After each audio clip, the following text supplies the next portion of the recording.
Chapter 148. I was waiting for you to use this move. Sia's mechanical arm was already equipped, but it was hidden under the combat suit and could not be seen by outsiders. Now that she saw the punch that she thought was effective, she sneered in her heart. Aren't you just relying on your strength? I'll let you see what science is. She raised her hand and punched out. The woman in black saw that Thea was about to punch her, and her heart tightened. Is this woman from Earth really powerful? But the arrow was already on the bow, so she could only use her greatest strength to punch out. Bang! With a muffled sound, the woman in black felt an overwhelming force rushing from her arm to her shoulder. His entire body was knocked off the ground and flew back more than 5 meters. Damn it! How can this woman be so powerful? The woman in black was well-trained. She turned around in the air and regained her balance. Her eyes kept rolling as she tried to figure out the enemy's plan. Sia was quite satisfied with this punch. She had already used all the available power in her arm. Although the maximum power in the design was 10 tons, considering the way the human body exerted force and the recoil, the actual power could not reach that high. However, this punch still contained more than 5 tons of strength. Although the woman in black was also known for her great strength, she was at most at the level of 1 to 2 tons, which was similar to the non-berserk Bane. Now that she was caught off guard, her arm was numb from Sia's punch, and her strength had decreased by at least 20%. Although Thea also suffered some recoil, the excellent shock-absorbing performance of the metal arm almost eliminated this force. She took half a step back and attacked the woman in black while she regained her balance. Who are you? The woman in black felt that this fight was not clear. Thea immediately asked, Tell me who you are first. I can't tell you. Tell me who you are. We must have misunderstood. The woman in black's fighting skills were not as good as Thea's, and now she was at a disadvantage in terms of strength and speed. She was beaten by Thea like a dog. Now you know it's a misunderstanding? Where's the energy you used to shoot my skateboard? You still want to know my name. Is it for revenge in the future? I'll never change my name or surname. I'm Barbara Gordon. Thea announced her name casually without any embarrassment. Her expression was so calm that it was a mess. Achoo! Barbara, who was thousands of miles away, didn't know that she had taken the blame and was still receiving special training from Batman. She couldn't help but sneeze. The woman in black was naturally not a magnanimous person. She muttered the name twice in a low voice. Barbara. I'll remember this. Although she was furious, she couldn't beat him. She didn't have the ability to recall the memories of the main characters, so she didn't have that ability even if she wanted to. Seeing Thea's vicious punch coming toward her face, she became anxious. You're so strong. Wouldn't that punch disfigure me? If he could tolerate this, what else could he do? He couldn't care less about the rules of the organization. Time stopped. The woman in black raised her right hand and aimed it at Thea. An invisible field shrouded the place where the two were fighting. At this time, Thea maintained her right hand in front of her and her left arm in the air. She was completely unconscious and didn't realize what was happening. The woman in black gasped for breath. She could only change the flow of time in a small area temporarily. It was impossible to stop the entire world. However, even such a small area brought about a huge backlash. No one could deceive time. They were only the servants of time, not the masters. Next, she was ready to complete her mission and retreat quickly. However, she discovered a shocking fact. Thea, who was theoretically frozen by the flow of time, was moving slowly. Although the distance she moved was extremely small, she wasn't completely imprisoned. This guy. The woman in black was completely dumbfounded. This phenomenon could only mean that this guy who was fighting with her wasn't a nobody. She was an important person in this timeline. Countless people could have direct or indirect contact with her. Under the influence of these people, there was an even greater change in time.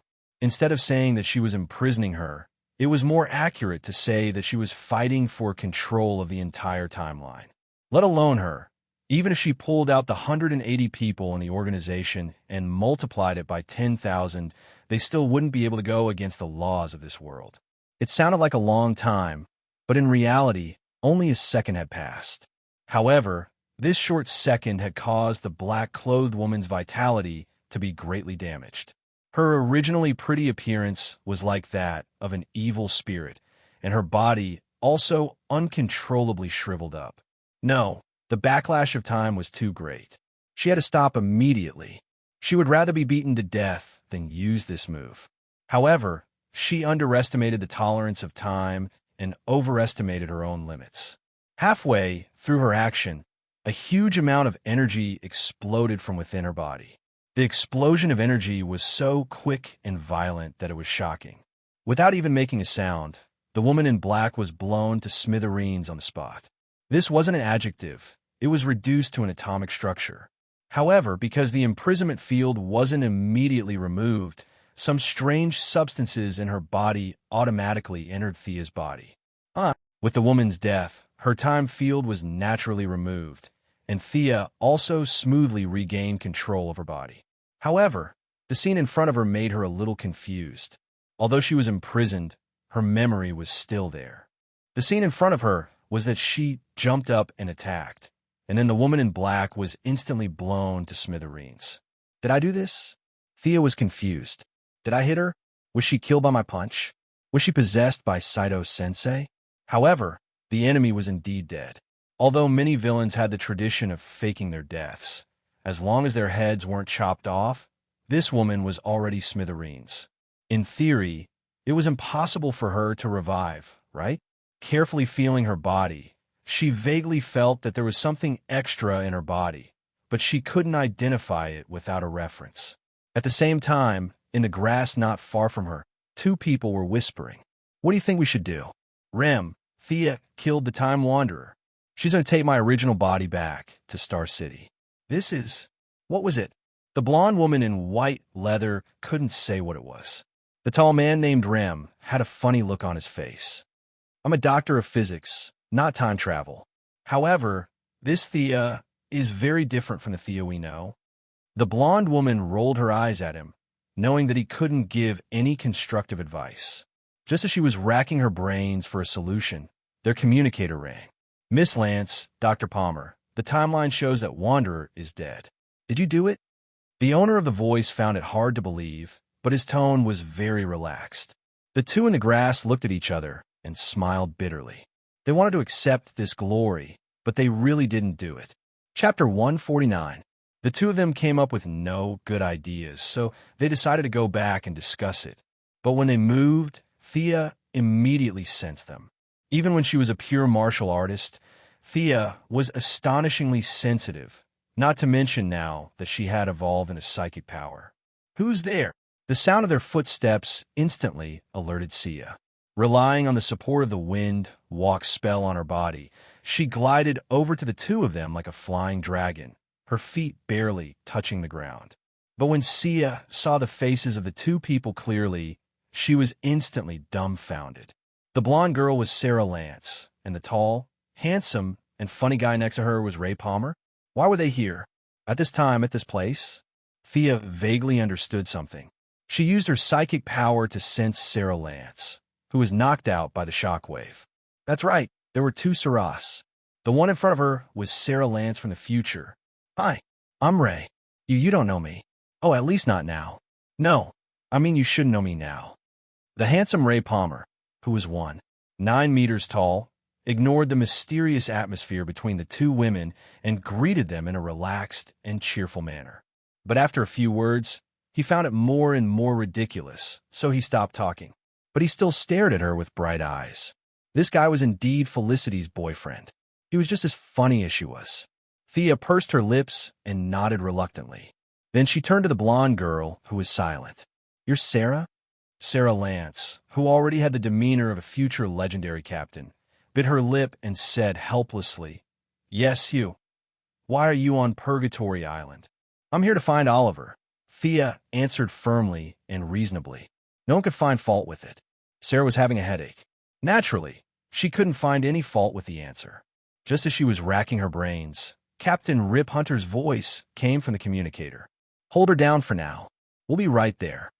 Sarah and Ray exchanged glances and decided to let the Atom Man, who was more talkative by time. Hey, where were we? Oh, yes. You don't know me yet, but you will soon. Blah, blah, blah. Sia didn't see their secretive gazes, but she didn't feel that these two guys were a threat to her. After all, they were on the same side. Ray used to be Felicity's boyfriend, and Sarah was Laurel's sister. She was related to them in many ways. Seeing that they had the intention to chat about their daily lives, even though she was a little confused, she still started to talk nonsense with him.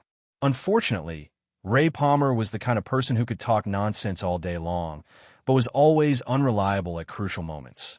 After a few sentences, he could not continue. Thea saw through his intentions, but she didn't expose him.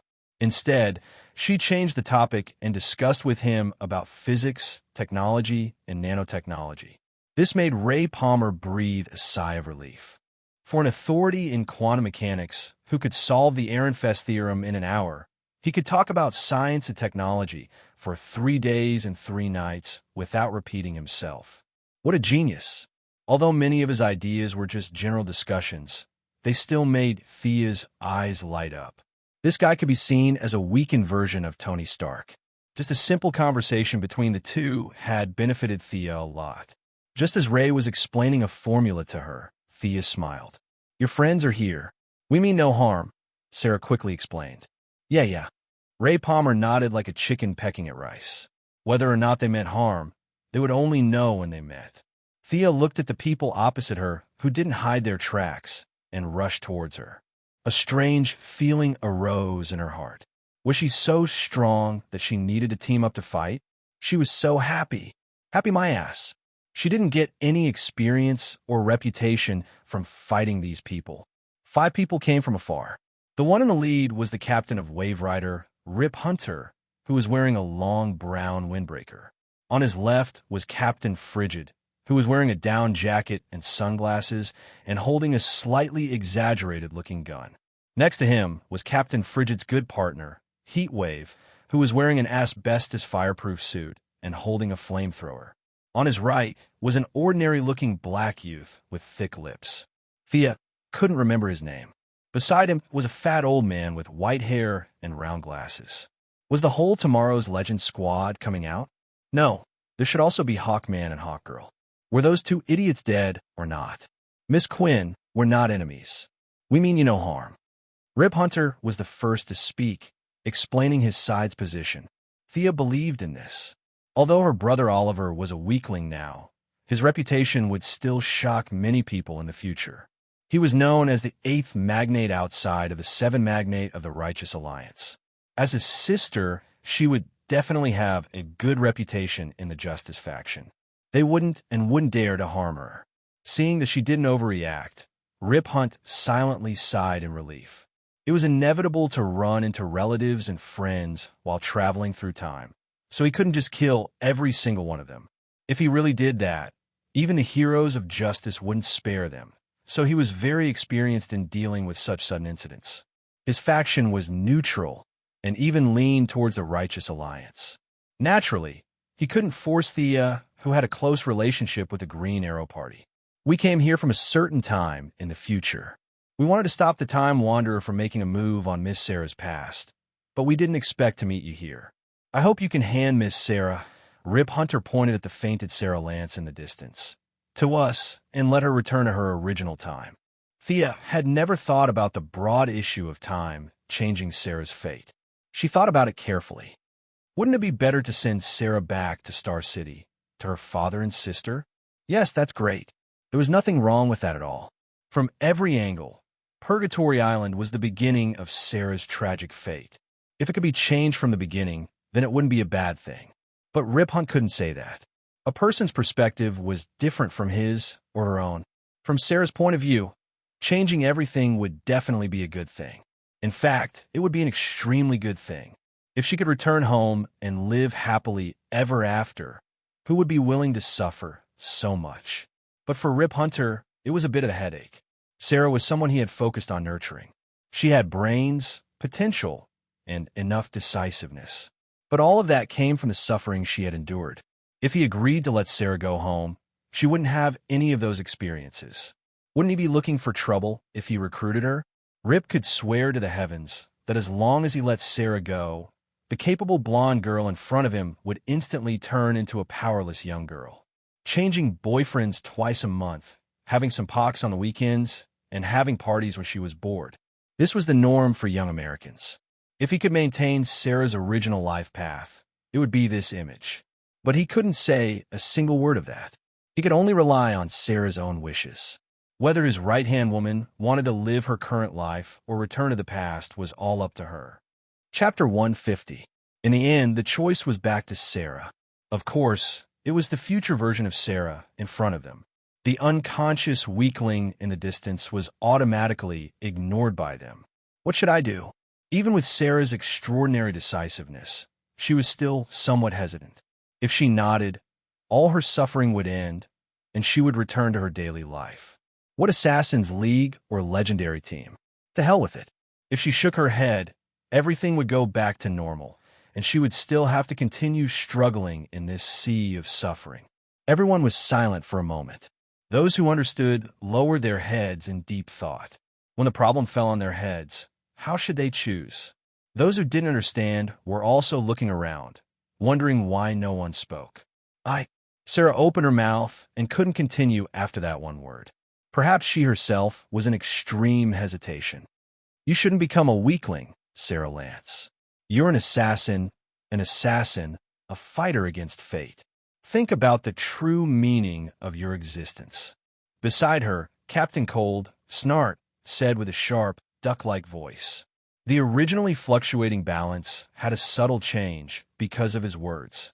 Sarah's expression gradually changed from hesitation to determination. She closed her eyes and said with a pained voice, "You're right. That's my fate. I shouldn't run away from it." Thea couldn't help but glance at this guy who suddenly interrupted. This person's overall aura was sinister, which intuitively made Thea uncomfortable. She didn't think that he could understand Sarah's heart so well. In her impression, one of them was gay, while the other was a lesbian. Unexpectedly, they had developed feelings for each other.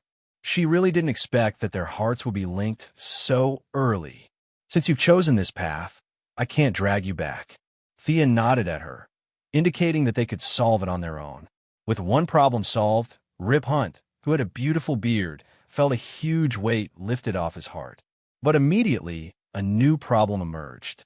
He reached into his pocket and took out a capsule, saying awkwardly, "Miss Quinn, we're time travelers. You'll know us in the future, but not now. So you have to take this pill and forget what you've experienced today." Huh? Thea covered her mouth and laughed in anger.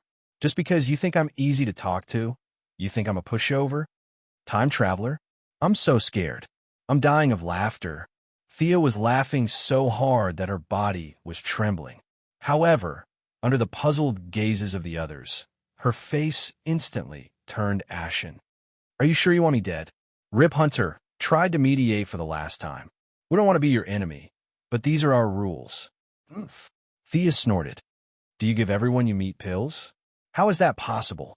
Our spaceship is a time-traveling spaceship, not a pharmaceutical factory.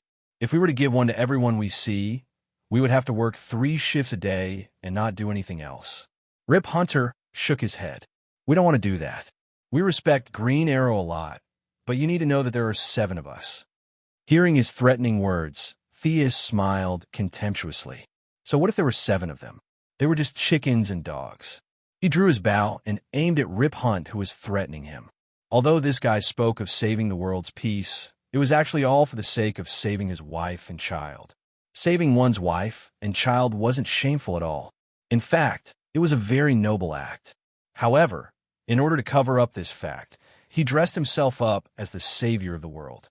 Perhaps he didn't even realize how fake his words and actions were. As she drew her bow and shot an arrow, the others had no choice but to join the battle. What abilities does she have?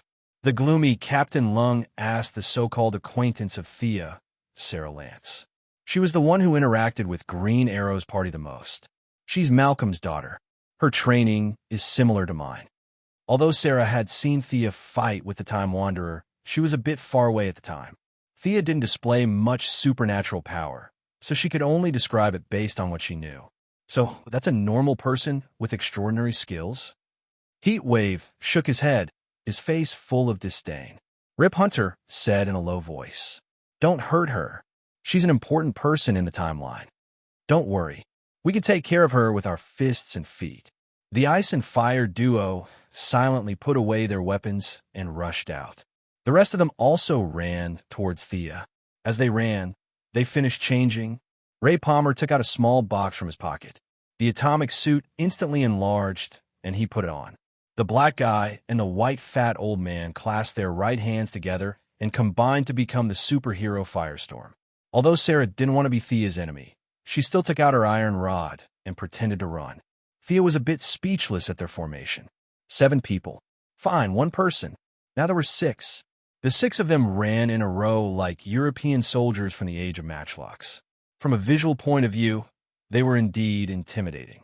The 6 of them were like fierce tigers or dragons coming out of the sea. But this isn't a photography competition. This is a combat competition. You're standing so close together that Thea was embarrassed to attack. But since she didn't want to take advantage of them, Thea decided to teach them a lesson. The name of the lesson was Mom, we'll never group together again. Her right hand released the bowstring and drew a few mysterious runes in the air.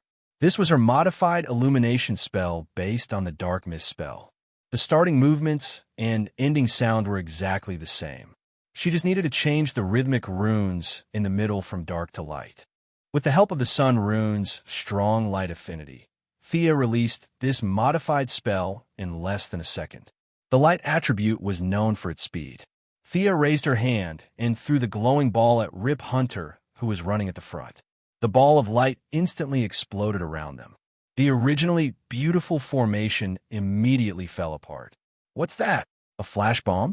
Thea didn't have the obligation to explain it to them. She quickly shot out a binding arrow. They didn't want to shoot the rat for fear of breaking the vases. She couldn't kill them directly either, so she could only use a skill to stun and blind them. Under this kind of unprepared situation, the difference between an ordinary hero and a hero with superpowers could be seen. Rip Hunter lived up to his name. With a very ridiculous posture, he was caught in the net without even making a sound. He reflexively struggled a few times, but the result was that the net became even stronger. He naturally couldn't withstand the chemical agent that could stun even Bane. In less than 10 seconds, he was GG. Heatwave, who was also rushing fiercely, was in the same situation as him. It came into close contact with the spiderweb. As an arsonist, the first thing he thought of when he saw the spiderweb was to burn it. But he didn't have a weapon with him. Even if he did, he wouldn't dare. He was still hanging on the net. He could only turn his head to his partner, Captain Cold, for help. Captain Cold, who was known to be able to fight against the Flash with his ordinary physique, had amazing reflexes. Perhaps his sunglasses also provided some protection, so he was less affected by the strong light. He could vaguely see Thea shooting an arrow, so he slowed down a little and avoided the fate of being caught in the net. Chapter 151. Sarah, on the other hand, was very lucky. She started late and was the closest to Thea among all the people present. Not to mention that Thea had come all the way here to save her in 2008. She couldn't bite the hand that fed her. She seemed to be rushing out with the team, but in fact, she was still far away from Thea. The ball of light did not explode in front of her, and she used the heat wave to avoid most of the glaring light. Although it was more or less uncomfortable, she still saw the dense cobwebs and nimbly avoided them. Ray Palmer was usually very funny, but his atomic suit was not for show. The moment the spider webs were about to hit him, he shrank and passed through them. The remaining firestorm seemed to be a combination of 2 people. His brain was a little messed up, and he rolled his eyes every day. It was not the supercilious eyes in anime, nor was it the adjective supercilious eyes.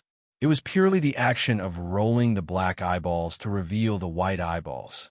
Thea did not understand how they could receive retinal signals like this. Anyway, she knew that her flash did not work on them. The combined guy was on fire and went straight through the center of the spider webs, leaving a human-shaped hole. Captain Lung hesitated on the outermost side, wondering whether he should save his partner first or gang up on Thea first. Sarah did not want to fight at all. She pretended to be an 80-year-old woman and slowly moved forward.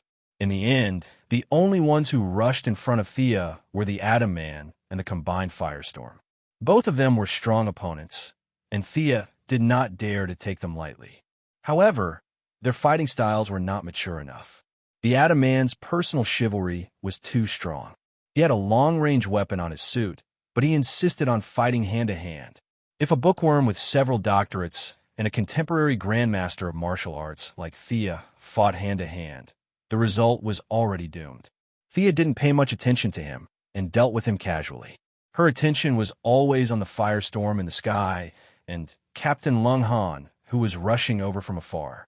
Firestorm's flying ability was quite fast, but he mostly used the reverse thrust of the flames to accelerate his flight. It looked like two streaks of flames flitting through the air, mighty and domineering, but in fact his steering was extremely poor. If Thea's skateboard was still there was no way she could beat him up. "Dr. Palmer, is your suit sturdy?" Thea dodged Firestorm's air-to-ground fireball and asked Adaman with a smile. "Of course, my battle suit is made of, Before he could finish his sentence, Thea's mechanical arm went into overdrive and grabbed one of his arms. Like a discus, she spun 3 times on the spot and threw it at the Firestorm in the air. The black guy and the fat old man were not very smart. When they saw Adaman flying at them, they reached out to catch him without thinking. Thea had been waiting for this moment. There were many problems with their combination. The black guy and the fat old man's cooperation was always half a beat slower. In the original plot, there was a glorious failure where they were shot apart by an arrow. Coincidentally, the arrow was shot by none other than Malcolm Merlyn, Thea's biological father. Of course, in the current timeline, they hadn't met Old Ma yet, so they didn't realize how big the problem was with their seemingly cool combination. Thea found the right landing point and shot the arrow right in the chest of Firestorm. There was a momentary pause in the communication between the two of them. One of them wanted to run to the left, and the other desperately dodged to the right. As a result, the two of them withdrew from the combination state with blank faces. Fortunately, Adaman was on the side and gave them a hand. Otherwise, they would have been crippled. The two of them fell to the ground a little angrily. When they tried to combine again, they found that their hands were swollen and there was no sign of fusion. Thea looked at this scene from the corner of her eyes and felt relieved. Super speed, super conversion ability, and a body strength and damage reduction ability that far surpassed Superman. So balanced in all aspects. Do you think you're Superman? There must be a limit to so many abilities. Otherwise, if you are so strong, how can others play with you? Thea had expected that the combination would have a cooldown. Since they couldn't combine, the threat to Thea instantly decreased from the biggest to the smallest. She turned her head and looked at White Canary Sarah Lance, who finally ran over. "It's so strange. You are much stronger than the Thea I remember," Sarah, who was determined to stop killing, said with a puzzled expression. At this moment, Thea didn't display any supernatural abilities. They thought that the flashing spell from before was a flash bomb. After that, she also used about to deal with them. Although Sarah didn't see any clues, her intuition told her that Thea, in front of her, was fully capable of killing her. Hearing her question, Thea rolled her eyes. "How refreshing. Do you think I'm an Eagle hero and Eagle girl who are still weak even after being reborn 206 times? Those two are a disgrace to all reborn people." Thea couldn't be bothered to explain. She silently raised her hand and made an inviting gesture. "Speaking of which, I haven't fought with you before. Judging from your movements, it seems to be the martial arts of the Assassin's Alliance. So, you and Malcolm have reunited?" Sarah constantly adjusted her pace, and at the same time analyzed why Thea was so strong. According to her timeline, Thea should still be in Star City. But when she saw Thea's movement, she instantly understood. So that's why she and Malcolm had reunited in advance. Thinking that she had found a reasonable explanation for the timeline's distortion, Sarah felt much more at ease. Thea neither admitted nor refuted Sarah's conjecture. Those were all trivial matters. It was rare to meet a pure earthling who didn't have any messy abilities or technological equipment. Thea also put away her bow and secretly deactivated her mechanical arm. She wanted to face this legendary team leader who had surpassed her master in a fair fight. Both of them drew their swords, greeted each other, and began to duel according to the rules of the Alliance. This battle was far less intense than the last time with Talia. Neither of them had the intention to kill. Thea was stronger than Sarah in terms of height, combat skills, strength, and speed, but she didn't have an overwhelming advantage. At first, Sarah thought that she could defeat Thea with her experience, but she soon realized that Thea was more experienced than she was. On the contrary, because of her experience as a legendary team, she had to deal with laser guns, primitive people, and aliens every day.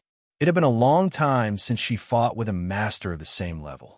The two of them exchanged 7 or 8 moves, and her offensive was gradually suppressed. Thea was too familiar with her martial arts. Her level was far inferior to Old Ma and Talia, and naturally, she couldn't be compared to the current Thea. But out of admiration for her future bravery, Thea didn't go all out. She was prepared to end the battle with a draw. As Thea deliberately went easy on Sarah, the situation was reversed a bit. The Atom Man on the side stared at them with a pair of big eyes. It was not until Captain Frostbite shouted, "Sarah, let me help you," that he realized that he was still in combat mode. His body was sluggish, and he also ran up to attack. Chapter 152. The three of them seemed to have the advantage in numbers, but it was no different from before. Captain Frosty's freeze gun couldn't be used, so he could only pull out a dagger for close combat. The Atom Man, on the other hand, was more of a hindrance. He was 9 meters tall, and with his battle suit, he blocked their line of sight, which made the short Sarah stomp her feet in anger. The fat old man and the black guy were cheering them on from afar, which made Thea laugh. As expected, heroes on the side of justice were more or less funny. If they were Gotham villains, they would have run away by now. Thinking of running away, Thea was also ready to retreat. It wasn't that she couldn't beat them, but that there was no point in fighting them. It wasn't appropriate to win or lose, so she had to take care of their reputation. He kicked Captain Frosty away and grabbed Sarah's arm in front of him to block Atom Man's fist. Thea threw a Batman smoke grenade. Bang! The smoke grenade was specially made by her master, and no infrared or thermal imaging could see through it. It was the best escape tool in the DC world. Where is he? Where is he? The Atom Man, who was wearing an X-ray helmet, looked left and right. Everything was white, and when the smoke dissipated, they were the only ones left. None of these people were injured, which was a good thing, but the two people on the net were in a bad mood. The more they struggled, the harder they got stuck.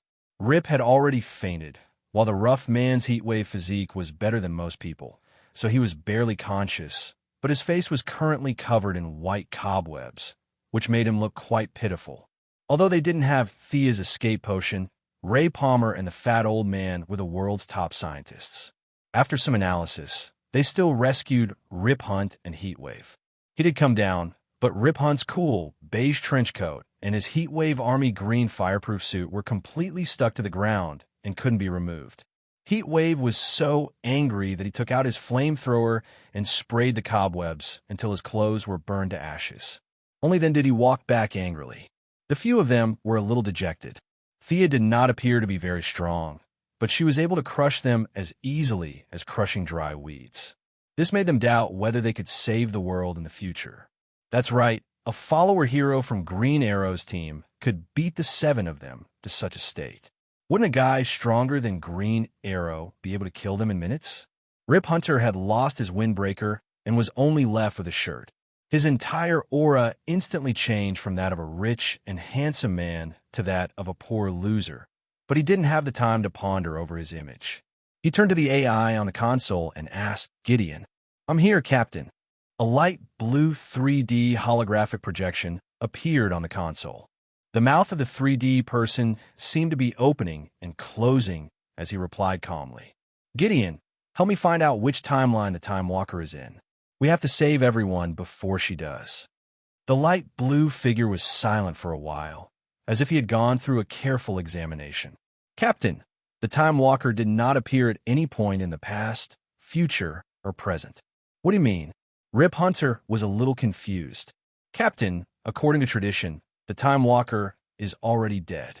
She no longer exists. She has been completely obliterated, leaving no trace behind in the timeline. How could that be? Rip Hunter was a little dumbfounded. He wasn't like those heroes of justice who didn't understand the situation. As a member of the Time Master Council, he knew that the Time Walker was the #1 assassin under the control of the Council. Now, this #1 assassin had just shown her face and hadn't even done anything before she was killed by a passing hero in a few punches and kicks. Isn't your #1 a little too weak? Or was it that the heroes of the main plane were all very strong, and the Time Master Council was just a bunch of frogs at the bottom of a well, closing their doors every day to proclaim themselves as #1 in the world? This bunch of weaklings. Rip Hunter's impression of the organization he used to be loyal to was becoming more and more unfavorable. The people they trained were too weak. For a moment, he didn't even know what to do. The Time Walker's way of doing things was simple and crude. Find a point in time before the members of a Legends team made a name for themselves and kill them in advance. According to Rip's original plan, he would have been one step ahead and pulled back all the members' precursors to protect them. But now that the assassins were all dead, there was no point in protecting them anymore. He turned to Sarah and asked, "Which point in time do you plan to send your past to?" Although Sarah was a bit sad, she still pondered for a bit before answering. October 2008, outside Purgatory Island, along the path of the assassin League's Nissa El Ghul's trial. Rip nodded slightly and patted his capable comrade's shoulder. "Gideon, go to October 2008. Everyone sit down and prepare to depart." The last sentence was for the remaining crew members. But when they all sat down like elementary school students and waited for 5 minutes, nothing happened. They all looked at Rip in confusion, meaning, "What's wrong with your ship again?" As the ship's repairman, the black man was already preparing to repair it. "Captain, it's—" Before the blue electronic voice could finish, it was interrupted by a clear voice. "Ahaha, it's me. Sorry to disturb." The only one who didn't treat herself as an outsider was young Mistress Thea. Thea separated from them, but after running for a short distance, she remembered that she had damaged the skateboard for no reason. No matter what, she had to ask them for compensation. There were so many pieces of futuristic technology on the ship, she couldn't just let it go. So, she circled around and came back. Her hinting was ineffective against hostile targets, but fortunately, apart from Captain Frigid and Heatwave, everyone else on the ship was on the side of justice, so they didn't have any ill intentions towards her. Plus, with her professional stealth skills, she constantly used the shadows to hide from the two hostile eyes. Thea also followed them onto the ship. Just as she was wondering how she should start, she didn't expect these people to be so impatient, wanting to take off without saying anything. The young mistress was naturally discovered by the omnipresent AI, so to avoid awkwardness, she had no choice but to stand up. "Why is it you again?" Heatwave, who thought with his fists more than his brain, was furious just looking at her. He'd worn that fireproof suit for so many years that he'd grown attached to it, and it was all because of this person that he burned it in anger, so she had to pay for it. He wanted to rush up and fight, but the gloomy Captain Frigid held him back, coldly watching the situation unfold. "Miss Quinn, what business do you have here?" As the captain, Rip was the first to ask. "If not, I wouldn't have come." Thea crossed her arms. "That woman in black was here to cause trouble, wasn't she?" There was nothing that couldn't be said. It was the truth. Rip nodded. "You're talking about the Time Wanderer, right?" "That's right." Thea raised her skateboard and pointed at the large hole in it. "She destroyed my equipment. Without it, I can't leave the island. My mother is home alone. If I can't go back, it'll be so pitiful. You'll have to fix it, right?" Actually, she could have flown the helicopter back, but Rip and the others didn't know, so Thea described her situation as terrible. Chapter 153. Seeing Sia acting cute and pitiful without the demeanor of an expert, they all had complicated feelings, especially Rip Hunt. Was the Time Wanderer, an assassin whose name had shaken the multiverse, really killed by this guy? Fortunately, she wasn't here to blackmail them, and her request was reasonable. He had an AI on a spaceship and 2 professors who could sell their theses by the pound. It was just repairing some technological equipment, and he could even fix a spaceship for her, just as he was about to ask them to help him get rid of her and get it over with. "Captain, let me remind you, we've stayed at this point for too long, and we've attracted the attention of the Board of Governors at this point in time. The search team is expected to appear in 3 minutes and 12 seconds. The artificial intelligence, Gideon reported unhurriedly. Oh God, Rip Hunter slapped his forehead and quickly walked to Thea's side. Miss Quinn, you heard it. We're about to depart. Don't you think you should? Does that mean you should run away? Thea wasn't so easily fooled. The skateboard wasn't badly damaged, and back in Star City, the tools were ready-made and could be repaired in half a day. She was just using this as an excuse to get on the spaceship. There were so many high-tech crystals on the spaceship, as well as the adamant suit energy source and shrinking technology, all of which made her jealous. Now you want to drive me away? Dream on. She shook her head fiercely. Even if you let me get off the spaceship now, I can't go home, so I'll just stay here. Miss Quinn, I'm doing this for your own good. If you insist on traveling with us, of course I'll welcome you. But your own history will be forcibly erased. You're different from us. You're an important person in the timeline, so you can't just leave. Rip Hunter's words were sincere. The team members he chose were all people who had no influence on the original timeline. Hearing this, Theo was shocked. So not everyone could get on the spaceship. He didn't look like he was lying. I'd better hurry up and leave. What a waste of so many good things. In that case, I'll take my leave first. Thea said and ran out. Miss Quinn, you can actually time travel. AI Gideon said to everyone's surprise. Thea also stopped, waiting to hear what it had to say. Gideon, are you mistaken? As the captain of the ship, Rip understood the rules very well. Anyone who could cause more than a 1% change in the timeline was strictly forbidden from using time travel, because the slightest mistake could cause a huge disturbance. Captain, I'm not mistaken. Miss Quinn's body somehow absorbed part of the Time Walker's characteristics, but she doesn't have an official appointment from the Time Council. She is fully qualified for time travel according to the provisions of Rule 112, Paragraph 18 of the Council. Do you mean that she has the right to travel through time? She won't cause chaos in the timeline and can maintain the original historical trajectory? Rip Hunt was also a little confused. This was the first time he had heard of such a situation. After asking Gideon a few more questions, he hurriedly explained to Thea, giving her the general idea. He wanted to go into detail, but there was no time. Although she didn't understand some of the words, Thea still understood some of the inside story. In layman's terms, when the black-clothed woman self-destructed, her work permit was left with Thea. Rip Hunt was only a former employee of the Time Masters Council, while the rest of the people on this ship were all privately recruited by him, each of them temporary workers. Thinking of this, Thea suddenly felt a lot taller. Although she wasn't officially employed, she was still an official worker. Now that she got it, Thea hurriedly found a seat and sat down. If they didn't leave now, they would be discovered. The time travel process was nothing special.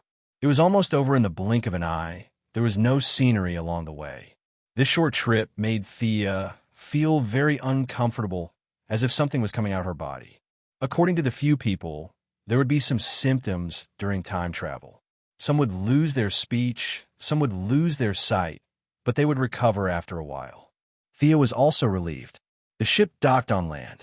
After learning that they were going to put Sarah in 2008 back to the original historical trajectory, which was the time when Thea left, Thea didn't get off the ship. She always felt that it was like releasing animals in the wild. It was really boring, so she just looked around on the ship. Are you Miss Kendra? Thea stopped an African woman and took the initiative to greet her. This woman was Hawk Girl. In her previous life, or rather in her first life, she was the high priestess of Egypt. She just happened to have the ball of Horus translated. The very shy Hawk Girl smiled. Thea, actually I know you. It was you and Oliver who helped us. Damn it, this feeling is terrible. I know her and she knows me, but I still have to pretend that I don't know her. She still has to explain why I don't know her. Time travel was really the easiest place to pull the wool over one's eyes. Thea was too lazy to talk nonsense with her. After a short conversation with a few people on the ship, she had already figured out that her husband, Hawkman, had been dead for a long time. To be honest, she despised this couple. From ancient Egypt to today, they had been reincarnated 206 times. What was the result of wasting so many reincarnation opportunities. Every time, they were hunted down by their old enemy, Vandal Savage, and the old man didn't bother to kill them 206 times. What a waste. Normally, they would awaken their memories when they reached adulthood, knowing that their old enemy would come. They should have made some preparations. What did these two do? And that was to run away as fast as he could. The two were chased like sheep. They ran from Siberia to Canberra, from Yokohama to the Congo. The two climbed snow mountains, crossed grasslands, and walked through deserts. Other than measuring the size of the world with their feet, they didn't contribute anything to the development of human society. To be able to chase them to the ends of the earth, one had to think that this Vandal Savage was especially powerful. With the word in his name, was he Darkseid's cousin? The kind that could kill Superman with one punch and kill Batman with a backhand? Actually, that was not the case at all. Apart from having a ferocious beard, Vandal Savage's only commendable trait was that he could throw two flying daggers. Most likely, he was bored during the 4,000 years of chasing, so he took a year and a half to practice this unique skill. Other than that, he didn't have any other special skills. However, Big Beard's ambition wasn't small. He wanted to rule the world. For this goal, he planned for another 4,000 years, relying on his immortality. Finally, in 2166, he used tortoise tactics to kill all the heroes who could fight. Finally, he could stand on the rooftop and shout that he was the king of the world. Rip Hunter was deeply dissatisfied with the old man. He couldn't bear to see him doing well, so he resigned in anger. In 2016, he gathered a boat of friends to interrupt his dream. This was the general plot of the story that Thea knew. It was a big adventure filled with revolutionary optimism. Chapter 154. Kendra did not know that Thea was criticizing her in her mind. She asked kindly, "We didn't get off the spaceship. Why are you looking for me?" Of course, Thea wanted to talk to her about something. The orb of Horus she found on Purgatory Island was filled with words that gave her a headache. After studying and comparing the words, she was dismayed to find that most of the words had been lost. Fortunately, there were 3 people who had survived from that era. They were the ancient Egyptian high priest Vandal Savage, the priestess Chiara, the current Hawkgirl Kendra, and the current Hawkman Prince Khufu. Vandal would definitely ignore Sia, and Eagleman had also died. Even if he didn't die, Sia wouldn't have any feelings for him. After all, this guy was Khufu in his first life, the guy who was famous for building the largest pyramid. According to history, he was a man who loved grandiose achievements but was unlearned. The so-called man who was full of nonsense was him. Thea looked at the friendly Hawkman with anticipation. She took out the orb from her backpack. "Do you have any impression of this?" Kendra took the orb. Its handle was 30 centimeters long, and it was golden in color. There was a red gemstone at the top. She played with it and asked uncertainly, "Is this a hammer?" Huffed, Thea almost vomited blood. "Hammer my ass." Perhaps her expression was a little scary, but Kendra knew that she had misunderstood. She said embarrassedly, "You might not know this, but I was just a waitress in a cafe half a year ago. I don't know much about fighting." She was right. She did not know much about fighting. Her husband, who had accompanied her through 206th life, had taught her how to fight. She would spread her wings and fly over with a hammer. She would smash the enemy's head with a single blow. If the enemy fell, she would be done with it. If not, she would fly further away and do it again. What kind of F***king strategy was that? She had unparalleled speed. How much damage could she cause to the enemy with a sharp weapon? She could fly at the speed of sound with a 3-meter-long spear. Even Darkseid would lose a few drops of HP from the impact. Even if she could not defeat the enemy, it would look tragic, right? They had given up on this strategy and chose to use the hammer instead. Use a hammer. Use a hammer. Important things had to be said thrice. Flying in front of the enemy, swinging his arm and hammering him. Even if they wanted to use a hammer, they could have used a large hammer instead. However, the two of them chose to use small one-handed hammers. Their destructive power might not even be as great as Thea's rock. Sigh. Thea also knew that she couldn't expect too much from this pair of weaklings, but the bloody reality still made her sad. Did Did she really have to ask Vandal? Miss Sia, I can translate these words. The omnipresent artificial intelligence, Gideon, interrupted her thoughts in a timely manner. To be honest, Thea was a little afraid of the artificial intelligence on this spaceship. She coveted the technological achievements, but she did not dare to lay her hands on the artificial intelligence. Others might not know, but she knew very well that Gideon had developed a bit of admiration for Rip Hunter, the captain. What did that mean?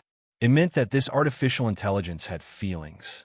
It had reached the peak of artificial intelligence and was at the same level as Marvel's Ultron Ada. It was a bit weaker than Brainiac, but not by much. If it wasn't for its feelings for Rip Hunter, Gideon would have been able to access the real world's network in a matter of minutes. Thea had always kept a respectful distance from this kind of boss-level passerby character. Although she thought about artificial intelligence day and night, she had never thought about Gideon.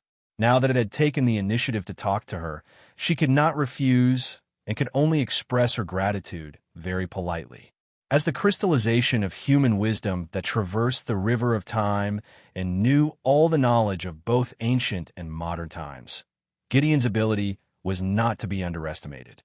In less than 3 minutes, it had completely deciphered the words on the sphere of Horus and even thoughtfully made it into an annotated version. This guy is amazing, Thea thought to herself as she held the annotated version. It was actually able to estimate Thea's knowledge structure and level of understanding through various calculations. Its annotated version was very accurate and was tailor-made for Thea. Although she did not like the feeling of being seen through, she had to admit that Gideon's translation was very accurate. But when she looked at the translation carefully, she could not help but frown. Horus was the guardian of the pharaohs in ancient Egypt and the symbol of royalty. Horus usually accepted priests in the form of an eagle head and a human body. There were a total of 3 artifacts that were passed down in the world: the Eye of Horus, the Scepter of Horus, and the Sphere of Horus. The Eye of Horus was said to have been offered to Hades. The Sphere of Horus was in Thea's hands, and the scepter was specially marked by Gideon as being in the hands of Vandal Savage. Thea narrowed her eyes. This artificial intelligence was quite sneaky, leaving a bait for Thea to bite. You want the scepter? Well, go and fight with Vandal. He happens to be the enemy of the legendary team. What a coincidence, it's fate. No one would feel comfortable being used as a tool. Thea lowered her head and pondered. In her memory, Vandal's Scepter of Horus was destroyed by the combined efforts of the Green Arrow and the Flash. It was hard to say if he still had it in his hands in this timeline.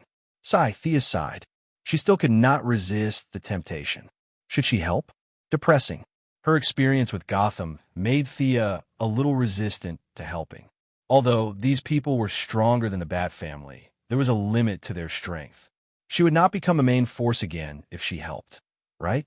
In the timeline of Hawkgirl and the others, the scepter had been destroyed, but to Thea, it had not happened yet. This created a paradox. Did it happen or not? If it was still there, she could easily take it.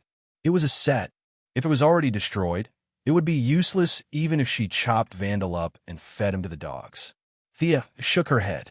She bid farewell to the artificial intelligence and the confused Hawkgirl Kendra. She was going to ask the old driver, no, the old Captain Rip Hunter. Before she could find the old captain, Thea was stopped by Adam Man Palmer. The Adam Man was all smiles as he helped her repair her skateboard. He dragged her to see the latest results. Thea could only follow. Since he was so eager to help, she had to take the initiative. Miss Thea, was your skateboard software written by Felicity? Adam Man Palmer said with a confident expression. Damn, was it really that good? Thea had just been seen through by Gideon, and now he had exposed the source of the technology. She could not accept it. It was not surprising that the artificial intelligence could see through countless calculations per second. But how did you find out? Professor Palmer, how did you find out? Are the traces that obvious? Ray Palmer laughed proudly at first. Then his expression turned serious. Actually, the software part of my battlesuit was written by her too. Huh. Chapter 155. Sia looked at him speechlessly. Speaking of which, this Joker's personality was really good. Plus, he was tall and handsome, and he was humorous and witty. He would definitely be the best mentor and helpful friend if he would be her boyfriend. It was the biggest tragedy for him to be her boyfriend. There was no room for negotiation. This person was too unreliable. The two came to the maintenance room of the Wave Rider. The Firestorm duo was also there. The black guy was the ship's repairman. The fat old man looked serious, but he was actually a talker. When Thea entered the room, he was still talking to the black guy. Let me introduce you. This is Professor Martin Stein. He is the current authority in the field of nuclear physics. This is his partner, Jackson. He is our ship's repairman. He is very skilled. Ray Palmer introduced the two of them to each other. Sia saw that they were repairing her skateboard, so she praised the two of them very respectfully. She said that they were the leading figures in the field of physics, the saviors of Central City, and the defenders of human justice. The good thing about being a hero of justice was that they were thin-skinned. The fat old man had won countless Nobel Prizes and was often praised, so he had a strong immunity. The black guy who was working as a repairman was completely embarrassed. He showed his big white teeth and smiled brightly. Thea praised him for being free while looking at his handiwork. After all, this guy had been a car mechanic half a year ago and had been forcefully recruited by the careless Rip Hunter to repair a spaceship. Sia had always been suspicious of his skills. But after looking at the scene, the black guy's repair skills were indeed quite good. Although he was not as good as the omnipotent Batman, he was still very talented. Your skateboard was originally driven by magnetic power, right? We don't have a dynamic drive part. We just added a few speed gears. You can adjust it to high speed when you're on the road and freely control it during combat. This will increase your unit synchronization rate with the skateboard. Atom Man pointed to a device at the bottom of the skateboard and introduced. At the same time, I upgraded your software. Or rather, I used the program Felicity wrote in 2016 to overwrite the program she wrote in 2007. After all, she wrote the driver software for my suit. Then he introduced a few more major changes. This guy was indeed a weakened version of Iron Man. In just half a day, without major changes, the overall performance of the skateboard had been improved by 30%. If the original version was only 0.7, then the current skateboard could be considered the official version. Both the braking and synchronization rate have been greatly enhanced. Thea operated the skateboard indoors for a while, and her flexibility had increased by a lot. It was not an exaggeration to say that she could move the skateboard like an extension of her arm. Although he was grateful, Thea, who was eyeing the technological achievements of this ship covetously, had to be squeezed out of stone to get something out of it. Gideon was too smart and scary to make a mistake, but the three guys in front of him seemed to be able to make use of them. Thank you, Dr. Palmer, Professor Stein, and Mr. Jackson. If it weren't for your help, I wouldn't have been able to go home. Thea could not directly tell them what good things they had. She needed them to contribute voluntarily. Thea began her old path of acting cute and pitiful. Some time ago, Tion watched Moira on the stage, shouting herself hoarse to call for the protection of women and children and the elimination of racial discrimination. Unknowingly, Sia's acting skills had also improved greatly. Now, she dared not say that her acting skills were perfect, but it was more than enough to deal with these heroes. In the blink of an eye, she had charmed the three of them. The first to give in was the black guy who was single. There were more men than women on this ship, and there were only two of them. There were some sparks between Sarah and Captain Lung. Both of them were ruthless people, so the black guy did not dare to tease Sarah. As for the silly and sweet Kendra, she had a husband who lived with her in 206. After her husband died, he was immediately replaced by the handsome Atom Man. It could be said that he had no chance. Now, facing Thea's pretentious act, although he knew that it was impossible between the two of them, the natural instinct of a male creature to show off still prevailed. I'll install a deep-level connection network for you. In the future, you can remotely control the skateboard from 5 miles away. How about that? Awesome, right? The black guy's eyes were not his eyes, and his mouth was not his mouth. Mr. Jackson, I have to remind you that the deep-level connection network is a technology 35 years in the future. According to the Time Council's Article 19, 112, it is not to be disclosed. Gideon's emotionless voice came out. The black guy acted as if he did not hear anything. He deftly added a device to the side of the skateboard and made an okay gesture. Thea had a hard time holding it in. It was not a waste of her effort to act pitiful here. This technology was already very awesome. The technology of the Iron Man's remote control suit was similar to this. She had made a fortune. When the value of the young guy was almost squeezed out, she looked at the two high-level intellectuals with bright eyes. The fat old man was old enough to be her grandfather. Naturally, he was not lustful. He was just influenced by her acting skills and felt that she was a little pitiful. After thinking about it, the fat old man took out two things that looked like number 5 batteries. He handed them to the black guy and motioned for him to install them. He also explained to Thea that this was not future technology, but a nuclear battery that he had researched. So, little girl, you can use it without worry. In the future, if the magnetic force suddenly disappeared, you can use it as an emergency. Thea was speechless. If the magnetic force disappeared, how many people on Earth could survive? However, the principle of this thing could be modified into a super bomb. No matter what, the fat old man had given out such a good item without any qualms. He was truly worthy of being called a master of the Mount Tai and the North Star.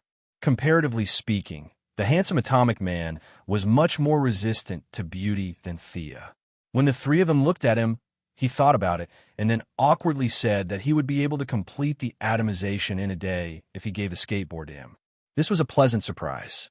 Thea had no objection to him taking it back for modification. This was his exclusive technology, so he would definitely not modify it in front of them. After thanking them for their generosity, Thea was not in a hurry to find Rip Hunter. She went back to rest happily. The next day, Thea received the brand new version 1 of the skateboard. Usually, it was only the size of a cigarette box. She could just put it anywhere. It was much lighter than before when she had to carry a big bag everywhere. Unfortunately, this technology was not easy to crack. Miss Thea, has your skateboard been fixed? Rip Hunter had already put Sarah back in 2008 in her original timeline. He was now looking at her with a smile. The hidden message was, you don't have an excuse this time, right? Hurry up and go back to your own timeline. Thea also felt that she had gotten all the benefits on this ship. What was she waiting for? Just as he was about to agree, Gideon suddenly interjected. Let's stop while we're ahead. Captain, Miss Thea is going to fight Vandal Savage with us. Chapter 156. They all let out an unintelligible exclamation. Is that what happened? This little girl is really warm-hearted and courageous? The technical trio who had suffered a huge loss yesterday all looked relieved. The big joker, no, the handsome atomic man, who was originally reluctant, turned from cloudy to sunny. He shook Thea's hand and said, a friend in need is a friend indeed. It seems that I misunderstood you.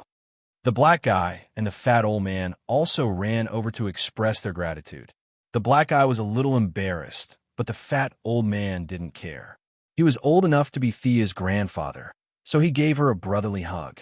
F***, Thea wanted to cry, but had no tears.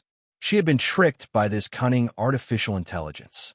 If she rejected it now, the three of them would immediately turn hostile. She was not afraid of them turning hostile, but if they said that they wanted to take back those technological devices, how could she reject them? She couldn't just kill them. She couldn't do such a tasteless thing. This damn Gideon. Thea hated him to death, but she still had to put on a righteous front. What did he mean by, I'm a hero? What did he mean by, I won't return Lula until the end? Vandal Savage must die. Although he felt that her acting was a little exaggerated, Rip Hunt still thought it was a good thing. After all, Thea could fight 7 of them alone and retreat. That was strength. As the captain, he didn't have any objections to her bringing her own food to help. Come on, come on. Isn't it just providing a place to stay? We have a lot of empty rooms on board. You can stay wherever you want. Just as he was about to give a welcoming speech, Captain Lung said sarcastically, what does she have? With those few arrows? We didn't use any weapons that day. He was annoyed at the mention of this. In the future, he was someone who wasn't even afraid of the Flash. Now, he was beaten up by an ordinary person, and he was one of the 7. Just thinking about it made him angry. Damn it, if I use a freeze gun, I would never lose. He was annoyed, and Heatwave was even more annoyed. Captain Lung went up and tried a few times, but whether it worked or not was another matter. He didn't see what was going on before he was caught in the net. After that, he was rescued like a dead pig. Thea kept her head down and ignored their hostility. I'm not going to explain it to you. If you want to fight, I'll just get off the ship. No one can say anything. But her thoughts did not escape Gideon, who was calculating billions of teraflops per second. This annoying artificial intelligence spoke again. According to Article 2, Article 55 of the Time Council Act of Principle, the members of the Wave Rider can check the history of special personnel, but at least 3 people have to agree. Check, I agree. Me too. Captain Lung and Heatwave expressed their opinions as soon as it finished speaking. The scene was quiet for a moment as everyone was trying to figure out who would be the third one to jump out. Actually, I'm quite curious too. Commander Billy Palmer nodded when he saw that no one spoke. I agree too. He even gave Thea an apologetic smile. Thea glanced at him. He was a billionaire after all. His sunshine and cheerfulness were real, but it didn't mean that he was stupid. If he was stupid, would his billions fall from the sky? Thea, who was also a rich person, knew this style of doing things too well. He took advantage of others without offending anyone. Because she was also this kind of person, after Gideon got the authorization, he showed a smile that was calm in the eyes of others, but proud in Thea's eyes. Checking, Thea Quinn, the last Archmage in recorded human history. Her last public appearance was in 2071 at the funeral of her brother, Oliver Quinn, who was 86 years old. At that time, she still retained her youthful appearance. After that, she disappeared into the long river of history. Everyone was stunned by his words. Even the person involved, Thea, was a little stunned. She didn't know that her sister would be so powerful in the future. Listen, the last great mage. So cool. As a member of the Green Arrow Party for a few days, Sarah Lance, who knew about Thea's past, was a little dazed. This is different from what I remember, right? Or do I know a fake Thea? Mage? Captain Lung was not satisfied with this conclusion. What are her outstanding achievements? Sorry, this involves important historical events. I can't reveal it. Gideon rejected Captain Lung's request under Thea's confused gaze. Can't reveal it? Seems like she's an important person. Captain Lung speculated while rubbing his chin. Then how did she enter the public eye? Can you tell us? Gideon's voice was still calm. It requires the person involved to agree. Everyone's eyes unconsciously turned to Thea again. They were curious, surprised, and gossipy. In fact, they were curious. Thea was also a little curious because she thought she hit it well. How did she give herself away? Okay, I'll agree. Although he agreed, he hated this evil AI to the core. Can't you tell me in private? They waited with rapt attention. But after 2 minutes, Gideon still did not show any sign of interest. Just when Rip Hunter thought it had crashed, it finally spoke. I also need the consent of another person involved. Their heads were full of question marks. What did this mean? Did this matter involve them as well? They looked at each other, as if they were about to expose a traitor. Was it you? It must be you, right? Gideon, whose consent do you need? As the captain, Rip Hunter was too lazy to guess. It was better to just ask directly. Mr. Snart. Gideon gave an answer that made everyone's jaws drop. Captain Lung's mouth opened a little wider than usual. He put away his usual pretentiousness. I didn't know her in the past. I definitely didn't have any contact with her. It can't be the future. Didn't you say that when we enter time travel, our original tracks will be erased? In other words, it's impossible for me to meet her in the future. His analysis was spot on. A few members who thought that their IQ was passable were thinking about it. Sia was also wondering how she could have come into contact with him. He was in Central City, and she was in Star City. Normally, they wouldn't have come into contact with each other. Mr. Snart, you robbed the Central City History Museum in 2010. Ms. Thea, who was in charge of the meeting, had no choice but to stop you. That's what history says. Captain Lung stood up angrily.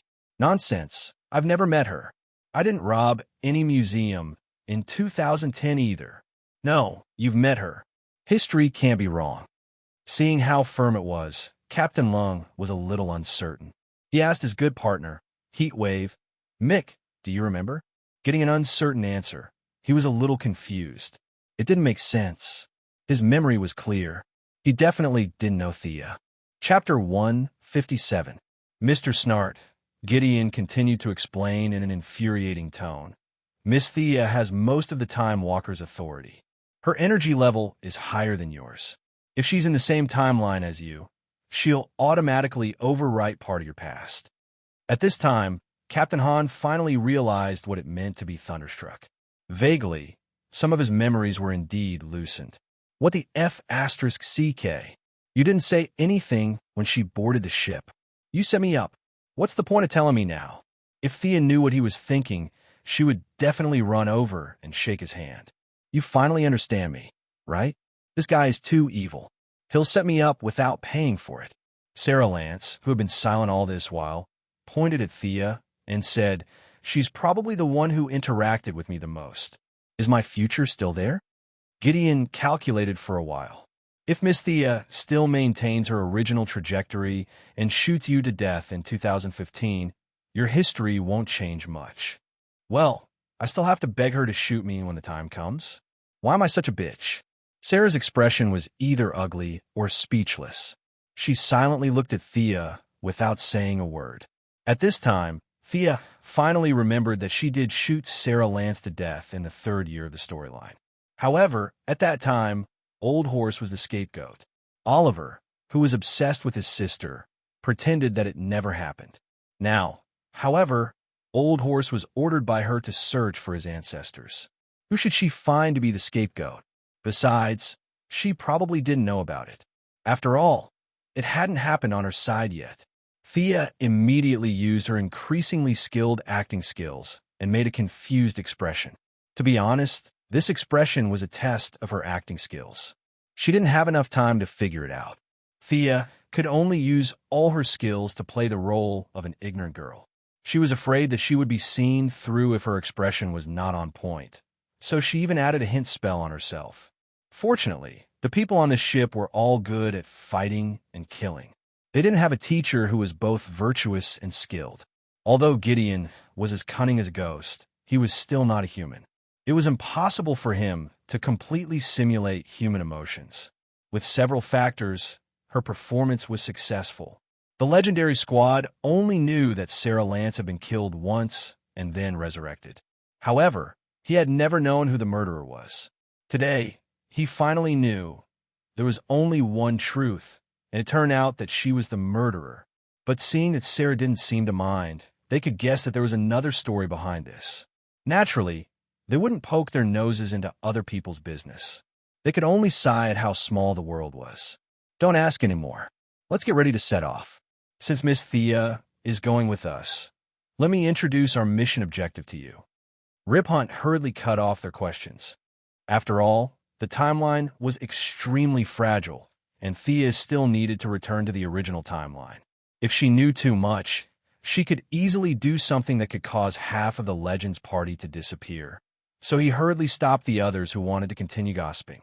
In fact, his so-called introduction to the objective was very simple, and the specific battle plan was so mysterious that it made people's hair stand on end. Using the spaceship's shuttling function, a group of transmigrators would drive to Vandal Savage's backyard and then quickly take him down and bring him back. There would be no cover, no support, no Plan 1, no Plan 2. It would be a one-wave attack. Everyone would rush up and use their ultimate skills, regardless of whether they were dead or alive, to drag him back. This plan was simply brainless to the extreme. Sia was only left with disdain for these people's battle tactics. One had to know that they were outside the timeline, and they knew everything. Using such a huge cheat to fight an old native who didn't know the future for 16 episodes, they really embarrassed the Transmigrators. But at least they were on the same ship. This place was different from Gotham. She didn't have overwhelming strength, so she wanted to keep a low profile. Thinking back, it seemed that Vandal was also brainlessly captured. Since they could win whether she participated or not, why should she be the bad guy? Sit tight, Gideon. Set the coordinates. London 2166. Rip Hunter didn't wait for them to object and arbitrarily skipped the discussion process. The original proposal became the final plan. Thea was speechless. How many people on this ship didn't object? She pouted. A bunch of unorganized, undisciplined, and thoughtless people. They didn't have any strategy or cooperation. She would just be a bystander. Once she got the whereabouts of the scepter of Horus, she would retreat. Whenever she thought of the scepter, she felt depressed. This cunning artificial intelligence had stopped talking about this matter. The meaning was very clear. She had to follow the main group and kill a few people to prove her loyalty. Sia let out a long sigh and sat on the chair, ready to wait for the spaceship to pass through the time tunnel. Everyone sit tight. Let's go, Rip said in an imposing manner, but no one paid him any attention. They all sat down with their eyes closed, competing with each other. It seems that they weren't used to this kind of traveling either. Thea glanced at them from the corner of her eyes. None of them were optimistic about this so-called time travel. The oldest among them, the chubby old man, was already sweating profusely. She didn't know if this time travel was a test of mental power or endurance, but Thea believed that she didn't lack either. She was only looking at them with the attitude of watching a joke. Who asked you to gossip about me earlier? I'll just watch now, I won't say anything. But as the spaceship entered the depths of time, Thea didn't have the mood to watch a joke. This feeling was indescribable. She felt like every single cell in her body was rapidly expanding. What's going on? Thea tried her best to endure the pain and turned to look at the people around her. Although their expressions weren't good, they weren't as bad as she was. Take the chubby old man, for example. His expression was that of a cut on his hand. But why does it feel like I've been cut by a knife? This isn't right. She endured it bitterly. Every second felt extremely long. Even though her body was in extreme pain, her powerful mental power was still stubbornly supporting her, preventing her from fainting. You? When the fat old man beside her saw her strange behavior, his glasses almost fell off. He pointed at her with a trembling finger and stuttered, unable to speak. Thea was about to ask him what was wrong with her when she noticed that the spaceship had entered a thin wall, instantly increasing the burden on her body to its maximum. She could faintly hear Rip Hunt's low voice saying, "We've arrived at the year 2166. This is the final battle where, oh my God." Before he could finish, Thea felt an immense amount of energy surging out from the depths of her soul. Countless blinding lights filled her body. Whether it was her blood vessels, bones, lymph, or cells, everything was bathed in a blinding white light. The incalculable amount of energy instantly crushed the last bit of consciousness she had left to resist, causing her to fall unconscious. Chapter 158. Time seemed to be eternally unchanging. After an unknown period of time, she heard someone calling her in her dazed consciousness. The voice was gentle and beautiful, but the tone was not so kind. "Wake up, pighead. You big idiot. You're going to die if you don't wake up." Who? Who dares to call me that? Do you want to die? Thea opened her eyes in a daze. Her gaze was unfocused, and it took her a while to see the person who was hitting her. Who is this? She had a white face and wore a somewhat retro robe. She was tall with a pair of long legs, light-colored eyebrows, and silver hair. Silver hair? Are there still people who dye their hair white these days? She glanced at the person's chest. There were two small buns. They were not big, but the shape was not bad. Thea moved her lips. Fortunately, her speech was not affected. "Big sister, who are you?" The silver-haired woman had an awkward expression on her face. She angrily grabbed Thea's collar and shook it. "Big sister, don't you recognize me? It's me." Thea was confused. Is she really someone I know? She looked carefully, tried to recall, and repeatedly confirmed. "Who are you? And where is this?" "You're so stupid. This is the space of consciousness. I'm Arthas. Do you remember now?" The silver-haired woman covered her head with one hand and said embarrassedly, "Arthas?" Thea's first reaction was, did I transmigrate to World of Warcraft again? No way. Just as she was wondering if her sorcerer system was compatible with Dalaran's, she suddenly realized that the woman had mentioned the word space of consciousness. Since it was the space of consciousness, she must have not transmigrated. The identity of the silver-haired woman was obvious. Arthas, that dumb and adorable guy, CF said as she gestured with her right hand to show that she was on all fours.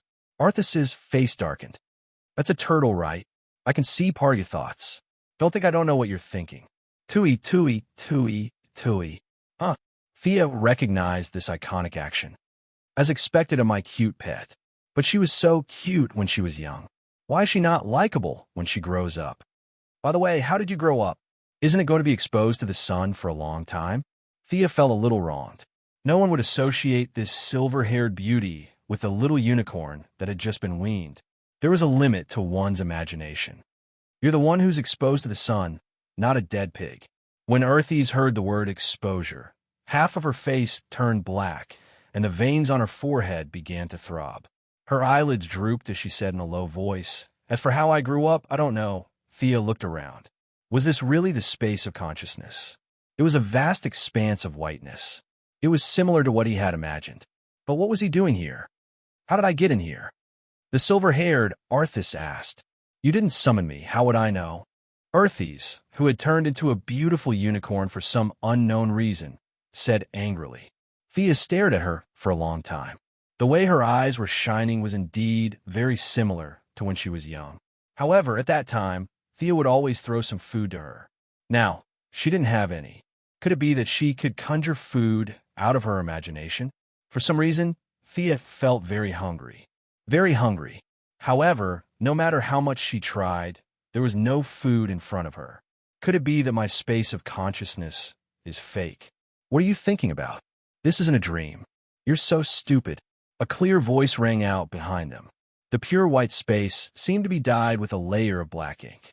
After continuous converging, a tall woman wearing a black veil slowly walked out of it. Thea frowned as she looked at the woman. She knew this woman because, other than her black hair and eyes, she looked exactly the same as her.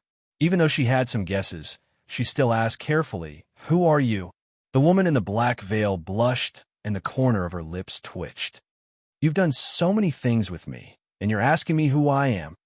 Thea hurriedly shook her head. Wasn't it to test your limit? She thought for a long time, but still couldn't figure out what your was, so she could only vaguely say it. Looking at the unicorn beauty and the woman in the black veil, standing on opposite sides, it was clear that they didn't like each other. The unicorn was a silly girl. This was the space of the bloodline mark, not Thea's space of consciousness. In theory, she was the guest, and these two were the hosts. She knew Arthas, but the newcomer in the black veil should at least have a name. Using hey or hey to address her obviously wouldn't work. Moreover, seeing someone who looked exactly like her in an unfamiliar environment, she couldn't help but feel a little scared. How should I address you? The woman in the black veil was secretly relieved that she changed the topic. She recovered some of her spirit and said with a sweet smile, "You can call me Thea." She paused and saw the surprise in her eyes. She was very proud. Thea Merlin. You? Did you just make up a name? Thea was furious. How dare you steal my name? Do you still want to live? I was called this name when I had self-awareness, so I knew it automatically. The woman in the black veil, named Thea Merlin, answered indifferently. She even pointed her middle finger at the unicorn standing opposite her. Earthies, on the other hand, did not show any signs of weakness as she flashed her mouth full of white teeth. She even made a strangling gesture with her hands. Thea scratched her head. Their relationship was really harmonious. If she wasn't here, the two of them might have already started fighting. Her bloodline talent was very strange. Light and darkness, a sunny unicorn and a dark shadow. The unicorn could be seen as the good side of the Quinn family, and the shadow represented the evil side of Malcolm. Or it could be said that the unicorn represented the original Thea Quinn warrior's personality, and the shadow represented the path of a mage that was accidentally fused with a transmigrator. The same starting point, different choices, different results. This matter couldn't be considered carefully. There were more and more things that could be interpreted. It was not an exaggeration to say that it was extremely frightening. Fortunately, the two powers were now her own. There was no such thing as either one or the other. She interrupted the two people, beasts, who were about to fight loudly. Stop fooling around. Can someone explain to me why you suddenly grew up? And how am I going to get out of here? Arthas, who was strangling Thea Merlin, said energetically. I'll tell you later. I'm telling you I know a lot. Thea, who was in a disadvantageous position, didn't show any weakness. She used her knee to hit Arthas's small bean bun, and her other two hands scratched and scratched. She didn't stop talking. I'm a great mage. I know the situation here. I'll tell you after I get rid of her. Chapter 159. Thea was speechless as she looked at the two buffoons. Was she thinking too much before? There might not be any secrets in this. These two are purely here to harm me. I don't even know what's going on outside, but these two are already playing with each other. Yes, Thea thought that they were just playing. In this space, no supernatural power can be used. The two of them are like shrews fighting, kicking, and slapping each other. Seeing that the black-clothed Thea's face was swollen by Earthes' slap, a black light flashed into space, and the injury was instantly healed. In such a place where you can revive with full health. What is this if it's not playing? Seeing that they were not going to stop, Thea hurriedly went up and pulled them away. Because in such a short time, she felt that she was getting hungrier and hungrier. Could it be that their injuries are consuming my physical strength? Thea, who had read a lot of books, automatically came to this conclusion. If I let them fight for a while, I won't die, right? Stop, stop. Thea had just pulled the two of them away. When Earthes took advantage of the fact that Thea's back was facing her, she kicked the black-clothed Thea again, and then proudly ran away alone. You bastard. You actually helped her hit me. The black-clothed Thea bypassed her and continued to chase after Earthes. Oh my God. Save me, old man. Thea looked up to the sky and roared. How much sin did I commit in my previous life to meet these two? Then, the three of them entered the stage of chase. At first, Earthes was leading, the black-clothed Thea was chasing, and Thea was persuading at the end. At other times, the black-clothed Thea was taking advantage of the situation and running in front. Earthes was chasing after her while spitting saliva, and Thea continued to persuade her from behind. Thea spent a lot of effort to appease these two immortals. In the process, they signed a lot of unequal treaties, such as promising to buy delicious food for Earthes in the future, and not continuing to ask the black-clothed Thea to do those indescribable games. All right, stop messing around. Thea felt like she was an Annie in a kindergarten, taking care of two seemingly mature, but actually very young naughty children. She coaxed them and finally stabilized the situation. Damn it. After running for such a long time, the feeling of hunger was getting stronger and stronger. He had to get out quickly. I hesitated for a moment. Arthas doesn't seem reliable. I should ask Black Thea. After all, she has the surname of an archmage, so she should know more. Tell me, what happened? He pointed at Black Thea and asked. His words sounded very impressive. If you were to wear a police uniform and write these words on the wall, it would be even more impressive. Black Thea rolled her eyes at her. Our minds are connected. I know what you're thinking. Your imagination is really wild. Under Thea's awkward expression, she continued. If I'm not wrong, it should be because you passed through the time vortex that caused the current situation. Our strengthening condition is light. Broadly speaking, time is also a kind of light. It may only be a moment for you, but for us, it has been 150 years. Because of our unexpected growth, a large amount of energy has accumulated in your body. Before the energy went out of control, your subconscious pulled you into this space. Do you understand? Black Thea raised her chin at her and rolled her eyes at the faraway Arthas. Time is also light. What kind of theory is this? Although Thea did not understand, she did not want to dwell on these theoretical questions. She just wanted to get out as soon as possible. Then how do I get out? It's easy to get out. Just focus your mind. However, your energy outside is about to go out of control. Have you thought about that? Black Thea looked at her original body as if to say, You're about to die. Hurry up and beg me. Thea valued life and death so much that she did not hesitate. She hugged Black Thea and cried. Her acting skills were so good that Arthas, who was not far away, was dumbfounded. The doppelganger was also shocked by the original body's lack of integrity. She stammered, "You can combine with that foreign horse over there to release the excess energy." She struggled to break free from the original body's embrace and pointed her middle finger at Arthas. "You have to maintain your sense of self. Otherwise, you will be led astray by her Chinibu personality when you combine." She did not wait for a reply and disappeared from her sight like a puff of smoke. Homogeneous personality? I really don't know. Thea rubbed her chin as she thought. There were a lot of secrets to this bloodline talent. However, she did not have time to think about it. She turned to look at the foreign horse with a suspicious gaze. Arthas did not wait for her to ask and quickly went through the main points. Thea memorized it very quickly and had no problem repeating it once. She quickly left this strange space. Where her consciousness returned to her body, she was instantly dazzled by the strong light that filled the spaceship. She had a physique that could absorb light. Even she found it dazzling, let alone the others.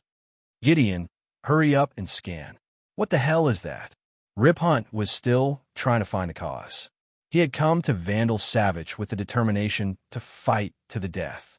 Now that such a thing had happened, as soon as he stepped into the other party's doorstep, he was about to go crazy. Gideon's voice was obviously slower than usual. He said in a tone that sounded like he was about to crash.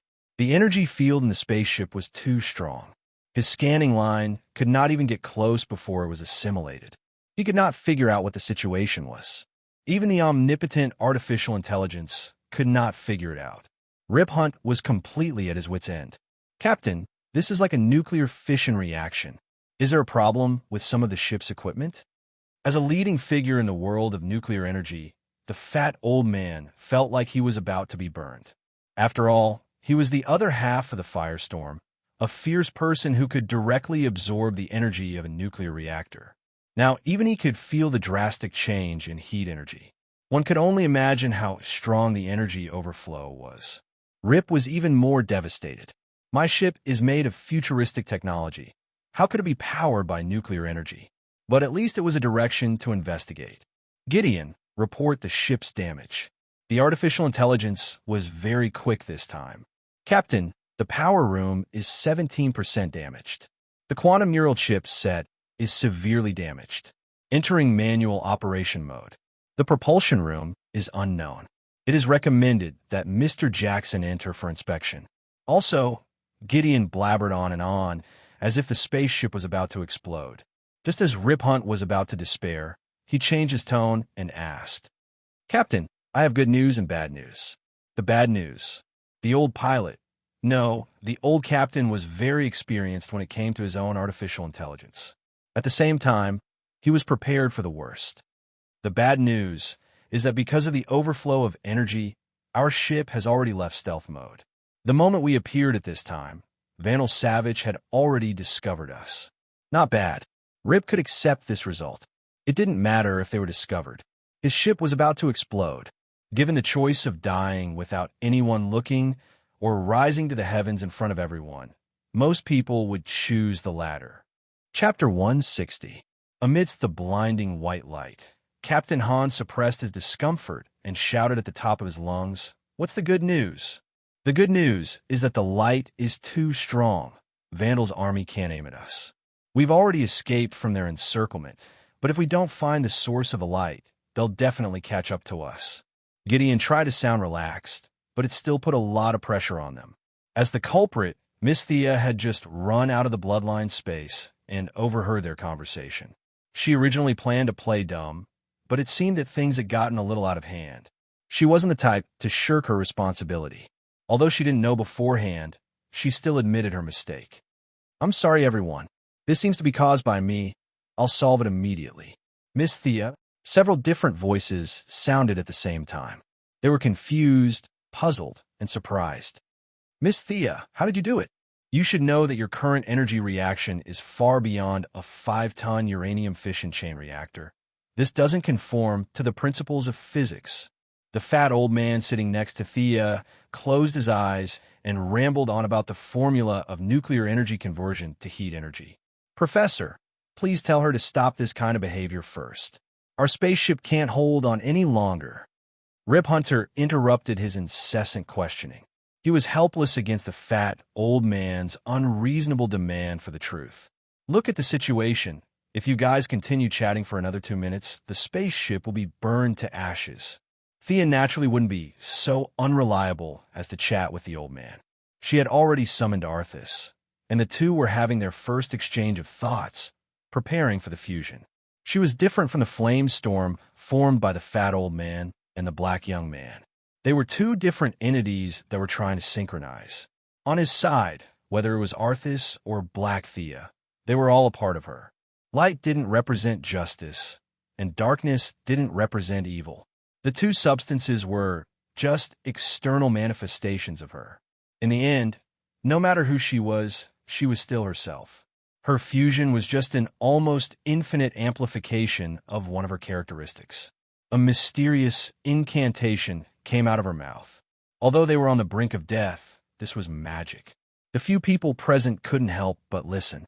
However, it didn't take long for them to realize that they couldn't understand this language at all. It was like a whisper, full of ethereal emptiness. Every word could be heard clearly, as if someone was chanting it in their ears. Captain, Miss Thea seems to be emitting some kind of special sound wave. This frequency seems to produce a kind of inert wave. He was interrupted by Rip's words. The old captain didn't care about the theory behind this. He just wanted it all to end so that he could escape. Was he afraid that people couldn't see such a big light bulb hanging in the sky? Although Thea was in the midst of her first fusion and the incantation was a bit lengthy, she wasn't completely unaware of the outside world. She almost laughed out loud at Gideon's unrelenting attempt to use science to forcefully explain magic. It was a good thing that he didn't have a worldview, otherwise he would have shattered into pieces. Magic, as the name implied, was the language of the devil. In the beginning, humans continuously tried to communicate with the demon realm and finally brought this language to the material realm. The number of mages who died in this process was uncountable. Some of them were just seeking death, but there were also some who were willing to fall into the abyss for the sake of humanity's strength. Through their continuous sacrifice, this language full of magic was finally brought to this world, and all kinds of mages and occultists were born. Great Mage Merlin wasn't the founder, but he still made great contributions. This was recorded in the first trial of the Secret Realm. The spell Thea was chanting now was more of an improved version of the secret technique. It was different from traditional magic, and the effect of the language was much lower. Otherwise, these guys would have gone crazy with their ears perked up at such a close distance. Come, my friend. Thea stretched out her right hand to Arthas, and the two looked at each other. Arthas took 2 steps back and revealed its true form. It was an adult unicorn with a shoulder width of 2 meters and a height of nearly 3 meters. It had a silver-white mane and a 30-centimeter long horn on its forehead that flashed with a wonderful light. There were also 2 pure white wings on the horse's abdomen. As it slowly retreated, its majestic body swayed beautifully. Thea opened her arms, and the unicorn didn't hesitate and ran quickly. At this moment, time and space lost its meaning. The two could only see each other. Courage, hope, and expectation constantly flashed in the unicorn's eyes. Thea nodded silently and opened her heart to accept these noble qualities. The unicorn seemed to have rushed over from 10,000 meters away and fiercely plunged into her body, completing the last step of the fusion. The huge kinetic energy made Thea unconsciously take 2 steps back. Magic power, an almost endless amount of magic power, from the depths of her soul, spirit, and body constantly poured out, and the blood flowing in her veins was completely replaced by the golden blood full of magic. Thea only felt that she could win. No matter who she faced, she could win. If the original level was set at 10, now it was 1,000. Compared to the Superman she met before, Thea didn't know if he used his full strength at that time, but she believed that she was now stronger than the Superman at that time. She might not be able to crush him, but she could definitely beat him. For a moment, She was smug and couldn't wait to punch Superman, kick steel bones, and elbow the Martian hunter. Unfortunately, her good mood only lasted for less than 10 seconds. Beautiful, right? Happy, right? Well, you can still use it. Use it to your heart's content. The unicorn transformed back into its human form in her consciousness, and the heroic and domineering aura it had just now was gone. It spoke lazily. What do you mean? Thea was a little confused. We're going to be invincible soon. Why are you pouring cold water on me? You know, you're also a part of me. The mystery of time is far beyond your imagination. No one can take advantage of time. You accidentally obtained power in this time and space. If you return to your original time and space, you'll be beaten back to your original form. Of course, you can choose not to return. Arthas spoke very slowly. In order to express it clearly, many words were carefully chosen, and the tone was much more serious. If she returned, she would be beaten back to her original form. If she didn't return, she could be the king of this world. Thea hesitated for a second before making a choice. She had to go back. Her family and friends were all there. The heroes in 2166 had all died of old age. No one would appreciate her being invincible. Sigh. She sighed. No matter what, she enjoyed it in advance. She would slowly bask in the sun when she returned. She didn't know if she could reach this level of power in her lifetime. Don't worry, you and I share our lives. We can live for at least 4,000 years. Thea felt much better after hearing that. For 1,000 years? The tree on Superman's grave must have died of old age. That's great, that's beautiful. Chapter 161. Although her mind was wandering, her hands didn't stop. She kept chanting spells and gradually took back the dissipating energy. It was unrealistic to directly take it back in her body. The energy was too violent, and she didn't dare to absorb it without purification. Captain, Miss Thea has controlled the energy source. We're saved. Gideon's tone returned from the slight urgency just now to the usual calm tone. Well, why do I feel like everything is still white? Miss Thea, please hurry up. Rip Hunt's heart was about to break into pieces. If he had known this would happen, he wouldn't have let Thea on board. She was too much of a troublemaker. Thea was busy carving the magic circle. Such a huge amount of energy required an extremely high-end magic circle. The magic circle structure was knowledge brought over by Earthies after the fusion. She had to study it and draw at the same time. Naturally, she couldn't be that fast. Don't worry, it'll be done soon. Who knew when it would be done? But to tell the truth, she was learning as she worked. These people were going crazy. In order to give them some hope, Sia told a small lie. Fortunately, as time went by and Thea carved 2 simple, shrinking magic circles, part of the energy dissipated into the atmosphere, and a small part of the remaining energy in the spaceship was absorbed by her. The Legends of Tomorrow team finally returned to the normal world from the world of light. At this time, the level of strength of these people could be seen. Next to Thea, the fat old man and the black eye not far away had shockingly high fire resistance, perhaps because of the firestorm. After the strong light disappeared, the two rubbed their eyes and recovered. Although the naturally airhead Kendra was a weak little chicken, she was still a priestess of the Egyptian god Horus in her previous life. She might have enjoyed some divinity residue in her daily worship. Although the residue didn't affect her combat ability, it was extremely resistant to all kinds of abnormal conditions. She looked around in a daze, not knowing what had happened. The others were ordinary people. The Atom Man carried a suit with him and immediately put it on when he felt something was wrong. The thermo-optical sensing transmission system, ion mass spectrometer stabilizer, carbonated polyester lenses were all turned on. With a lot of advanced technology, he was the first to recover among all the ordinary people. The remaining few who had neither mutated nor had any technological equipment were in a miserable state. Sarah and Rip Hunter were a little further away. Their reactions were rather fast, so they weren't affected by it. On the other hand, the two criminals in Central City were unlucky. They were only separated from Thea by the fat old man's seat. Heatwave skin was thick, and he was an arsonist, so his heat output was more or less enhanced by his profession. Although he was sweating profusely, his mind was still clear. At this time, he was staring at Thea with wide eyes.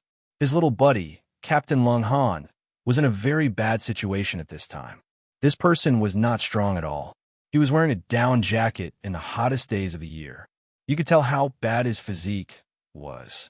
Now that he was hit by this energy wave that didn't have any radiation or shock waves, but was emitting a terrifying power, he was in a terrible state. The heat wave caused him to sweat profusely to expel the excess heat from his body. He was sweating profusely, and his bodily functions were almost in disorder. His breathing was weak, and the whites of his eyes, which usually looked like a lone wolf, were rolling up.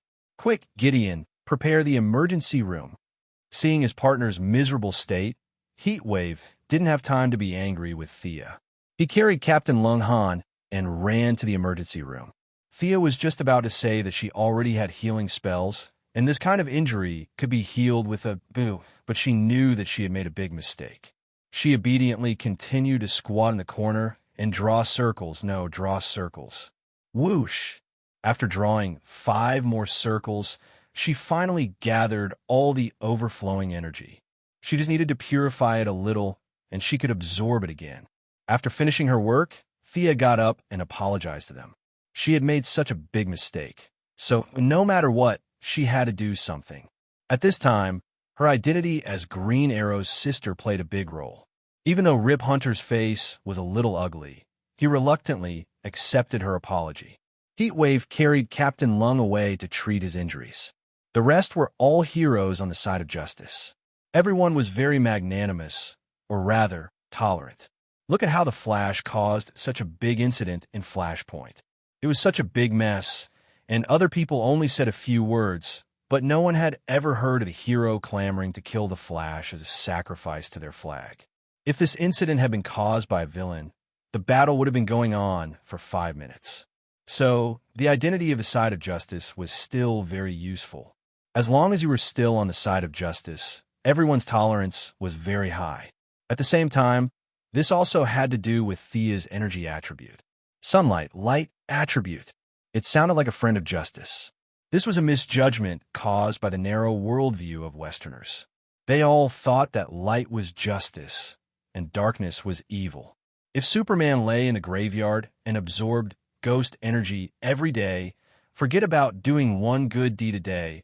It would be useless no matter how many good deeds he did. There would be a large number of righteous people who would crusade against him. These people always like to use their own inherent logic to measure everything. What was the same as their understanding was right, and the opposite was wrong? Thea couldn't comment on this kind of universal value, but as someone with vested interests, she wouldn't explain. "Thea, what are you wearing? In your hair?" asked Sarah Lance as soon as she regained her vision and noticed Thea's abnormality. The rest of the team looked over in unison. Why did you change your clothes in such a short time?" "Armor?" Thea's current appearance could be described as a huge change in the eyes of the team. The original red Kevlar was nowhere to be seen. Now, the main color of her body was gold and red. The most eye-catching thing was the shoulder guards on both sides of her shoulders. They were gold in color with a red satin lining. Mysterious runes would appear on the surface of his shoulder guards from time to time. There were also 2 small swords embedded on each shoulder guard. The arm guards and chest guards were also gold in color. Overall, they looked dignified and majestic. The leg guards were different from the traditional chainmail. Instead, it was a battle skirt with a red base and golden leaves hanging from it. The expressions of the legendary squad members were different, but the meaning in their eyes was similar. Is it really okay for you to wear such a traditional and magical armor on our sci-fi spaceship? Since they could see the abnormality, Thea naturally noticed it long ago. According to Arthas' original words, this rather flashy armor was a free gift. It would automatically be worn during fusion and would disappear once the fusion was removed. Originally, Arthas even suggested that since the fusion was complete, shouldn't the name be combined as well? "What do you think about SARS?" Sia spat on her face. "What's with your sister?" "My name is so catchy, sire, that's. Won't I be called Cervantes in a few days? Are you cursing me to death?" Thea rejected the name that could easily cause misunderstandings. Chapter 162. As the host, It wasn't impossible to refuse, but stubbornly refusing would easily lower the synchronization rate of both sides, so Thea had no choice but to compromise. For example, the silver-white long cloak behind her that dragged to the ground. A long cloak, a long cloak. Important things had to be said 3 times. Despite her reluctance, she had no choice but to loudly proclaim that she was also a hero with a cloak. To be honest, this cloak was very beautiful. It was similar to a combination of a haori and a navy coat from One Piece. On the back of the cloak, there were countless golden threads depicting a winged unicorn flying high in the sky.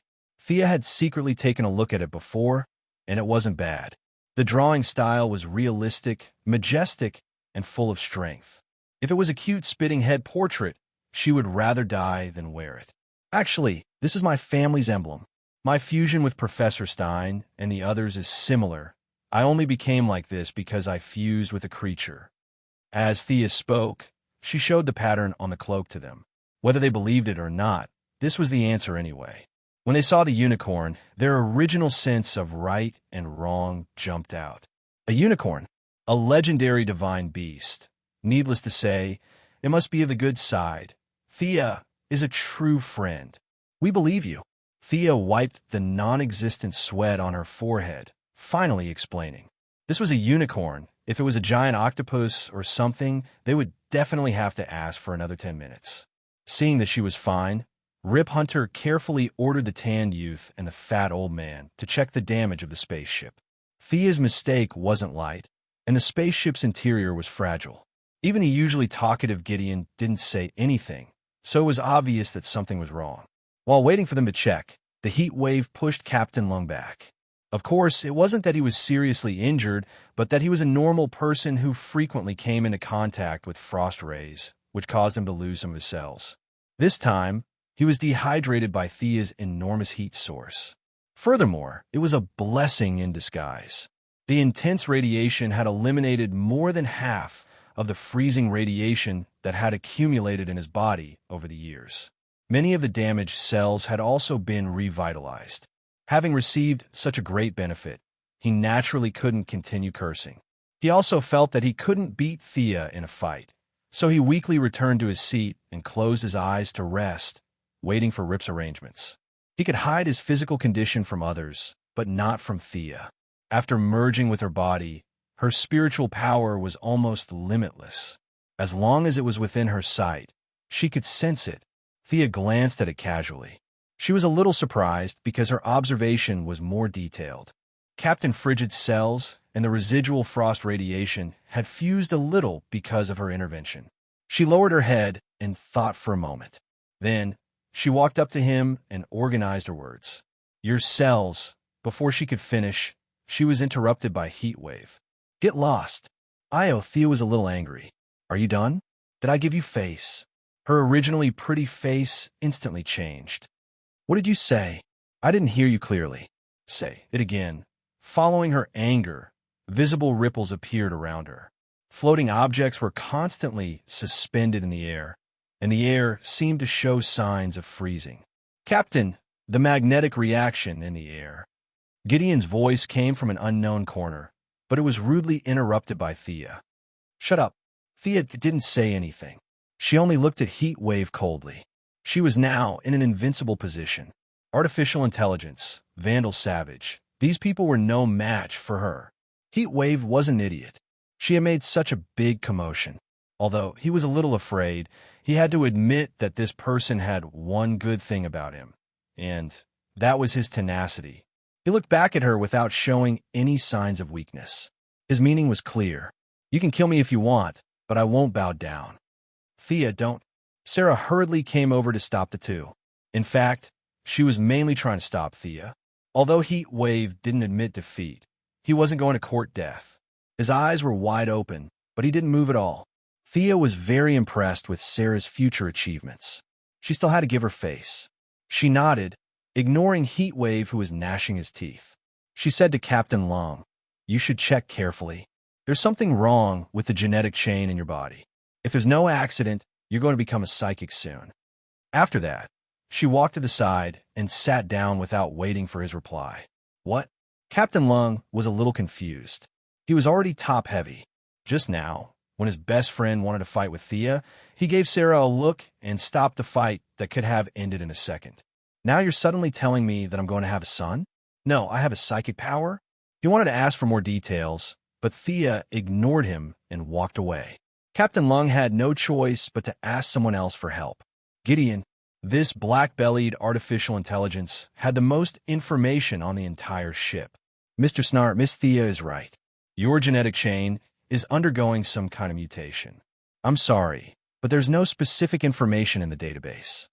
Damn, it doesn't understand what this means, right? Captain Lung could only continue to look at the others. He counted the heads and looked around. He found that the people on the ship didn't know such high-end knowledge. He could only give Sarah, who had a little spark with him recently, a look. He pointed at Thea with his chin. The meaning was simple. There's someone over there who knows. Help me ask. Sarah hesitated when she saw Captain Lung's look. She didn't know how much her face was worth to Thea. After all, this Thea was too different from the one she remembered. After thinking about it, she decided to ask. Asking one more question wouldn't kill her. When she took 2 steps, Thea's words entered their ears very clearly. There are 2 ways. One is to use time to wait for the genetic chain to stabilize. It will take about 3 years. The other is that I use high-energy light to illuminate him and accelerate the fusion of the cells and the freezing rays. However, it will consume a certain amount of his lifespan. You guys decide. Sarah and Captain Lung looked at each other and lowered their heads in thought. Before they could make up their minds, Rip Hunter interrupted them. Miss Thea, you're not going to use that kind of light again, are you? After receiving an affirmative answer, the old captain almost fainted. Are you kidding me? My ship is going to be scrapped. However, it was not appropriate to reject them directly. Captain Lung, Heat Wave, and Sarah were all important combat forces. Captain Lung and Sarah's battle brains were also the best in the entire team. The rest of the team was not as reliable as the 3 of them. The 2 scientists were jokers. The black guy was a mechanic half a year ago, and the Eagle Girl was washing dishes in a cafe half a year ago. Superpowers. What a high and mighty name. If he stopped them, it wouldn't just be a matter of being friends. These people would really turn hostile. Rip Hunter could only persuade them in a roundabout way. Chapter 163. Hey, you guys, shouldn't we avoid Vandal Savage's pursuers first? We'll discuss your matters after we land on the ground. No one objected to his suggestion. Captain Frostbite also had to consider whether it was worth it to exchange his uncertain lifespan for a superpower that could be obtained when the time was up. We're going to capture Vandal Savage at the gathering tonight. Miss Thea, do you have any suggestions? Rip only remembered that there was a god beside him after assigning the mission, so he hurriedly asked with a smile. Thea was now a little tired of these guys who had no superpowers but had lived for a long time. It was a waste of food. This Vandal wasn't even as good as a ninja master. This guy had lived for 4,000 years, and all he knew was throwing knives. He didn't know anything else. She felt that she could crush him with just a breath. The difference in strength was so great that any strategy would be useless. However, Thea was still thinking about Gideon's trick. If she went over and killed the enemy in a matter of seconds, they would be able to pick up the head and loot the equipment. How could there be such a good thing? But on second thought, if she returned to her original time and space and was beaten back to her original form, it would be a waste if she didn't fight a few times with such great power. Her eagerness to fight washed away all her unhappiness. I'll go with you. Thea said this very calmly, but her tone was firm and not one for discussion. Old Captain Rip Hunt couldn't wait for her to come along. He didn't refuse at all and finalized the plan of action. In the evening, Rip brought Sarah, Heat Wave, and Thea, the max-level main account, to the gathering. Although Thea's Sun Mark's power would be weakened at night, her energy base was huge, so she didn't care about that little bit. Originally, Captain Frostbite was about to follow them, but Thea coldly said, "Don't touch the freeze gun." That made him retreat instantly. Before leaving, Rip was about to get a few Vandal Guard's clothes so that he could blend into the gathering, but Thea stopped him. No need to go through so much trouble. Her right hand instantly drew a few mysterious runes. A few transparent rays of light fell on the three of them. The three of them looked at each other and touched each other. They didn't feel any changes in their bodies. Darkness can make you invisible, but so can sunlight. My spell can continuously absorb light. Other than a few of us, no one could see you. Looking at their confused looks, Sia gave them a rough explanation. She sighed inwardly. It was really hard for them to switch from science to magic all of a sudden. Rip Hunt was in disbelief. He ran back to the spaceship and got Gideon to scan the area with all sorts of rays. The results left him on the verge of a mental breakdown. The place he was standing on was empty. Regardless of whether he accepted it or not, this was the truth. He could only temporarily give up on his efforts to save his worldview and focus on killing Vandal. Due to his return, they were delayed for some time, so the three of them ran to the meeting point. That's right, it was 3 people. Miss Thea was now flying leisurely in the sky. She had 2 ways of flying. One was to use the unicorn's wings, but she always felt that her image was a bit similar to that of Eagle Hero and Eagle Maiden. The other was to use her own powerful strength to lift her body up and move quickly. Although the second way was a bit rough, it was still pretty. Thea even purposely assumed Superman's classic pose as she flew around in the sky. Her super speed created afterimages that formed the letter V, then the letter I. Awesome. It was no wonder that Superman and Supergirl could be compared to the clouds in the sky. Their happiness came from comparison. Compared to the 3 fellows on the ground who were panting as they ran, their sense of superiority was surging out. Seeing how hard they were running, Thea raised her hand and cast a wind walking spell on them. After a series of clattering noises, the 3 of them were agile people. They quickly adapted to the super high speed and finally arrived at the meeting point. At this moment, we are standing at the edge of history. The past victories are indeed memorable, but only by winning the final battle will you be remembered. For victory, for immortality. On the stage, Vandal Savage gave a hysterical speech. A large group of people in black helmets and black clothes raised their right arms in unison, echoing him loudly. If it weren't for the fact that these people didn't shout "Hail Hydra," Thea would have thought that she had come to the wrong set. However, this scene looked like the mobilization scene of Red Skull. Such a similar scene could only mean that these guys were using the same teaching material, right? It wasn't difficult for Vandal to recognize. Not to mention that he had just made a 500-word mobilization report. There were so many people in black clothes and carrying rifles. Only a man and a woman were standing in front with their faces exposed. Vandal was a priest, and considering his unrequited love for Eagle Maiden, the woman was automatically excluded. Although ancient Egypt was considered liberal, and there was nothing wrong with men and women, they weren't so casual with the gods. If 2 female priests were together, wouldn't the gods explode and let them reincarnate 206 times? Dream on. Is this bearded man the target? Thea whispered to Rip Hunt. The old captain's eyes were full of hatred. He pursed his lips and didn't speak. He just nodded. Then I'll take him down. You guys wait. Thea looked at him for a long time and couldn't see what was so powerful about this guy. Even in her normal state, she could kill him. This guy probably relied on his immortality to occupy a place among the villains. You? Rip wanted to say something, but Thea had already broken through the sound barrier and rushed in front of Vandal. She swung her fist, afraid that she would kill him with too much strength, so she only used 10% of her strength. It had to be said that Vandal had lived for so many years and had a lot of experience. His brain didn't even react, and his body was already rolling on the ground like a lazy donkey. Thea's probing punch landed directly on the guard behind him. The guard looked at the huge hole in his chest in shock and fell to the ground dead without a sound. It wasn't until he lay on the ground that a large amount of blood began to flow from his wound. Go! Vandal grabbed the hand of the woman beside him, and at the same time took out a remote control and pressed it hard. Boom! Boom! The continuous explosions distracted Thea's attention. Out of the corner of her eye, she saw that the crowded square had suddenly become hell on earth. Large amounts of broken limbs were blown into the sky, and flames were gathering in the area, from all directions. What's going on? This guy can see through my magic? Did he discover Rip and the others? But soon Thea understood that this guy didn't see anything. He was betting with superhero logic that she would save people, even if it was an enemy from before.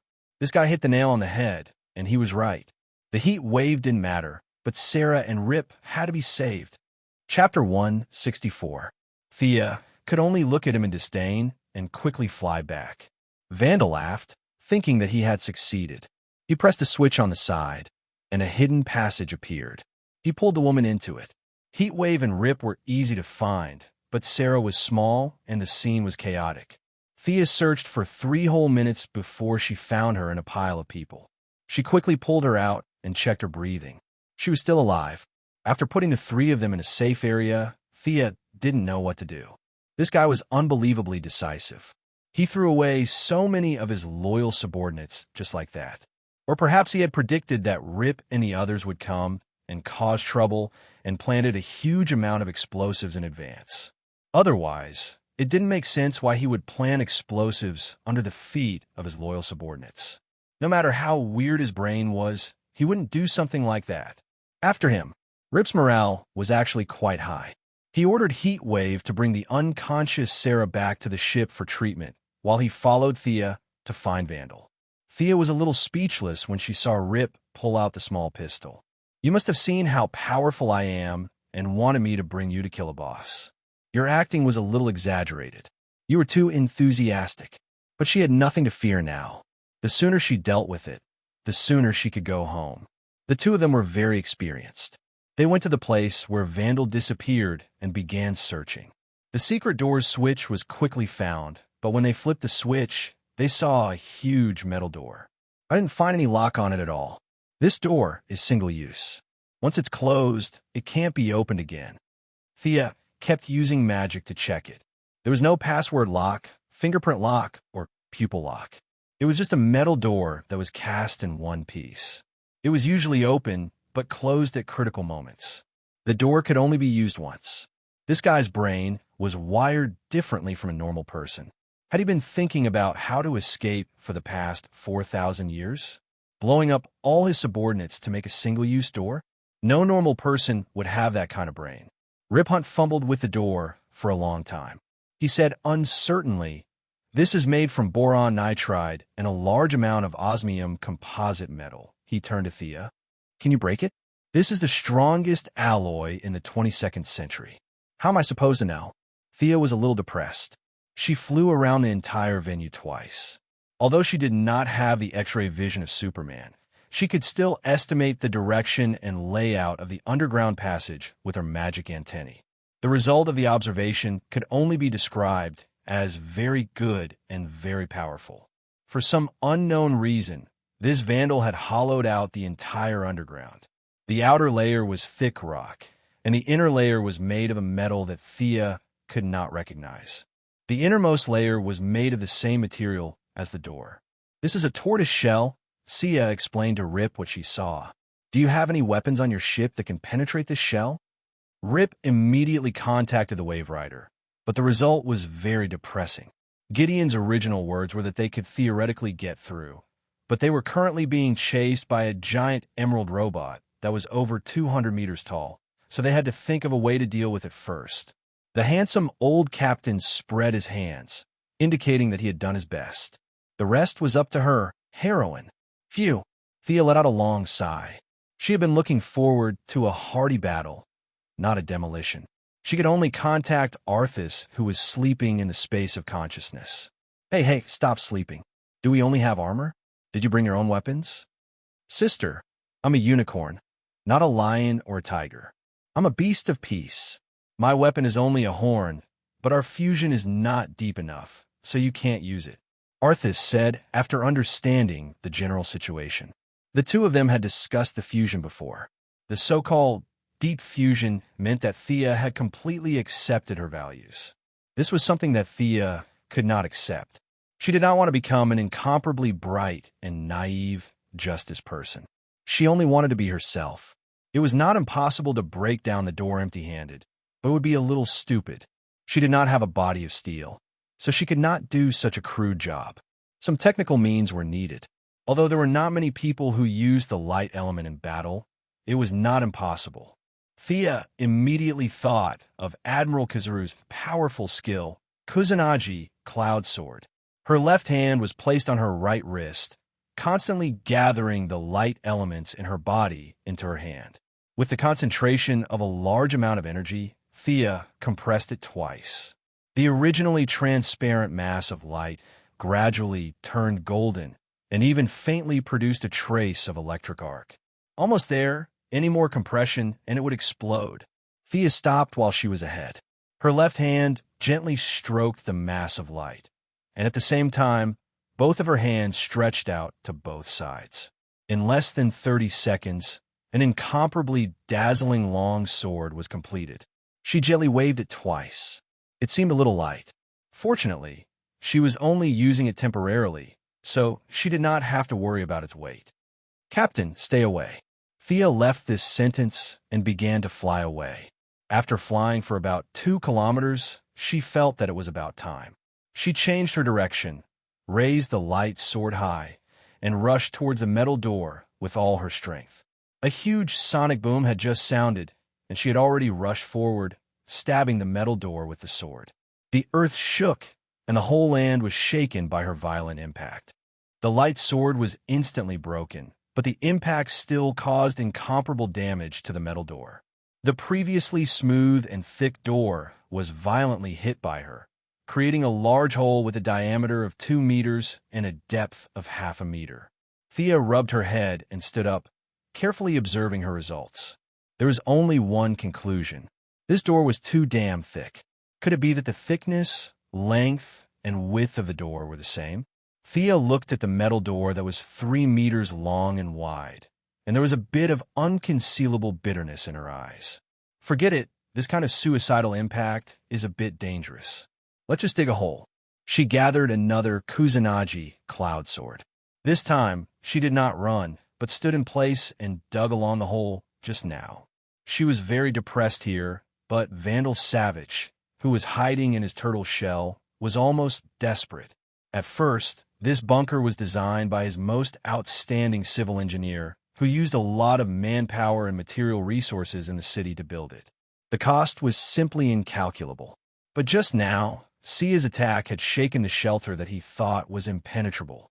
This caused his originally solid confidence to collapse by more than half in an instant. Following that, Thea did not stop digging. The sound of her digging could not be hidden from him. He called up the real-time monitoring of the indoor computer and found that the overall damage of the metal door had reached 45%. The enemy was about to come in. It was not that he had not encountered such a powerful enemy in his 4,000 years of life, but as far as he knew, those superheroes should have died of old age.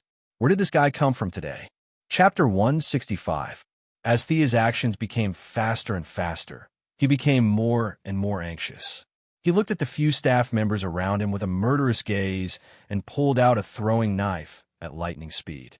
With a few dull thuds, he killed everyone in the room except for himself and the woman beside him. "Father, what are you doing?" The woman asked her father, who she used to worship, with a puzzled expression. Vandal walked over and gave her a loving hug. He whispered in her ear, "Daughter, I'm sorry." His gaze quickly turned from gentle to ferocious. A dagger with a strange pattern was stabbed into her abdomen and stirred twice. "You? Why?"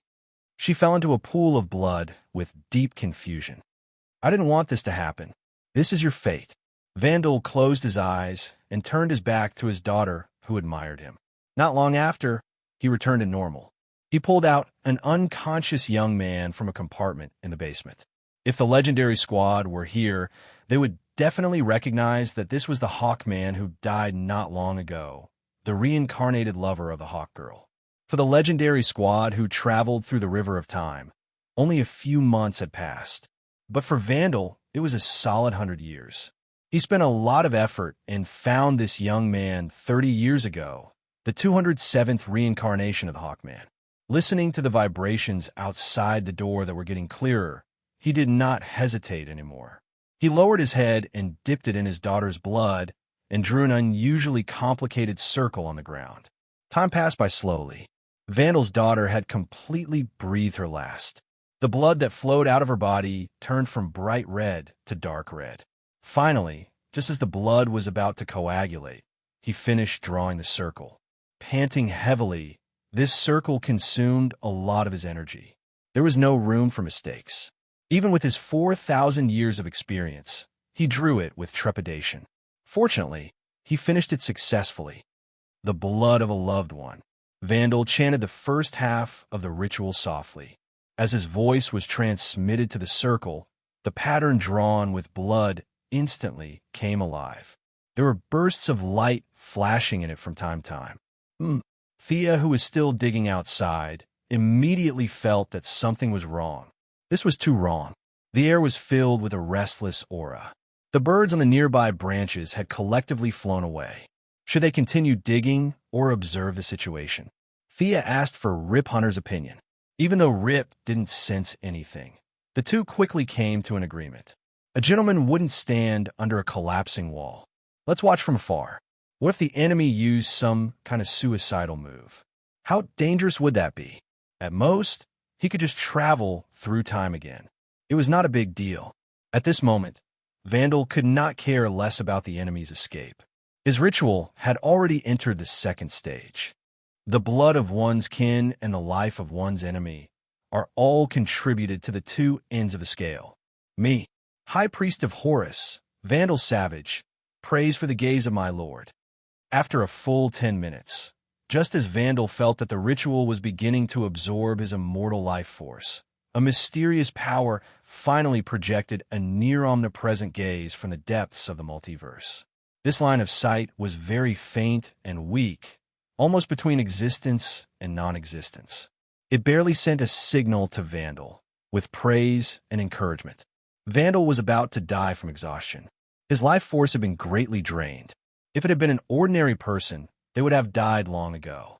He was cursing in his heart. I haven't used it once in 4,000 years. It's so difficult to summon you for the first time. Can you do it or not? But the arrow had already been knocked. He trembled as he completed the last step of the ritual. He reached out a hand and aimed at his left eye. His heart was full of hesitation. There was no small matter when it came to the gods. As long as he sacrificed it, the eye would not grow back even if he was reborn. But his hesitation was immediately felt by the gaze. The message sent became more and more impatient and dissatisfied. Gritting his teeth and stomping his foot, Vandal aimed at his left eye and dug it out. The excruciating pain almost made him faint, but he still had some rationality left. He threw the bloody left eye into the ritual. I sacrifice my eye. I pray for the guardian of the pharaoh, the symbol of royalty, the eagle god Horus, the eye of all worlds. Destroy these fugitives of time, the destroyers of world order. Vandal's last few words were almost roared out. There was no other way. He was too weak. His face that used to be 40 years old now looked like he was 80 years old. One had to know that he had maintained the appearance of a 40-year-old man for 4,000 years without any change. Now, a ritual had sucked away his nearly limitless life force. In addition, he had lost an eye and a daughter. His sacrifice was really too great. Thea naturally did not know about his sacrifice. Even if she knew, she would not take it seriously, because at this time, she was already a little shocked. In the sky and on the earth, ancient sounds kept echoing. A faint eagle cry kept circling in everyone's mind. Rip Hunt of the Church of Science also saw that things were getting worse, but he did not know what it meant. He could only ask Thea, who seemed to know a lot. If it was any other question, Thea would not be able to answer. After the fusion, she only gained some knowledge about unicorns. That knowledge was passed down through her bloodline. Not only was there little, but it was also very biased. But Thea could still recognize the current scene. As the representative of the heavenly realm's creatures, even if she had not seen it, she had at least heard of it. Facing Rip Hunt's inquisitive gaze, she gritted her teeth and said with a bit of bitterness, "This is the omen of a god's descent." Walla Walla. Rip Hunt could only hear the sound of his worldview shattering. Are you kidding me? It's already the year 2166. We're already using space-based weapons. And you're telling me about a god?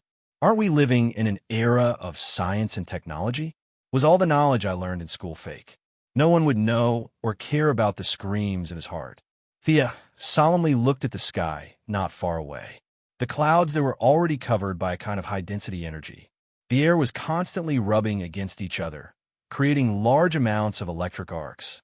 Just as the energy gathered and finally reached a certain point, a pair of sharp claws suddenly reached out. Although it was very difficult and slow. As if the claws were tearing something, they still managed to tear a large hole in the energy. Miss Thea, should we? Rip Hunt received information from the Wave Rider. The Atom Man had killed the big robot sent by Vandal at the cost of serious injuries. The spaceship was quickly approaching and was preparing to make a strategic turn. Thea was not that anxious. After repeated comparisons, if this god was only at this level, she really did not have to be afraid of him. God sounded nice, but in reality, they were life forms that were much higher than ordinary people, so they were called gods. Comparing life forms, Thea was now a half-human, half-world creature. She was definitely inferior to him, but she was not afraid of him. Chapter 166. The pressure of a god had some effect on her, but it wasn't strong. Compared to Rip Hunt, whose lips were trembling and couldn't even speak clearly, Thea's performance was full of the demeanor of a strong person. Captain, go and catch Vandal Savage. He's down there and can't resist anymore. As for this big guy, leave it to me. Thea was amused after she said that. It wasn't because she thought of a joke, but because she felt the excitement in her soul. She smiled with fighting spirit, and her blood was boiling. Finally, there was a worthy opponent. This was a real god. After a good fight, she wouldn't have any regrets even if she returned to the original space-time. The unicorn felt her monstrous fighting spirit and took the initiative to let go of part of its body control, causing Thea's aura to increase by a lot. Rip Hunt also knew that he couldn't stop her and the unicorn. If you want to fight, then fight. I'll go and catch Vandal first. He ordered the Wave Rider to start breaking the door, and it didn't take long before the door was blown open. He ordered the Atom Man, Sarah, and Captain Frigid to guard the house for the 3 seriously injured. The remaining Firestorm and Heatwave Hawk Girl followed him to catch Grandpa Vandal. The cumulus clouds in the sky were getting heavier and heavier. Although the pair of sharp claws used all its power to dispel spells, the effect wasn't significant. At this time, it didn't care about the dignity of a god. A hairy leg stretched out from the space and began to squeeze out with all its hands and feet. Thea naturally couldn't just stand by and watch. The villain could do whatever he wanted. She wasn't that stupid. Yes, she felt that she was justice, and the enemy was naturally the villain. That was what she thought and did. After communicating with the unicorn, the original unicorn pattern on the back of the cloak was replaced. Now, 2 large Chinese characters were displayed. Justice. Anyone who went against him was a bad person or a bad god. Run over and kick the enemy back. After thinking about it, she gave up on this tempting idea. The enemy's strength was unknown, and if she was dragged in, she wouldn't be able to cry. Since she couldn't engage in melee combat, she would have to fight from a distance. Although Thea looked like a holy knight with her golden armor, that was just a facade. No matter how strong a unicorn was, she was still a magical creature. Her powerful magic was her only source of strength. Dekrunta Gusakasha, Thea immediately cast the strongest spell in the unicorn's memory. Not only did she use hand gestures, even the incantation was much longer than before. As the mana around her gathered, the entire place fell into absolute silence. She and Horus, who was about to cross over to the other world, were like 2 whirlpools, each of them madly absorbing the mana in the air. Horus was not an ordinary person either. Sensing the danger in his body, he exerted more force toward the opening. A small part of his falcon-like head was already exposed. His right eye shone brightly, showing the vast wisdom of a god. His left eye was filled with hatred and hostility as he stared fiercely at Thea. Although it was just a glance, Thea, whose power level was infinitely high, instantly understood the past. Horus' left eye was once passed down to the world. Later on, it was made into a divine artifact, the Eye of Horus. This divine artifact was personally found by him and offered to the god of the underworld, Osiris, for safekeeping. Now, his right, I was the original eye of his divine body, and his left, I was probably Vanel's offering. Could his right eye also be made into a divine artifact? Thea couldn't be blamed for thinking too much. His eyes seemed to be able to see through everything in the world. It was really tempting. Something that even the god of the underworld was interested in must be of a higher level than things like scepters and magic balls. No matter what the situation was, she must keep his eye. At most, she could just grab it and run away. As for Vandal's eye, she would leave it to him. Thea was afraid that she would have nightmares if she looked at his fierce gaze. After 3 minutes of chanting, the spell was finally ready. Perhaps this world was a technological world, but the casting of spells was extremely jerky.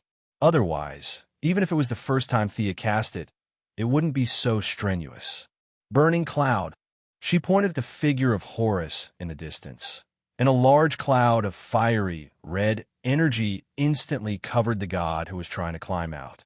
A large amount of heat and light energy gathered in the cloud, and countless explosions occurred every second. The energy after the explosion would not dissipate, but would gather and explode again in the sealed cloud. In theory, the energy could continuously gather and explode, and the enemy's injury would also increase the destructive power of the energy. Although the cloud seemed airtight to the outside world, Thea could see inside as a spellcaster. She didn't know what this god was thinking. Was it because he was too bored? He was so focused on drilling in this direction that he turned a blind eye to the explosion in front of him. A faint layer of light appeared on his body. Although it was so weak that it seemed like it could be blown out by a gust of wind, it persisted in the continuous explosion. Powerful. Sure enough, the power of spells would be greatly reduced against gods. This was the memory inheritance in Merlin's bloodline. His ancestors had most likely done something similar to what Thea was doing today. This was really a good family style. Since direct damage couldn't penetrate you, then let's try direct damage. As a modern person who had been influenced by modern science, her mind was much more active than the ancients. This time, there was no need for complicated spells. It was a pure contest of energy. Thea gathered all the light energy in her body between her fingers. After repeatedly compressing it, she pointed 2 fingers at Horus, who was still acting as a target. Magic Beam Cannon. Well, Thea felt that this move was very similar to the move of a certain national cartoon Demon King. The principle was similar, so she directly borrowed the name of the move. The spiral energy constantly accelerated the main energy beam. At first, the speed was not fast because the energy was too concentrated, but under the continuous acceleration, it became faster and faster. Thea and Horus were 2 kilometers apart, but this distance, driven by the spiral energy, almost broke the space barrier. Poof! The energy beam opened a small hole in Horus' divine body as thick as an adult's finger. Although this was not a serious injury to Horus, who was 5 or 6 meters tall, he could not accept being injured by a mortal. His eagle-like head roared in an unknown language. His entire body began to expand violently, as if he wanted to use this method to forcefully descend. What the hell? I only took a little bit of blood from him. Did he have to go berserk? Thea was definitely not lying. It was a drop of blood. A drop of golden blood flowed out from his wound. The wound healed very quickly and was repaired in an instant. However, the drop of blood fell to the ground uncontrollably. The blood of a god. Thea was a little tempted when she saw the drop point. Generally, this was the foundation of the protagonist's flight, not to mention that this was her own spoils of war. However, it was a little degrading for her to rush over like a hungry dog. In any case, she was now an opponent of the same level as him. Although the gods might not acknowledge her, she had to despise him on the surface and respect him in her heart. After memorizing the drop point of the blood, Thea did not stop and continued to fire. Poof, poof, poof. After 3 consecutive shots, Thea was exhausted. As a target, Horus was even more exhausted. Chapter 167. Thea had no time to pay attention to where the god's blood would land. They must be in the same area. The two were fighting in the air, and the Earth's rotation wasn't that fast. Huff, huff. She gasped for breath. She had consumed a lot of energy, and her mental strength had decreased by at least 15%. After a few concentrated shots, she realized that she couldn't stop this god from entering. She wasn't strong enough to kill a god like killing a dog. She could only show limited attention to this god who wanted to squeeze in. She drew an incantation with her hand and summoned an owl, which pointed to a few spots in the distance. She couldn't let this god's blood go to the passers-by. There were too many such scenes in novels. Two max-level characters fought until the ground shook and the sky shook. In the end, both of them were seriously injured, and the main character went to take advantage of the situation. Thea wasn't so selfless. She didn't care about people in 2008, let alone people in 2166. She would be angry if anyone dared to fight with her. She silently stopped in the air to recover her strength. She wanted to fight this god fair and square. Fortunately, Horus was busy and didn't use his mind-reading ability. Otherwise, he would have spat at her face. You opened 4 holes in my body. God's blood was different from human blood. Human blood could spurt out like a fountain, but God's blood could not do the same. Every drop of God's blood was extremely precious, and some could even affect a god's godhood. To a certain extent, this was an important indicator of a god's combat power. If too much blood was lost, the god's divine position could be knocked off, causing eternal death. Horus saw that Sia was silently controlling her chi and preparing to fight with him in a fair and square manner. He thought that she was holding back her ultimate move.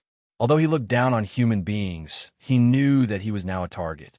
The woman in golden armor opposite him could totally kill him. He didn't know that Vandal was currently being chased by Rip Hunt like a dead dog, and was still secretly hating the priest for not being helpful enough. Seeing the god in such a difficult situation, he didn't continue to provide support. As long as he recovered a bit more strength, he would be able to enter the prime material plane from this place where the gods slumbered. He finally made up his mind to cut off the connection with his original habitat and break through by force. With a roar, Horus's divine power circulated wildly. His god's body, which was one size larger, swelled up again. Ripples visible to the naked eye rushed in all directions. The sky, the earth, and the sea all felt an inexplicable tremor. Countless eagles and falcons all over the world soared into the sky and cried out loudly. Countless signs indicated that a true god had once again returned to the world after experiencing the twilight of the gods. Naturally, Thea could also see these strange scenes. She could only say, "What the F***CK? What's the big deal about the background music?" The special effects of this person's appearance were enough to touch the heavens and the earth. "My name is Horus. I am the son of Osiris and Isis. I am the patron saint of Letopolis. I am in charge of all justice and law in the world. You should bathe in the glory of the gods and worship me under the supreme sovereignty. This is the gift of the gods. This is the only contribution of your humble life." As for this person who didn't come out to fight, he first introduced himself and talked about his 8 generations of ancestors. Sia came to watch with the attitude of watching a show. But when he talked about worship, the humble life Thea was a little unhappy. Was he talking about her in a roundabout way? With a true god here, what are you waiting for if you don't bow? Hey, Birdman, it's a democratic society now. Your sovereignty was gone 4,000 years ago. Thea didn't dare to get too close. She didn't know what kind of attack this guy had. But looking at his bird head, no, eagle head, she could roughly guess that this guy must be very fast. Horus, who was 10 meters tall, dark, with the head of an eagle, naked upper body, and a linen sheet wrapped around his lower body, was stunned by her words. He couldn't help but ask, "Is the 4th dynasty over?" Thea nodded and said in her heart, "God, you are right. Not only the Ming dynasty is gone, but the Qing dynasty is also gone." Horus got his answer and was obviously a little stunned. He looked around. His divine thoughts swept across the land with a radius of tens of thousands of kilometers. The thousands of years of human civilization development and knowledge accumulation were all analyzed by him. He shook his huge eagle head with some dissatisfaction. It seemed that the development of this world was somewhat beyond his expectations. Thou art the most powerful person among the humans. You are qualified to rest under my throne. Kneel down and accept my blessings. This is an honor that you can't imagine. Horus figured out the context of the changes in the world and was a little confused. He couldn't tell whether some changes were good or bad. But what kind of existence was he? He was a god. It could only be the world that adapted to him. It was impossible for him to accept the world. In the face of Thea, a time traveler who could hurt him, although he was a little annoyed, he was ready to recruit people and continue to build the kingdom of heaven on earth. In his impression, humans were unbelievably weak. If he were to condescend to rope them in, the other party would definitely bow down and worship him. As for why Vandal summoned him, he didn't care at all. Gods could order humans, but how could humans command gods? He threw Vandal's wishes to the sky without thinking. Thea was amused by him. What did he mean? The Prime Minister could hold a boat, but this god was better. Did he want to take her in without any grudges? Please, we haven't fought yet. How can I just surrender? Also, where did you learn to speak like you're singing? Thea had goosebumps when he sang. Thea repeatedly checked and didn't feel that this god was very powerful. Except for his appearance and his singing, there didn't seem to be anything special.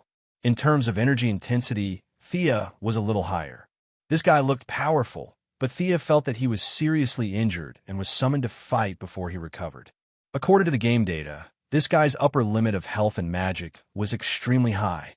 But now he only had a little bit of health left, and his magic was almost at the bottom. Compared to Thea, who had full health and magic, it was not certain who would win if they fought. Thea was too lazy to talk nonsense with him. They couldn't talk on the same channel. She mobilized all the magic in her body, accumulated momentum, and prepared to arm wrestle with this guy. Her sudden surge of momentum surprised Horus a little. Shouldn't this person kneel down and kowtow? Why did she look like she was going to fight? I've already forgiven you. Why are you so stubborn? Although he didn't understand, the majesty of gods couldn't be blasphemed, and he didn't bother to explain. If you want to fight, then let's fight. Thea could see that he was very weak. Of course, he knew better. After being awakened from eternal sleep, he was in a very bad state. Even if an ordinary priest used the right process, at most it would attract his attention. The priest's ability was not enough to bring him to this world. Fortunately, Vandal Savage was not from Class 1. He was from Class 3. By crazily extracting Vandal's immortal life force, Horus finally entered the world that was once filled with the footprints of the gods after going through many hardships. Chapter 168. Horus had lost too much of his divine power, and many of his abilities that required a lot of daily consumption were not activated. Not knowing that his only remaining priest had lived for 4,000 years and had long been blinded by the bustling world, Vandal, who was walking uneasily, was cursing him in his heart. Hurry up, to think you would have such a day. Rip Hunter kicked Vandal and urged him to quicken his pace. The old captain was in a state of great joy and sorrow today. Initially, Thea's man-made nuclear bomb almost blew up the spaceship, which was a great sorrow. Now, he easily caught the enemy of his life, which was a great joy. Without any scruples, Vandal was now so old that he didn't even need to buy a ticket to board the spaceship. He didn't have any intention of taking care of the old man and dragged him back to the spaceship like a sheep. The spaceship quickly took off. It had no choice but to take off. Horus was 10 meters tall and stood on the ground like an iron tower. Thea was also hovering at the same height, staring at him full of fighting spirit. These two could fight at any time, and the ground was too dangerous. Is this a god? The Atom Man, who had been fighting with the giant robot, had been badly injured. Now that he had just recovered a little strength, he was helped by Kendra to the display screen to watch the news of the arrival of a god. This was not seen in Star City in 2017, and he looked at the tall and majestic Horus with some interest. It was unknown whether it was a coincidence or his gaze was too wretched. Separated by tens of thousands of meters and the spaceship's display screen, Horus's eagle eye quickly glanced at him, and there was a trace of divine power in his eyes. Ray Palmer was a purebred, ordinary person. Although he was tall and handsome, it was useless in front of divine power. Even with so many obstacles between them, when the gaze fell on him, he was still instantly seriously injured. Poof! A mouthful of blood spurted out, and his whole body fell straight down. "Where are you looking?" Although Thea didn't know that her temporary teammate had taken a blow for her, she still seized the opportunity when Horus was momentarily distracted. This guy's divine body was too resistant to magic, and the preparation time of the magic beam cannon was too long. Thea could only do what she was used to doing, and she charged forward with her lightsaber. Fortunately, this wasn't a game. There wouldn't be any situations where warriors couldn't use magic or mages couldn't fight in close combat. Thea didn't have any psychological burden for a mage like herself charging forward to attack. She gripped the 2-meter-long heaven-gathering cloud sword with both hands and stabbed forward. At first, Horus might have been afraid of the majesty of the gods, so he took a few of her attacks with his bare hands. The result of his carelessness was that he was pierced with 2 more holes. Helpless, he could only take out a golden scepter from the void. At the top of the scepter, there was an eagle spreading its wings, ready to fly. Scepter of Horus? Sia's gaze couldn't help but be attracted to the scepter, but when she looked at it carefully, she was a little puzzled. The scepter was more than 8 meters long, and Horus wielded it with such vigor that it was airtight. Was this what Vandal was holding back then? He was 8 meters tall and wielded an 1-meter stick? The scene seemed a bit fake. Thea believed that artifacts could be big or small, but would Horus make his weapons smaller for humans? She knew the answer just by looking at how arrogant he was. Thea once again used her high-speed movement to aim her sword at Horus' head. Horus clenched the scepter with both hands and swung it in the opposite direction. With a crack, both of them used almost all their strength. The result was that Thea's sword and Horus' scepter shattered at the same time. The lightsaber shattered into pieces, and the scepter also broke in the middle and fell into the ground. Hey, Thea understood. This guy's scepter was the same as her lightsaber. They were both made with his own energy. Without her weapon, she quickly retreated. It would take a few seconds to condense the lightsaber again, but Horus' scepter could be condensed at will. Thea's control of energy was far inferior to these gods who had lived for countless years. Human powerhouse, do you want to see the distance between you and the sky? Do you want to know how shallow you are? Let me show you the authority of the gods. Horus did not rush to attack. His divine power began to spread in all directions. Wherever the divine power passed, high-rise buildings collapsed instantly, and asphalt roads broke. The high-tech city, which was full of modern atmosphere, almost turned into a sea of sand in the blink of an eye. From time to time, sand waves rolled, and some sand waves rushed to a height of 100 meters. Most of the residents in the city had blank eyes, and the modern clothes on their bodies were replaced by linen clothes. A few people who were still conscious looked at this scene in puzzlement, thinking that it was some kind of prank. There are so many stupid mortals. Horus was very dissatisfied with those who still retained their own consciousness. In an instant, he sent out countless messages. Those who were under his control all had their strength increased dramatically. In groups of 3 or 5, they knocked down those who were conscious to the ground. Occasionally, a few people who were in a semi-conscious state were washed by the divine power and lost their own consciousness, but most of the sober ones were beaten to death. What the hell? Thea watched the city turn into a sea of sand, and the former city's inland river turned into an oasis. Countless low bungalows rose from the ground, and the surviving citizens were all bare-chested and surrounded by sheets, kneeling and kowtowing to Horus. Was it really that exaggerated? Thea watched in horror as a building slowly rose from the ground in the center of the so-called city. It was a huge pyramid that she had never seen before. As it rose, the surrounding crowd showed a fanatical expression, and many people were so excited that they shed tears. Do you see? This is the power of the gods. Change at the fundamental level of things. This is a field that you can't touch. Horace looked at the fruits of his labor and was very happy. It was a joy that came from the bottom of his heart. That's more like it. Those messy high-rise buildings just now are too messy. If humans lived 100 meters in the air, wouldn't they look down on me, a god? This was not normal. Thea did see his so-called power of change. The city turned into a sea of sand, and the inland river into an oasis. Given some time, she could also do it. It was nothing more than a few topographical changes. Turning the citizens into idiots could also be done with a large-scale suggestion spell. However, the changes of some animals made her a little frightened. She saw a few dogs turn into camels and a kitten turn into a leopard. This was not a transformation spell that changed the appearance, but a fundamental change that she couldn't do. Not to mention the pyramid that was still rising. How did it change from invisible to tangible? All these questions made Thea a little confused. She was already preparing to retreat. Whether it was returning to her own timeline or continuing to hang around with the Legend Squad, it was better than fighting this non-human. Using her psychic power, she quickly found Rip Hunt and the others in the sky. She prepared to directly teleport into the spaceship. It was time for a new strategic change. Chapter 169. Miss Thea, these people, we have to save them. Isn't that right, Captain? Before Rip Hunter could say anything, the fat old man with a sense of justice spoke first.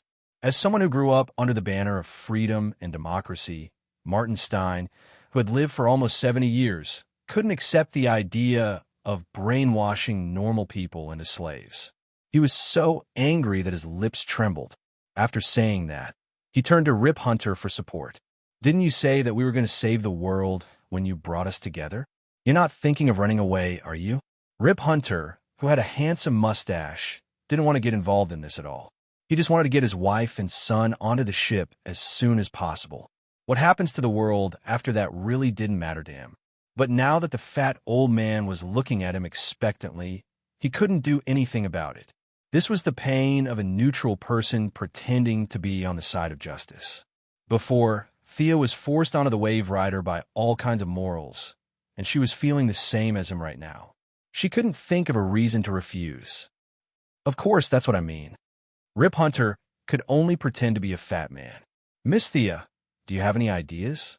After the fat old man unified the internal opinions, he began to ask Miss Thea, who was the main force fighting the monsters. What did she do? These people had been completely rewritten from the bottom of their hearts. Their original beliefs and ideals had been forcefully erased by divine power. To put it bluntly, even if these people were saved, they would have to rebuild their outlook on life and the world. Also, Thea was still thinking about how to tactfully say that they should retreat. Arthas interrupted her in her mind. Sia, we can't retreat. These humans need our help. The unicorn Shinibu that represented her kind side urged her to continue fighting. Thea was also a little helpless. She was currently in a fused state. Without a unified mind, the external body couldn't move at all. Big sister, we can't win, okay? This god really isn't a bluff. Besides, we're not from this world. This guy is not as strong as you think. His divine power is almost exhausted, and there is not much left. Merge with me deeply. I am a divine creature, and I also have a little divine power. Although it is far inferior to his control of the mind, with our magic power, the total amount will be much more than his. Arthas never forgot about the deep fusion between them, and always used this to remind Thea. Unfortunately, Thea, who was a little obsessed with power, fell for this trick. Should he give up his bottom line? On one hand, it was a divine experience, and on the other hand, it was just a bunch of Chinibu. It didn't seem like a difficult choice. Can I cancel the fusion at any time? Thea was afraid that once they merged, they would never be able to separate again. If she had to fight criminals every day like a retard, she would go crazy. Of course, I'm also you, or rather a part of you. We are a whole. You can accept it or reject it. All right, what should we do? Thea finally made up her mind. Let the world have a taste of her righteous fire. Thea stared blankly at the bright silver helmet that fell into her hands. There was a shining horn in the middle of the helmet. Was she really going to wear it? Also, where did this strong sense of déjà vu of a Lich King wearing a helmet come from? By the way, is there really no harm in wearing this? Stop talking nonsense. Hurry up, that God has already begun to reorganize his army. Thea sighed and secretly said in her heart, I hope that the humiliation later won't be too great. Buzz. After putting on a helmet, Thea's senses instantly froze, and countless real emotions appeared in her mind. There was the warmth of a family, the support of a lover, the growth of children, and the peace and serenity of an old man. All kinds of beautiful thoughts emerged from the depths of her heart and soul. I can do it. No matter what thorns lie ahead, I can cut through them. I am sorry that's. After putting on the helmet, Thea automatically obtained a trace of divinity. Although it was weak and insignificant, sometimes there is a huge difference between having it and not having it. You evil God, you disregard the will of the people. Today I will judge you. So that's who was emitting a golden light, stood in the air like the sun and pointed at Horus. Although his voice wasn't loud, everyone within a 10,000-mile radius could hear him clearly. As her temporary companions, the legendary party was naturally within the 10,000-mile radius. They looked at each other in confusion. This is too illogical. How can I hear her when she's so far away? The fat old man, Martin Stein, asked. Although Thea didn't give him a direct answer, he was still very satisfied with her current actions. He thought that this little girl was most likely a person of action who wasn't good with words. What a good person, a righteous friend. Now that Thea's large-scale broadcast had naturally drawn out his scientific research spirit, his mind was constantly searching for various theories in an attempt to use science to explain this supernatural phenomenon. At this time, Sarah Lance, who had basically recovered, also rushed in front of the screen. She felt a little helpless, but more than that, she was puzzled. This Thea was like heaven and earth compared to the one she knew. Looking at her current state, even a ninja master and Damien Dark wouldn't be able to withstand a single blow from her. Thea, who was infinitely praised by them, was currently competing with Arthas in the bloodline consciousness space. Shut up, stop talking. Don't run, stop right there. The two chased and fought, and Thea finally regained part of the control. She couldn't avoid the Chinibu, but she could keep quiet. Let's see who's better with our fists. She couldn't make this group of people return to normal, but she could brainwash them again. Using the trace of divinity in her body as a foundation and a large amount of magic power, Thea began to communicate with the memories deep in her blood. It was the legendary final resting place of King Arthur, the Holy Land in Celtic mythology, the central belief of the ancient Druids. The ultimate Elysium in Wales, the legendary island that existed between reality and fantasy, the land of the afterlife and the afterlife, Avalon. Of course, the total amount of divine power needed to pull all the fantasy lands that had drifted to some unknown dimensional corner into this world. Let alone her, even Zeus would have to bring a large number of main gods with him in order to do so. This world that rejected magic and divine power was too stubborn. Even a powerful god like Horus had to spend a lot of effort to squeeze in, and the distance was too far. She couldn't even pull a brick into fantasy land. But even if she couldn't pull the real thing in, with the help of the bloodline, it was no problem to pull the projection of this fantasy land in. Originally, the attributes of Avalon were also inclined to the fantasy and dream type, and for things like projection, it had an innate advantage over the mountain paradise oak forest and the like. Thea pointed to a lake not far away and began to transform the ley lines. Chapter 170. Avalon was an island of dreams, and it had extremely strict requirements for the real environment. The most important thing was that it could not fall to the ground. Thea could only artificially create a large floating island to receive projections transmitted from a distant time and space. Her transformation of the land veins had caused a lot of noise. Horus was a true god, and his divine power was pitiful. Every little bit had to be carefully calculated and controlled. It was not an exaggeration to say that the transformation process was silent and moisturizing. Thea did not have this ability. She used a lower level of magic, and her control ability was much worse than Horus. In the end, it was like a construction site. Fortunately, her magic was endless. She could make up for the lack of quality with quantity. A large amount of violent magic poured into the earth. Soil flew up, and sand filled the sky. 30 kilometers from east to west and 15 kilometers from north to south. With a total area of more than 200 square kilometers, she dug out a large piece of land and made it into a floating island. A large amount of lake water and trees fell from the sky, mud and sand fell, and rocks flew everywhere. Thea's work was not small. Just as she was preparing to deal with the enemy's counterattack, she glanced in the direction of Horus. She was a little surprised, but it was reasonable. Horus looked down on human beings.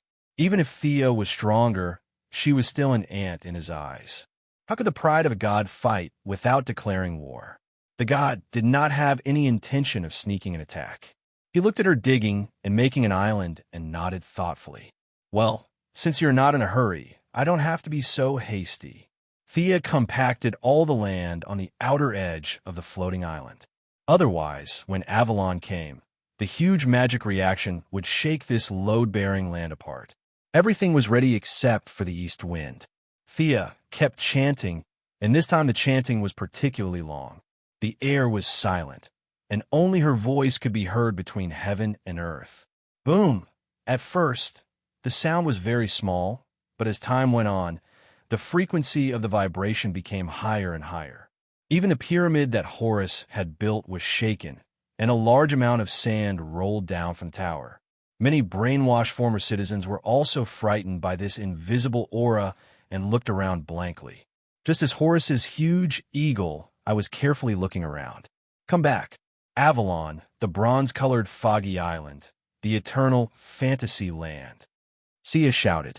At this time, she was crazily outputting her magic power. The azure magic power around her rippled, and the sound of a harp could be heard. There was also the faint cry of a banshee mixed in with it.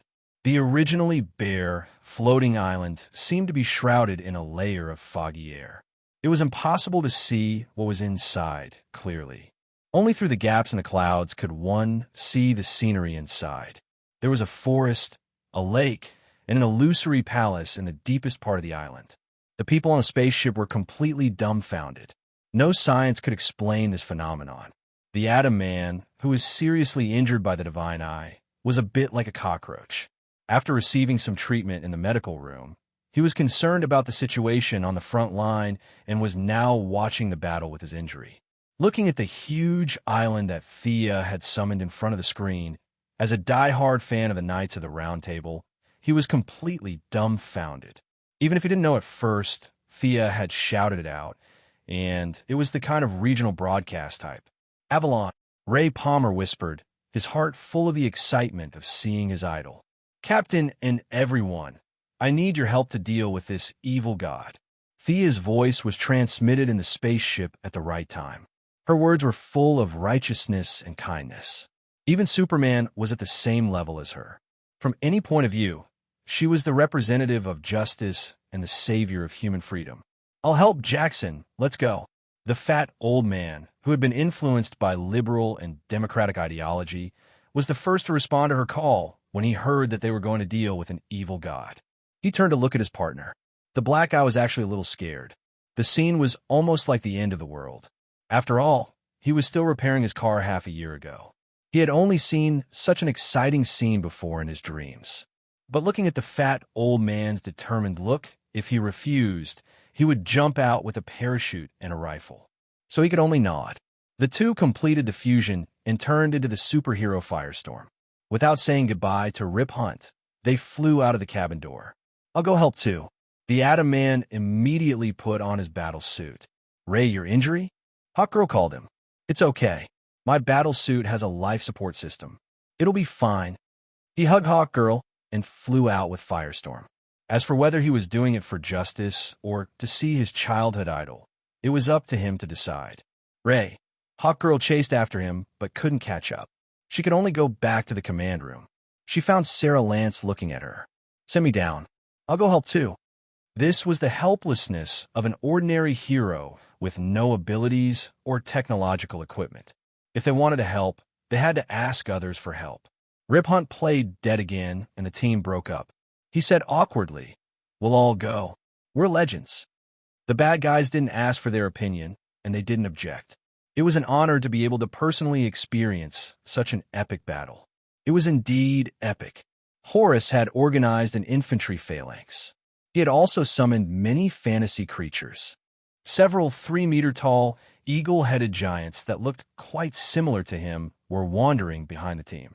Thea's side also had a large group of knights coming out of the swamp, forest, and fog. They were all in bright armor and had different weapons. There were long swords, short axes, and chain hammers. The two chose to fight in this way at the same time. Horus relied on his own control, while Thea relied on her massive magic power. Both sides were full of confidence. "What can we do to help? Just tell us." Several members of the Legends team came to Thea's side. In order to take care of their necks, Thea also landed from midair. Hearing their declaration of war, she lowered her head and thought. In fact, to be honest, the strength of the people here was only Firestorm and the Atom Man. The others could only say that they had no problem fighting ordinary people and wanted to participate in this kind of divine battle. "Horus, who are you? What kind of divine battle is this?" They were far from qualified. Glancing at Ray Palmer, who didn't care about his injury at all, he stared intently at the knights coming out of the forest and carefully identified them. "What the hell can you see?" Thea was a little speechless at his behavior.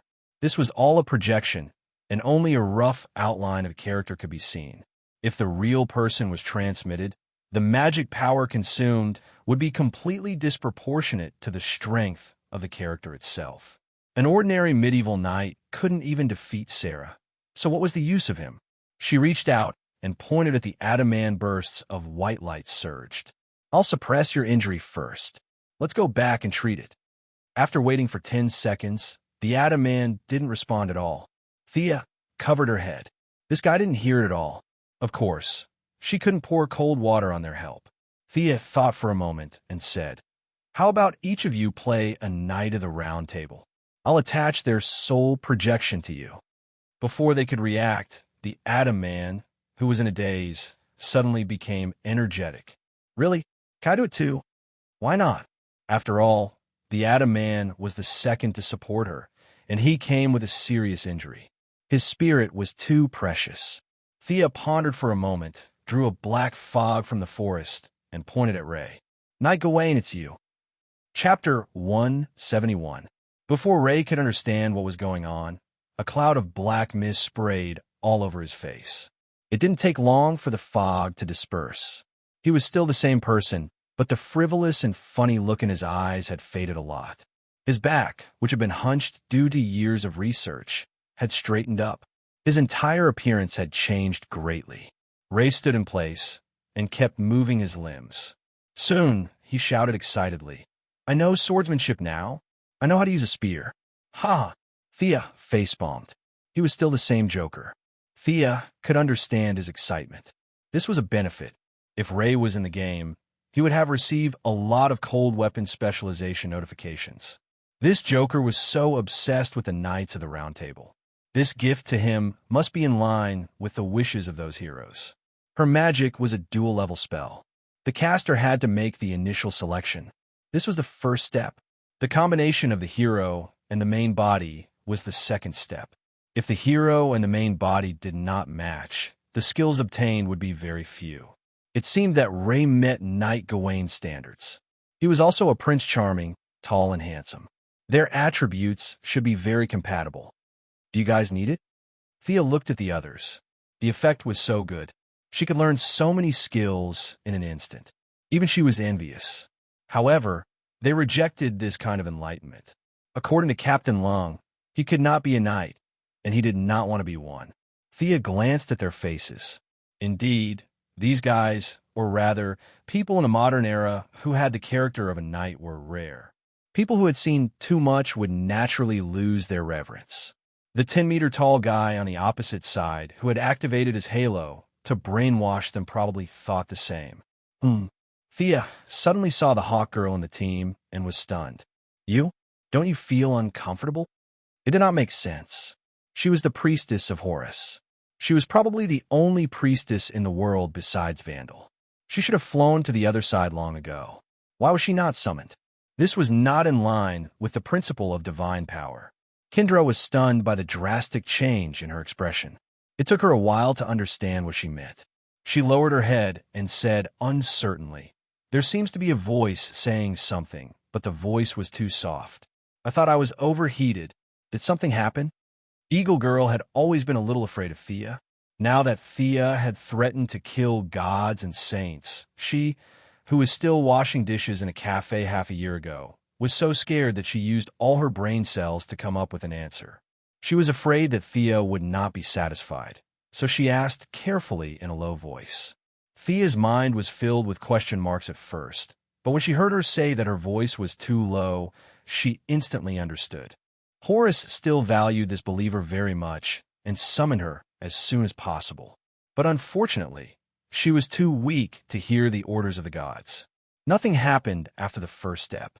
Fortune favors fools. Thea sighed. She was weak, yet she managed to escape. Compared to the current situation of Vandal, who had summoned him to the world, it was clear that he was not friendly to his believers. In other words, God's view of good and evil is different from that of humans. He thinks that brainwashing you is for your own good. So why do you resist? I can only enter this world by absorbing some of your life force. Isn't that the only value of your existence? The two sides did not even have a basis for discussion. It would be strange if they did not fight. Professor, follow me to attack the evil god.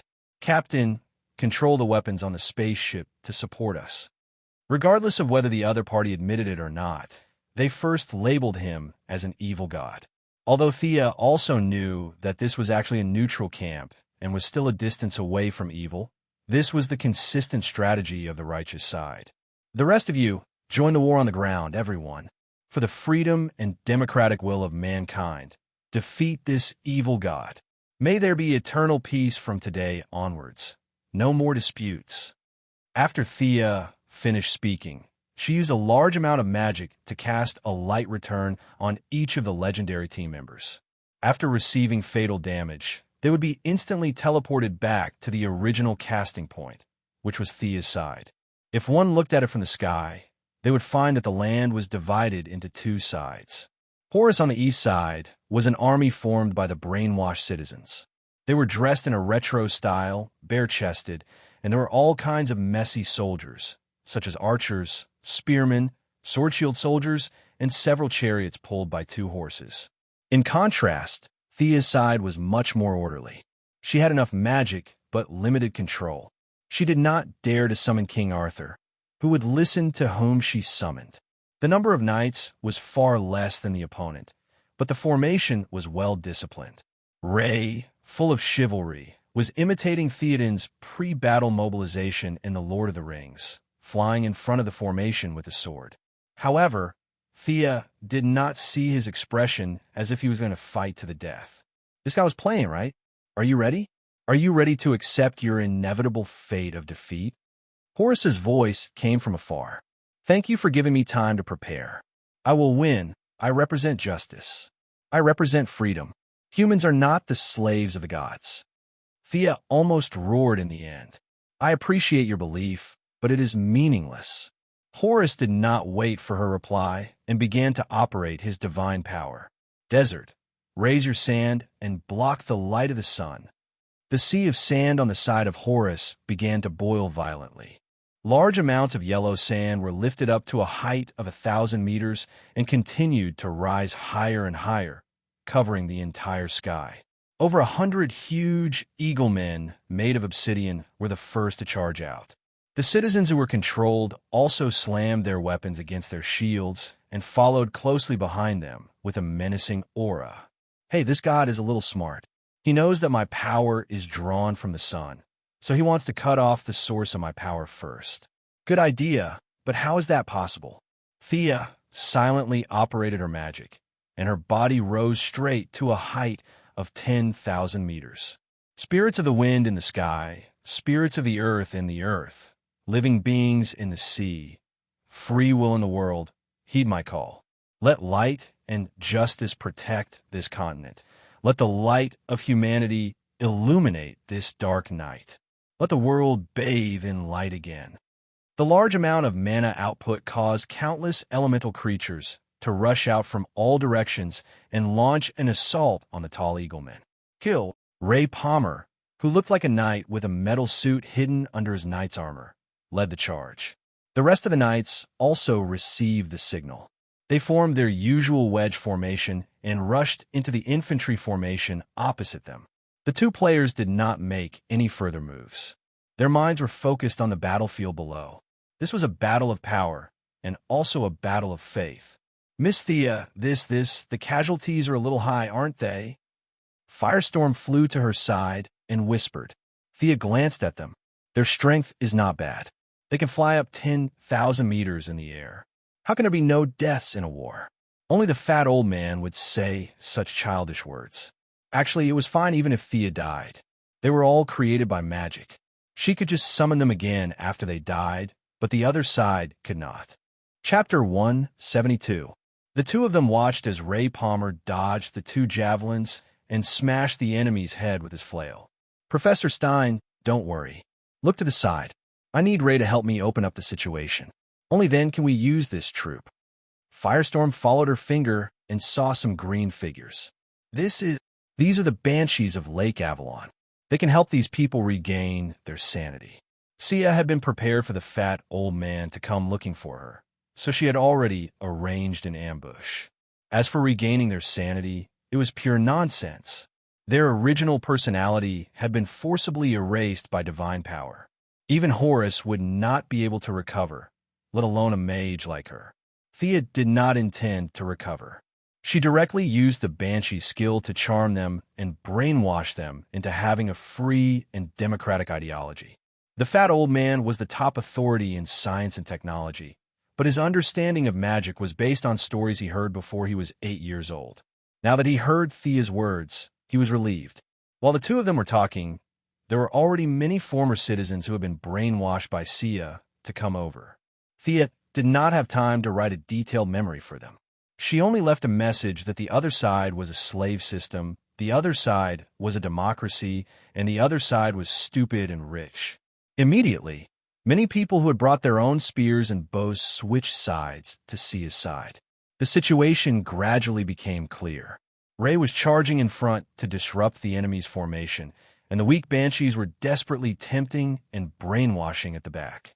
On the other side, the obsidian eagle-headed man was evenly matched with the various elemental creatures.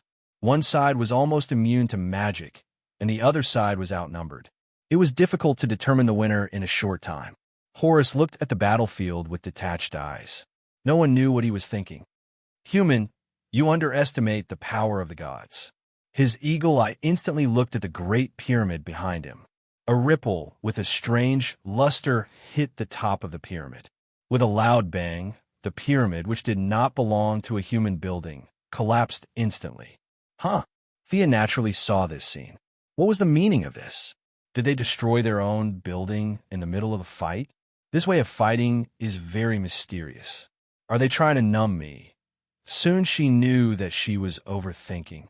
The Atom Man, who was charging at the front and shouting loudly, came to Thea's side in a yellow light. Of course, this did not mean that he had become a fast runner. This was the effect of the light return spell on him, which meant that he had been fatally injured. What did you encounter? She could see the tall pyramid from too far away, but now she could only see a layer of black things on the ground. Ray Palmer was a little panicked and gasped. It's beetles, a large swarm of beetles.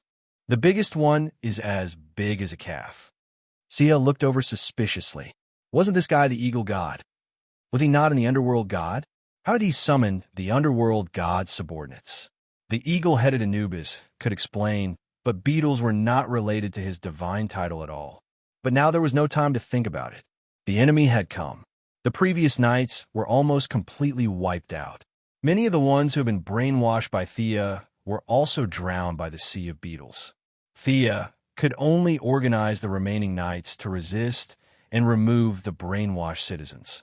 She was now the representative of justice, so these superficial things had to be done well. Thea continued to cast spells. She could not afford to lose face like this. She was in full condition. She could not lose to a boss with only a little bit of health left. Since the enemy had begun to destroy her own building, she was not going to hold back. Thea's whole body emitted an extremely hot light. This was the energy in her body that supported the operation of the magic power. She could not care less at this time. She did not hesitate to sprinkle all the hot sunlight on the tall trees in the periphery of the fantasy village. The trees immediately began to grow wildly under her light. The giant trees, which were originally hundreds of meters tall, began to grow rapidly from their roots and branches. Some trees gradually broke free from the shackles of the earth and shakily pulled out their roots. Although slow, their steps were extremely steady as they walked out of the jungle. "Fight!" Thea ordered the Ents. At the same time, she urgently summoned a group of knights to resist the attack of the sea of beetles. When the Ents took over the eagle-headed Anubis, she let the elemental fairies deal with the beetles. With her continuous mobilization, the situation barely returned to balance. Thea panted heavily. She had consumed so much magic that her forehead was full of sweat. She looked at Horus in the distance. "Why can't I see this guy's consumption? He's overdrawing his divine power." "Don't worry." Arthas' words did not make Thea feel relieved. Regardless of whether he was overdrawing or not, they could not hold on any longer. If the other party used 1 point of divine power, Thea would have to use 100 points of magic power to resist. She had been building infrastructure and pushing the troops for such a long time. Her magic power, which she thought was endless, was about to run out. The situation in the field could not be said to be good or bad. Although the giant Ents were powerful, the eagle-headed Anubis were not to be trifled with. The two sides fought until the ground shook and the mountains shook. The elemental fairies were still a little tired in the face of the endless sea of beetles. They could only use continuous self-destruction to buy time. The Atom Man returned to the spaceship to seek comfort from the Eagle Girl. It seemed that the narrow escape from death had frightened him. Firestorm had been desperately firing at the beetles in the air, but for the sea of beetles that covered the ground, his damage was almost non-existent.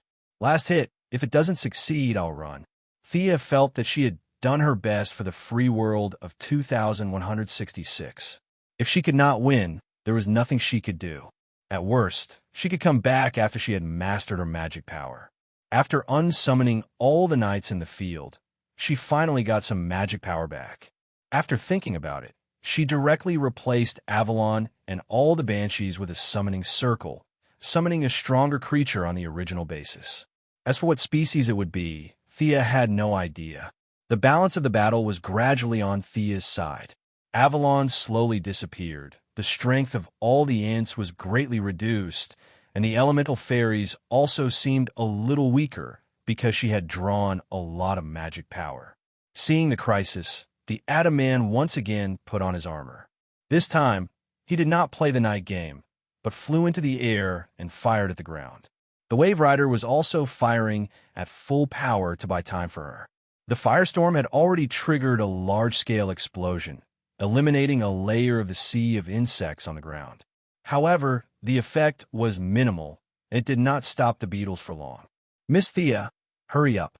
Although I don't know what you're doing, we can't hold on any longer." The Atom Man, who was usually joking, was rarely serious. "Just a minute." Thea was also puzzled. What was she summoning with so much magic power? Fantasy Town was already a huge drain on magic power, but it was still so difficult to summon it. Chapter 173. With the continuous input of her massive amount of magic power, Avalon, which was originally in a semi-illusory state, slowly withdrew from the main dimension. First, it was the lake outside, then the dense forest inside. After these areas disappeared, they were replaced by 4 thick lower limbs standing on the original floating island. What was this? Looking at the sharp claws and scales, it should be some kind of beast. Thea did not know what she would summon. These spells were like this, they were too random. The summoned creatures obtained through energy exchange did not completely follow the principle of equivalence. Some were stronger than the original creature, and some were far inferior. In Merlin's bloodline memory, there was a great wizard who had summoned a wild plant from the depths of the universe during a life-and-death battle in outer space. He had expended a lot of effort to summon it. At first, he was quite happy because this thing's energy reaction could easily slay gods and demons. However, he died after a while, because although this plant was powerful, it could not move. This shortcoming directly killed the great wizard. Thea was somewhat confident. The main dimension had a great attraction to all creatures, so the chances of summoning a strong fighter were very high. The glory of Avalon finally disappeared from this world. Thea did not have time to sigh and focused on her summoned creature. "Human little girl, are you summoning me?" The voice came from 100 meters high in the sky. What appeared in front of Thea was a giant dragon with 5 heads. The 5 heads were red, blue, green, black, and silver-white respectively. The scales on the giant dragon's body were changing colors at any time, and there were lights of different attributes flashing on its body at every moment. "Yes, Your Highness. May the light of your wisdom always shine on this long night, and may the order of the night break the peace before dawn." She was so polite, but it was not because she suddenly became polite. Thea's heart collapsed a little at this time. This was a great god, one of the lords of a small world in the distant universe. The dark dragon Queen Taxis. This dragon was also known as the 10,000 color void dragon. Of course, with Thea's power, even if she used the fantasy village, she still wouldn't be able to summon a main god, not even a main god from a small world. Perhaps it was because of the fantasy village's illusory nature and Thea's power of time that her summoning transcended the river of time and space, summoning a younger version of the 10,000 color void dragon that had yet to become a main god. Fortunately, it was the Queen of Darkness who had yet to become a god. If a main god had descended, it would have been a huge problem. The gods of this world had all been taken away by the twilight of the gods. It was now the era of mortals. Moreover, in the year 2166, the few mortals who could fight had all died of old age. A main god's power would have no problem sweeping through this place. Thea had originally thought that it was a dragon when she saw the 4 limbs and wings. She even had the idea of becoming a dragon knight, but she instantly dismissed that idea when she realized that it was this big sister. What a joke, right? A fireball mixed with energy would instantly kill her. Fortunately, the dragon queen that was summoned was a younger version. Her strength was only at the level of a demigod, and she wasn't as temperamental. She was at an age where communication was still acceptable. Another god? Huh? No, not yet. Horus, who was not far away, naturally saw the changes here. At first, he was really shocked. He had never seen the Dragon Queen before, but that power was not fake. After observing for a while, he was sure that the other party was only a projection. Her real body had not really entered this world, and she was in the state of a child. But he could no longer retreat. When he rushed out of the hibernation with all his strength, he had no intention of going back. Feeling the waves of pressure from the Dragon Queen, he also wanted to prove his authority as a true god. Thea's magic could be returned, so could his divine power. Beetles were constantly disappearing into thin air, turning into threads of divine power and converging back into his body. Don't even think about it. Thea immediately activated her backup plan. All the elemental spirits flashed with different colors and rushed into the sea of beetles to explode collectively. Red, yellow, and blue magic overflowed, blowing up more than half of the originally boundless sea of beetles. Horus's divine power was blocked, and he was a little angry. He looked at Thea angrily and said, "This is not in accordance with the principle of fairness." What he meant was that she had summoned and unsummoned them just now. Did he disturb her? Where is your bottom line? Thea also felt that she was bullying this very chivalrous god. She did not usually think so, but this time, when compared to him, her bottom line was indeed a little low. "Your Majesty Horus, you are a god, and I am a mortal. This is very fair." Although she was a little guilty, she still had to say something. But her tone was already much more polite. "Horus, who had a good demeanor, nodded and said, "You are right. I have wronged you." Faced with such an honest god, even with Thea's thick skin, she could only make a facepalm expression. She was really embarrassed to talk nonsense. "Let's see who is the real deal. My queen, the one over there, is the enemy. Although he could not be ridden, he could still give basic orders. Otherwise, this would not be a summoning spell, but a summoning spell." The myriad sky dragon stared at Horus and said with some disdain, "A bird god? What a joke." After saying that, she spread her wings. Her body, which was thousands of meters long, covered the sky and the sun. The 5 dragon heads spat out energy of different attributes. There were flames, ice, quicksand, and all kinds of deadly light beams. They came crashing down on Horus. Horus looked serious in the face of this fierce attack. He crazily channeled his divine power. His whole body quickly stretched and transformed into a giant eagle that was hundreds of meters long. He dodged all kinds of light beams and clawed at the Dragon Queen with his sharp claws. "How dare you? Who do you think you are fighting?" The Dragon Queen's 5 heads cooperated skillfully. 3 of her heads spat out fireballs, icicles, and sandstorms to resist Horus's sharp claws. The remaining 2 heads each spat out a light and dark energy. She used a very clever method to mix them together. Taking advantage of the moment when Horus swooped down, she shot at his chest. Boom! The earth-shattering explosion sent Horus flying thousands of meters. A big hole was blown in one of his iron wings. Sword-like feathers fell to the ground. Why didn't this guy drop any divine blood? Thea, who could finally do something, had been paying attention to the battle. The Dragon Queen's reputation was not exaggerated. She had the strength of a demigod, but she could suppress a true god. This was a classic example of challenging someone of a higher level. Thea could only admire her. Now that she saw Horus injured but did not see any divine blood, she was a little confused. She asked the sleeping unicorn in the space. He should be out of divine blood. He only had a little power left to maintain his transformation. This god is going to fall. Arthas's tone was a little sad. In order to come to this world, Horus cut off the connection with the god's resting place. If he died here, he would really die. Thea did not care about this problem. She summoned the owl and pointed at the place where the feathers fell. "Go and pick them up. Maybe they can be used as arrows in the future. These fell from a god's body." Chapter 174. Thea ignored Arthas' look of disdain. This guy doesn't know anything. Arrows made from these things are still very powerful. After all, when we return to the original time and space, we still have to rely on our old skills to survive. The Dragon Queen Taxi's attacks became more and more rapid.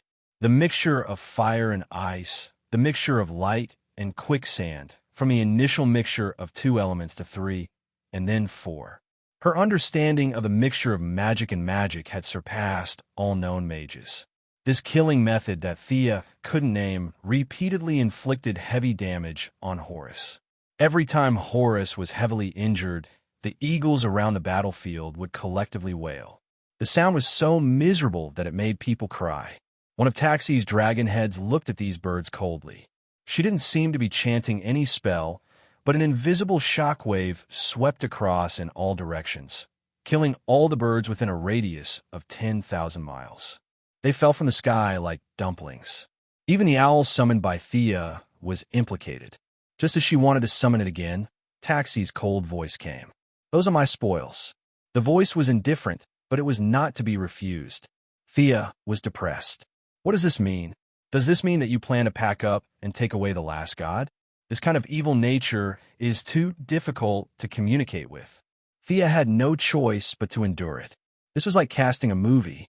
The director and producer had the final say when choosing the actors, but when the cast was selected and you couldn't suppress the lead actor, then the lead actor had the final say in the cast.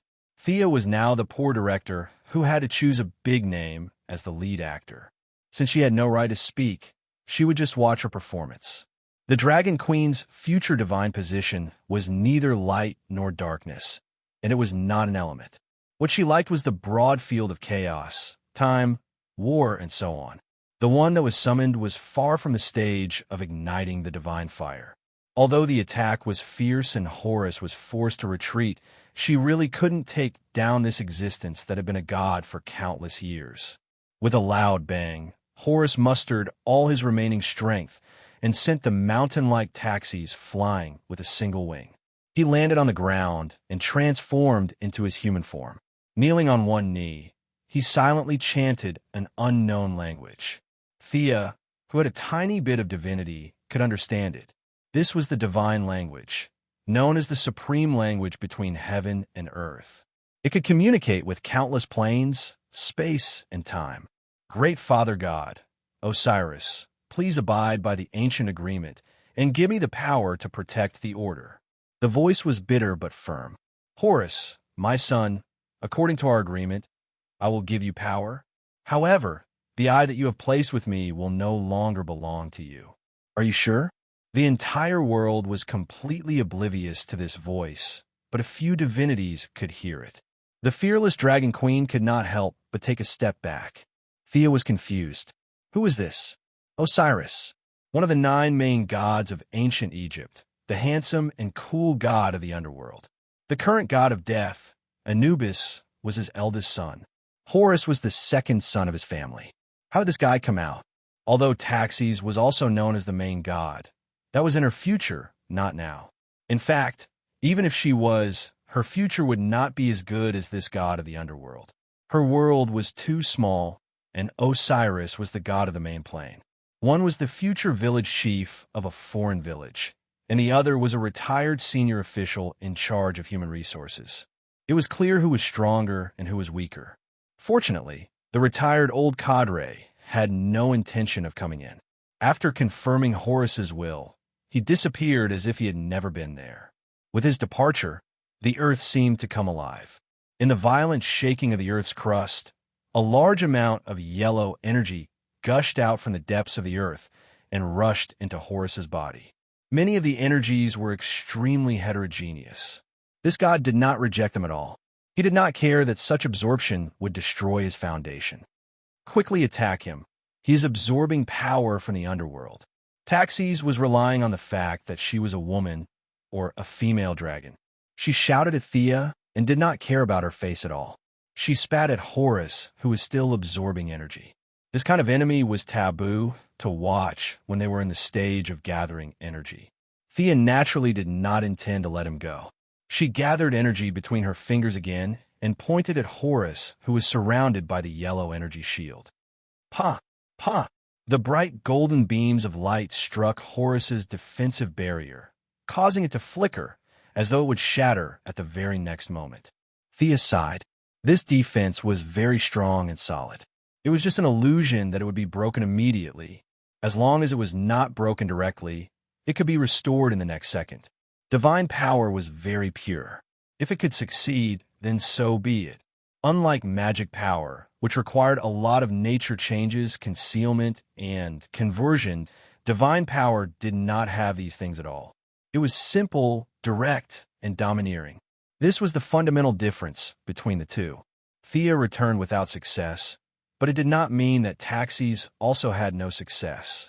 She could not defeat retired cadres, but it was not a problem to deal with a second-generation official who did not inherit the family business and resigned to go to sea. She had completely fused the 5 elements in her body together, and the energy was extremely unstable. Thea was frightened, for fear that it would explode in the next second. But the Dragon Queen was really magnanimous. She was not anxious and did not panic. She compressed the almost pure white magic power ball in her hand twice, until the magic power was almost in a liquid state. Only then did she stop and threw it at Horus, who was half kneeling in the distance. The two came into close contact at an extremely fast speed, and the instantaneous explosion of power raised the surrounding thousands of miles to the ground. Not to mention the pyramid that Horus had pulled up, even the infrastructure projects that Thea had done were all turned into dust. The Wave Rider was also blown thousands of miles away. Rip Hunt only had time to tell her to be careful, and then the two sides could not contact each other. Thea was also blown back hundreds of meters by the aftermath of the energy. She tried to stop herself and watched with rapt attention. The smoke dissipated, and Horus slowly stood up. At this time, he could be said to have changed a lot. His originally well-muscled body had become extremely rough, and there was a trend of deformity. His legs were disproportionately large, and his upper body seemed to have shrunk a little compared to before. His huge eagle head had also changed from white hair to red hair. His sky-blue beak seemed to be covered with a layer of thick ink. From time to time, corrosive liquid dripped from the corner of his mouth and fell to the ground, melting into a deep pit. The left eye that he had taken from Vandal had completely disappeared, leaving only a terrifying hole. The only thing that hadn't changed was perhaps his right eye. It was still so arrogant and able to see through everything, but the fatigue in his eyes couldn't be concealed. Stupid guy. In order to recover his strength, you actually gave up your godhood. Horus' transformation did not scare Taxis away. The five-headed dragon queen carefully looked at him for a while and made a contemptuous comment. Yes, No, it's me. I'm no longer a god. I've given up my godhood. I'm no longer the guardian of the pharaoh. Without the pharaoh, the world doesn't need me. What else can I do? I just want to prove my ideals in the end, my justice. Horus, who was surrounded by black gas, said resolutely. Chapter 175. A god who came down from the throne. Ha! I need your power so much. Let me prove to you that you are on the wrong path. Taxis's 5 dragon heads were laughing, and it could be seen that she was really happy. She did not expect to meet a fool when responding to a random summon. Just to prove her own ideas, she did not want to be a god and took the initiative to retreat to the level of a demigod. Horus was the second son of Osiris. His elder brother Anubis had long wanted to take over his father's priesthoods, so he had no choice but to start from scratch. In his long life as a god, he also pieced together a few priesthoods, namely Sky, Guardian, and War. Guardian was his main priesthood, and the rest were all scattered. Take War as an example. War had a special god, and what Horus had only gave him the qualifications to inherit it. There were 7 or 8 other gods with the same qualifications. The god of war died in battle, and only those who were somewhat related to war could inherit the priesthood of war. Taxisis was not interested in Sky Guardian, but she was a little envious of war. This was one of her main priesthoods in the future. She could only say that she was very lucky to be able to come into contact with it in advance as a demigod. The idea was wonderful, but the reality was that she could not defeat Horus at this time. Although both of them were demigods at this stage, she was just a projection into this world. Horus was the real Horus, and he was in a dark state with full health and mana. Although she was slightly better in combat skills, she could not compete with him now that he had more health and mana. Little girl, come and help. I'll give you a share of the spoils. Taxisis was still very generous, and she called Thea from afar.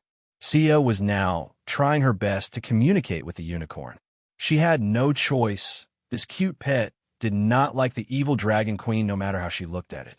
Thea was afraid that if she was distracted, the dragon queen would control her body and rush up to her for whirlwind. At this time, when she heard the dragon queen's call for help, she quickly comforted the unicorn in her mind, fearing that the unicorn would do something that would hurt her and please her enemies. After obtaining the unicorn's silent approval, she flew to the dragon queen's side and bowed slightly. She spoke in a tone that was neither close nor distant. My queen, I will assist you. Focus your attacks on his head. He is no longer a divine body. He will be injured. He will die. After saying that, Taxis swung her tail arrogantly and went up to meet the attack. TSK. Thea pursed her lips. Of course, you don't hit people in the head. How stupid would I have to be to hit his feet? He wasn't Achilles. Although she was slightly displeased, she still followed up with an attack. Actually, it was just a ranged attack. Close combat would be slightly dangerous.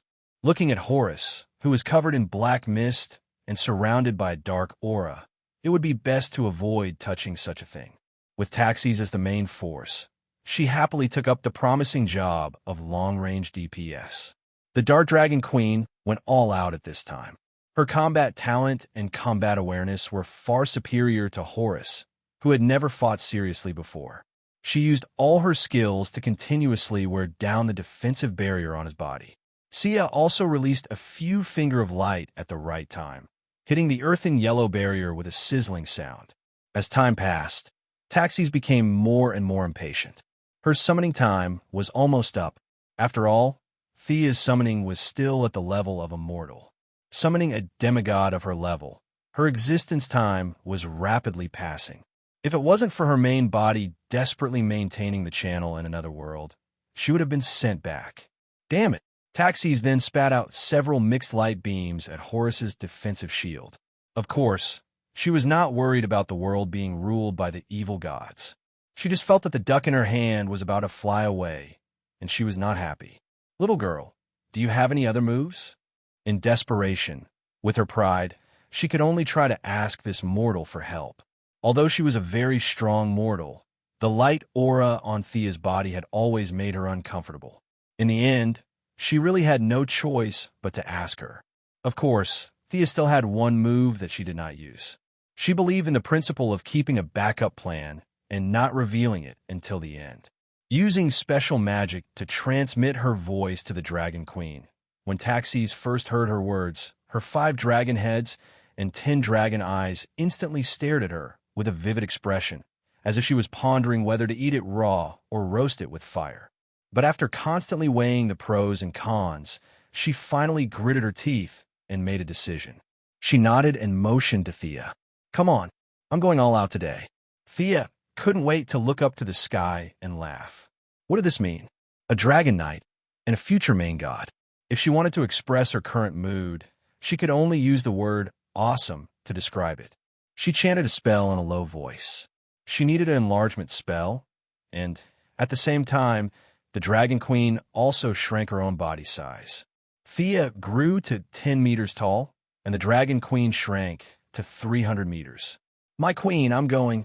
Thea took advantage of the situation and even pretended to be obedient. She was very happy. The expressions of Taxis' several dragon heads were different, but they were all unhappy. Come on, Arthas. The two in their consciousness synchronized again. This time, they needed to fuse the ultimate weapon of the unicorn. The horn had a powerful anti-magic function, and it was the weapon of choice to deal with Horus, who was wearing a turtle shell at this time. The horn was usually long, half a meter, but it was too small for this kind of size. The two of them combined a part of their magic and created a 40-meter-long sword. No, it was a long spear. Thea flew on a Taxi's back and put the dragon spear between her red and white dragon heads. There was no other way. She had too many heads, and it blocked her vision, so she had to bear with it for a while. The Dragon Queen was also very uncomfortable. It was like a thermometer in the armpit of a person's arm, but she had to bear with it for the sake of the divinity after the battle. The next scene was a little strange. A righteous knight with a long spear rode an evil dragon to deal with a demigod of the neutral camp. Your Majesty Horus, give up. Your eternal life should not be wasted here. The unicorn said this while controlling Thea's body. She had always felt sorry that this original true god was going to fall here. Young humans, come on. I have no regrets. I'm very tired. Even if I die today, I won't hate you. Horus's voice was full of fatigue. Although his body was protected by a protective shield, his insides were almost collapsed. It was not that easy to dethrone himself. He had sacrificed much more than Thea and the others could see. This guy can see that there are two of us. In the space of consciousness, Thea chatted with the unicorn in surprise. Nonsense. That dragon can see us too. You really have no common sense. The unicorn was still dissatisfied with working with the Dragon Queen and despised her for no reason. Chapter 176. Thea didn't want to ask all kinds of questions. It would make her seem ignorant and shallow, but she really had no choice. These magicians were all elusive. The swamp monster did mention Madame of Xanadu. But where did this person live? That big guy didn't say. Madame of Xanadu was obviously an internal title. Thea couldn't go to the TV station to post a missing person notice. Her subordinates were also unreliable. She couldn't ask the Owl Court to send a few claws to look for her, right? The claws who received the order must have a confused expression. There was no photo, no address, not even a real name. It would be a miracle if they could find her. Little girl, hold on tight. Taxis interrupted her thoughts at the right time and began to climb higher. Thea could only hold on to one of the dragon's heads tightly. She didn't have the courage to make a saddle and put on the dragon's back, so the current riding method was extremely primitive and crude. In fact, there is also the advantage of her female identity. If it was a man who wanted to ride the Dragon Queen, let him try. In 1 minute, it would be digested in 3 minutes, and it would turn into feces in 5 minutes. Hula, ula! The dragon's wings flapped violently, and soon it had stopped at the highest point. Are you ready? One of the dragon heads turned back and asked. Come on, your highness. Thea stared intently at Horace's empty eye socket. That should be the only flaw in his body. Taxis quickly turned around in the air. Her movements were vigorous and full of the beauty of power. Her wings kept flapping behind her, accelerating her speed. Thea could only hold on to the dragon's spear tightly. She didn't intend to add any buffs to the Dragon Queen, not to mention the dragon's natural magic immunity skin. The other party was a top master in the field of magic.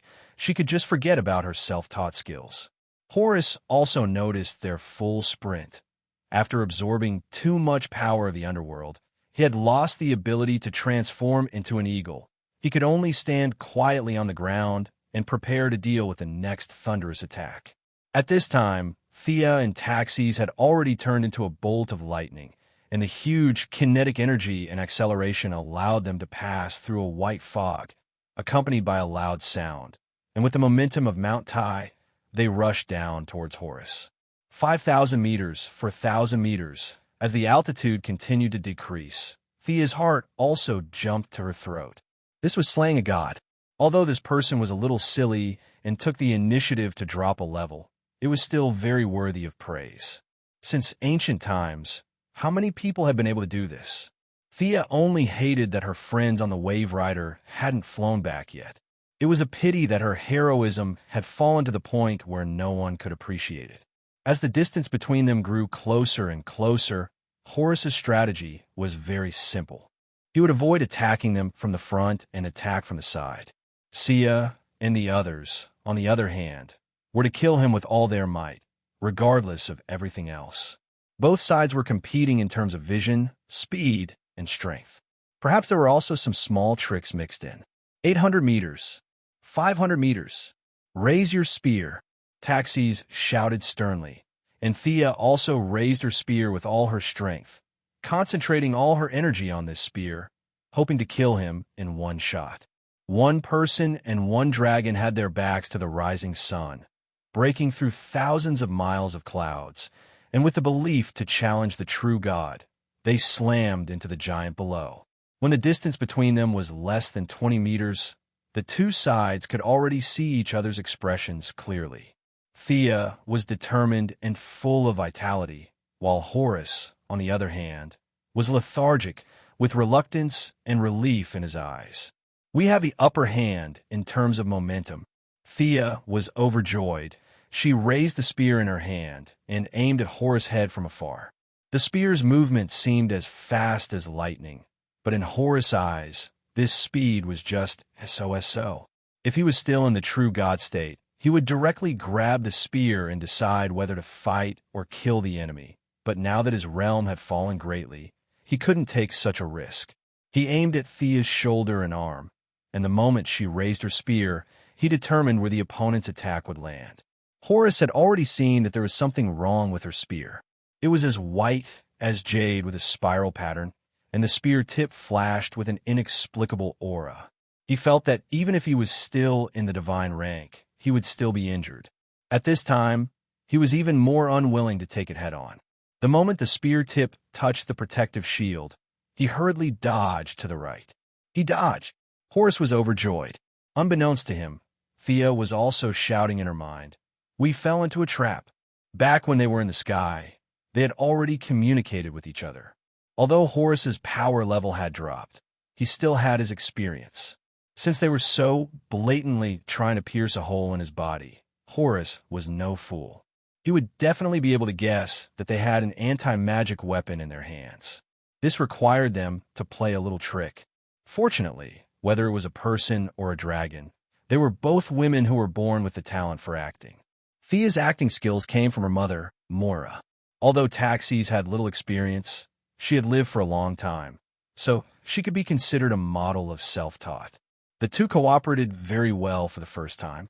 Thea's focus and the Dragon Queen's ruthlessness successfully deceived a former true god. The spear that they had been holding properly was actually a fake. It was simulated by the Dragon Queen with her own exquisite magic. But to be afraid of being seen through, she added a large amount of time magic from Thea's original body to the tip of the spear. Anyone who used time would know about it. Even the gods would stay away from it. Horus felt that it was not wrong to calculate that it would be a threat to him. After Horus tilted his head to avoid the fake spear, Thea immediately let go and shrunk her body to return to normal. She picked up the real 2-meter-long spear that she had been hiding behind her and suddenly jumped down from the dragon's back. With the help of the powerful inertia and speed, under Horus's horrified gaze, she gathered all the strength in her body and fiercely stabbed at his left eye socket. The sharp tip of the spear encountered some resistance at the outermost layer, but as the tip of the spear flashed with silver-white spiral ripples, the golden shield was visibly shriveled. A large amount of divine power was separated from the shield by the unicorn's horn and returned to the most primitive magic crystals, dissipating into the air. The initial resistance was great, but as the tip of the spear continued to penetrate, the sense of delay became smaller and smaller.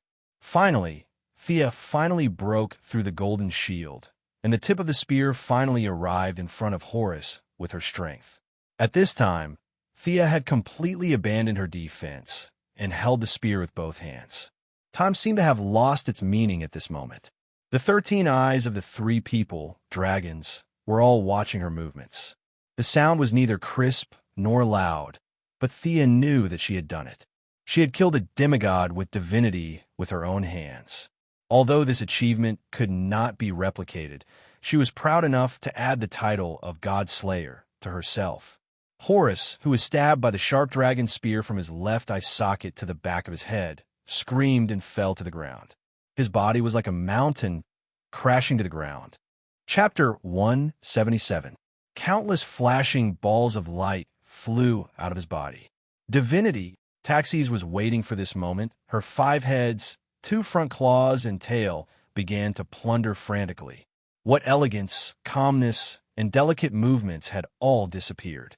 The Dragon Queen was like an Annie at a discount stall, grabbing this in her hand.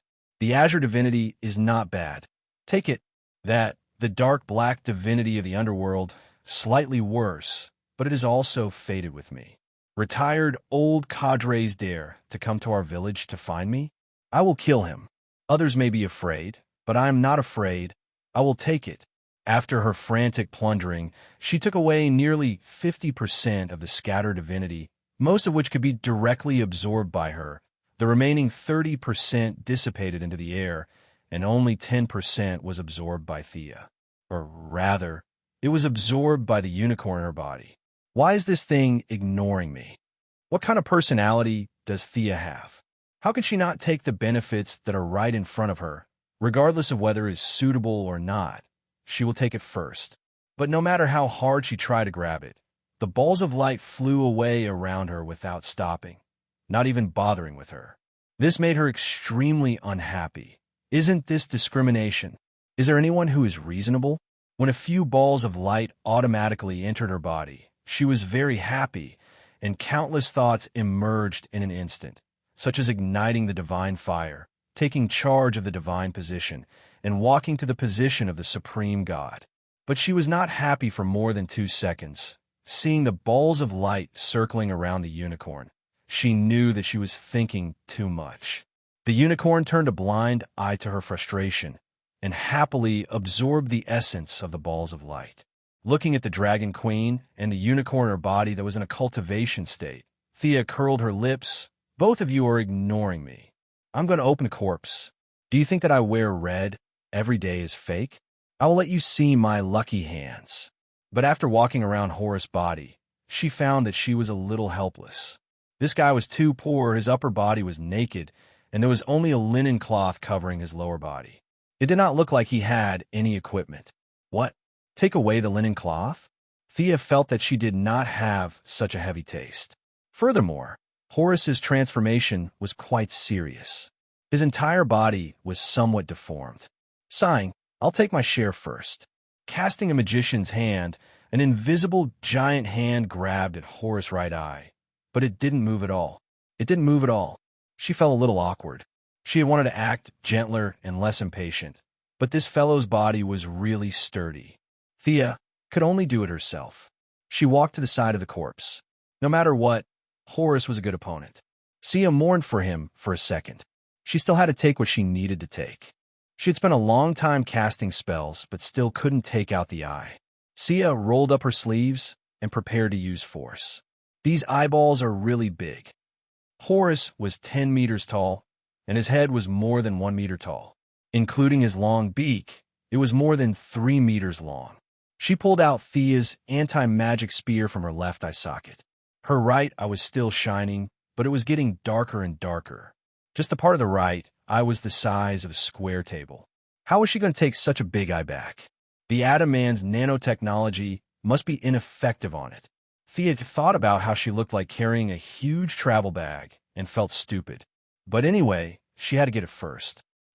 She had made a lot of mental preparations in advance, but she did not expect that as soon as her palm touched Horace's right eye, she felt that the delicate balance was broken. Horace's right eye seemed to have been turned into sand, and it turned into fine sand that flowed down from Sia's fingers. What the hell? Sia immediately turned back to look at taxis, wondering if she was the one who did this. "If you don't want me to take it, just say so." The Dragon Queen was stunned by her angry eyes. "Can't you see that I'm busy?" Looking carefully at the scene, she suddenly realized. "His eye chose you. You're lucky, but you can take your share of the spoils." After that, without waiting for her reply, her long dragon tail rolled Horace's body under her, and she sat on it. The meaning was clear. The rest was mine. Thea was a little speechless when she saw her anxious look. She lowered her head and pondered. The Dragon Queen's words were simple and clear. "Horace, I chose her." Did this mean that it was her eye? She touched her eye socket. It was still her eye, but her field of vision had become extremely wide. Other abnormalities could not be seen for the time being. There were no bloody things like gouging out or changing eyes. Considering that the Dragon Queen was such a big village official, she would not lie to a small shrimp like her.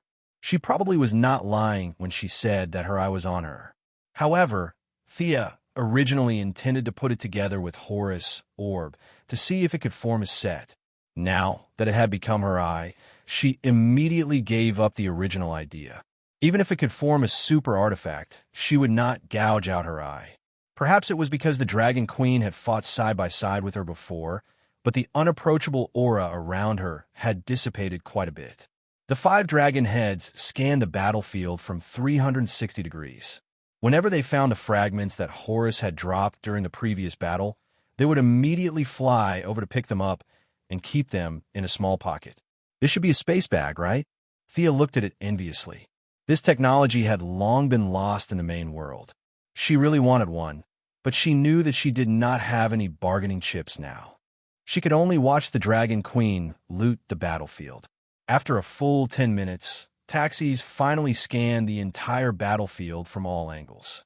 Unless there was a protagonist with extraordinary luck, there would not be anything left in this battlefield. She wrapped Horace's body on the ground with a piece of purple cloth, licked her lips, and waved at Thea excitedly. "I've remembered your space-time coordinates. Call me next time." Carrying the big bag, she drew a light curtain on the ground, and the entire dragon flew in happily. So urgent. Thea could not help but complain. Will this dragon eat Horace when she returns? In her mind, the cartoon version of the 5-headed dragon sat upright with a scarf around its neck, knife and fork in its hand, and a braised eagle on the table in front of it. As for calling you next time, Thea chuckled. Who would dare to call you when the battlefield was so clean? Fortunately, she was basically a bystander in the later stage. She only contributed the last blow and got the best eye and the 4 drops of God's blood. When she pulled out the gun just now, the tip of the gun also had 2 drops, making a total of 6 drops. This was God's blood. Whether it was for personal use or as a gift, it was high-end and classy. Thea asked the unicorn. The blood was also useful to her, but it was not suitable for her to absorb too much. 3 drops were enough. Thea considered taking the remaining 3 drops back for Old Ma. Maybe he could also successfully awaken his bloodline. Thinking about Malcolm, who knew magic, seemed to be quite interesting. As for Moira, she would have to see the effect of the god's blood. If the human body became 30 years younger after absorbing it, she would not dare to give it to her mother directly. The eyes of the people in the United States were poisonous. There were so many evil scientists. If Moira, a public figure, had an earth-shattering change, she would be sliced up in minutes. Chapter 178. Malcolm, on the other hand, did not have such concerns. First of all, he lived in seclusion. Even if there were any abnormalities, with his intelligence and superb skills, there would not be many mad scientists who could slice him up. The 2 closest relatives were easy to deal with, but who should she give the remaining drop of blood to? Thinking of Tommy and Oliver, Thea was a little hesitant. She could only take 1 step at a time. Taking off her helmet, Thea heaved a sigh of relief. Finally, she had retreated from the deep integration. Suppressing the unicorn all the time was not a comfortable thing. This guy was too stubborn. Indeed, being herself was the most comfortable. The Wave Rider finally flew back half an hour after the battle ended. They got off the ship and were a little dumbfounded by the wasteland in front of them. It was said that this place was from a big city in 2166, right? Now forget about big cities. Even poor villages were more prosperous than this. Fortunately, some of the citizens who had been brainwashed by Thea came back intermittently. It was believed that they would rebuild their homes on this wasteland, right? The Wave Rider was a spaceship, not a rescue ship. It could only leave some necessities for them to survive for a few days. The rest would have to wait for the government to rescue them. Thea now deeply understood why Superman was not popular. Too much destruction was a sin. The battlefield had been reduced to a barren land. Deep pits could be seen everywhere. It was fine if Thea's light element was the light element, but if you encountered the fireball and acid pit that Taxi spat out, you could only admit that you were unlucky. Just think of the scene, falling down with a splash and vaporizing a living person in an instant. What kind of F***ing thing was that? Captain, where are you going next?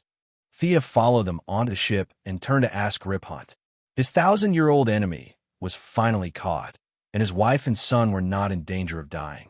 It could be said that his initial mission of assembling the legendary squad had been successfully completed. Rip Hunt had probably thought of this question as well. He answered with certainty, "I'm going to send Vandal back to the prison of the Master of Time. That's where a tyrant like him should stay." Thea heard this and secretly curled her lips. "I'm afraid you want to go back to being an official? It's a pity that your dream can only remain a dream." The Council of the Masters of Time had already reached an agreement with Vandal. If you send him back, he will be released in minutes, and you'll be locked up. In the end, Rip Hunter and his companions blew up the Time Master's base, sweeping this so-called time management organization into the trash heap of history. Of course, Thea would not stop this. In fact, she was even prepared to help. Just thinking about it made her excited. Even a Master of Time had been blasted into the sky. Wasn't she the only one left who could be considered a proper worker? As long as these people didn't die, she would have to be careful of these people coming out to kill her whenever she did something that was different from history. She would carry out the so-called revision of the timeline and completely erase all traces of their existence in their base camp. This was a good thing that would be very profitable. As for whether Vandal ran or not, she did not care. So what if he ran? What bad things can an 80-year-old old man do? Even if he were to live another 10 years, he might not have the courage to do so.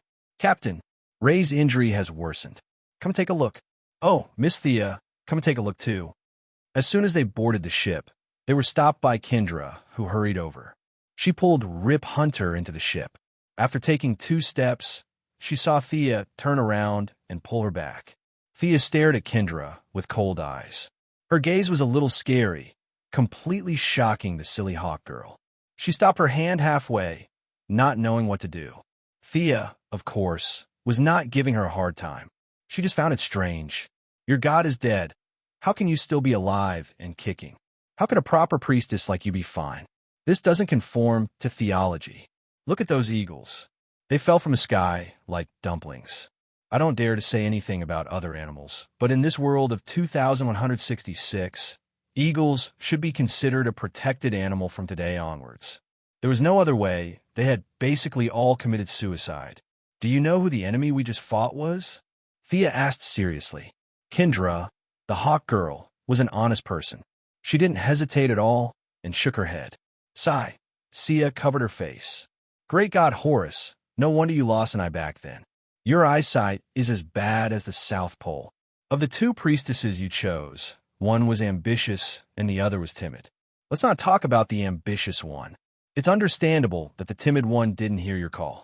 Now that you, the god, have died, she didn't even realize it. This only shows that her faith was extremely undevout. After being reincarnated 206 times, there was nothing left of her. Can you still extend your wings? Thea asked the last question. This question was a bit abrupt. Under normal circumstances, it was taboo to ask others about their abilities. However, the hawk girl and Thea were not normal people. The hawk girl carefully felt it and smiled embarrassedly. It's not always effective. I can't use it now. Thea looked at her carefully and said word by word, Horus has fallen. Who is this? Go back and look it up in the dictionary. What I want to say is that after he fell, the 4,000-year battle between you and Vandal has ended. Your superpowers have disappeared, and you can live a normal life again. You mean that Vandal's immortality has disappeared as well? Rip Hunter, who had been a listener all this time, didn't care much about the hawk girl's experience. However, he cared a lot about his old rival. That's right. Although I don't know what they encountered to cause this cycle of reincarnation, one of the powers that caused the reincarnation has disappeared.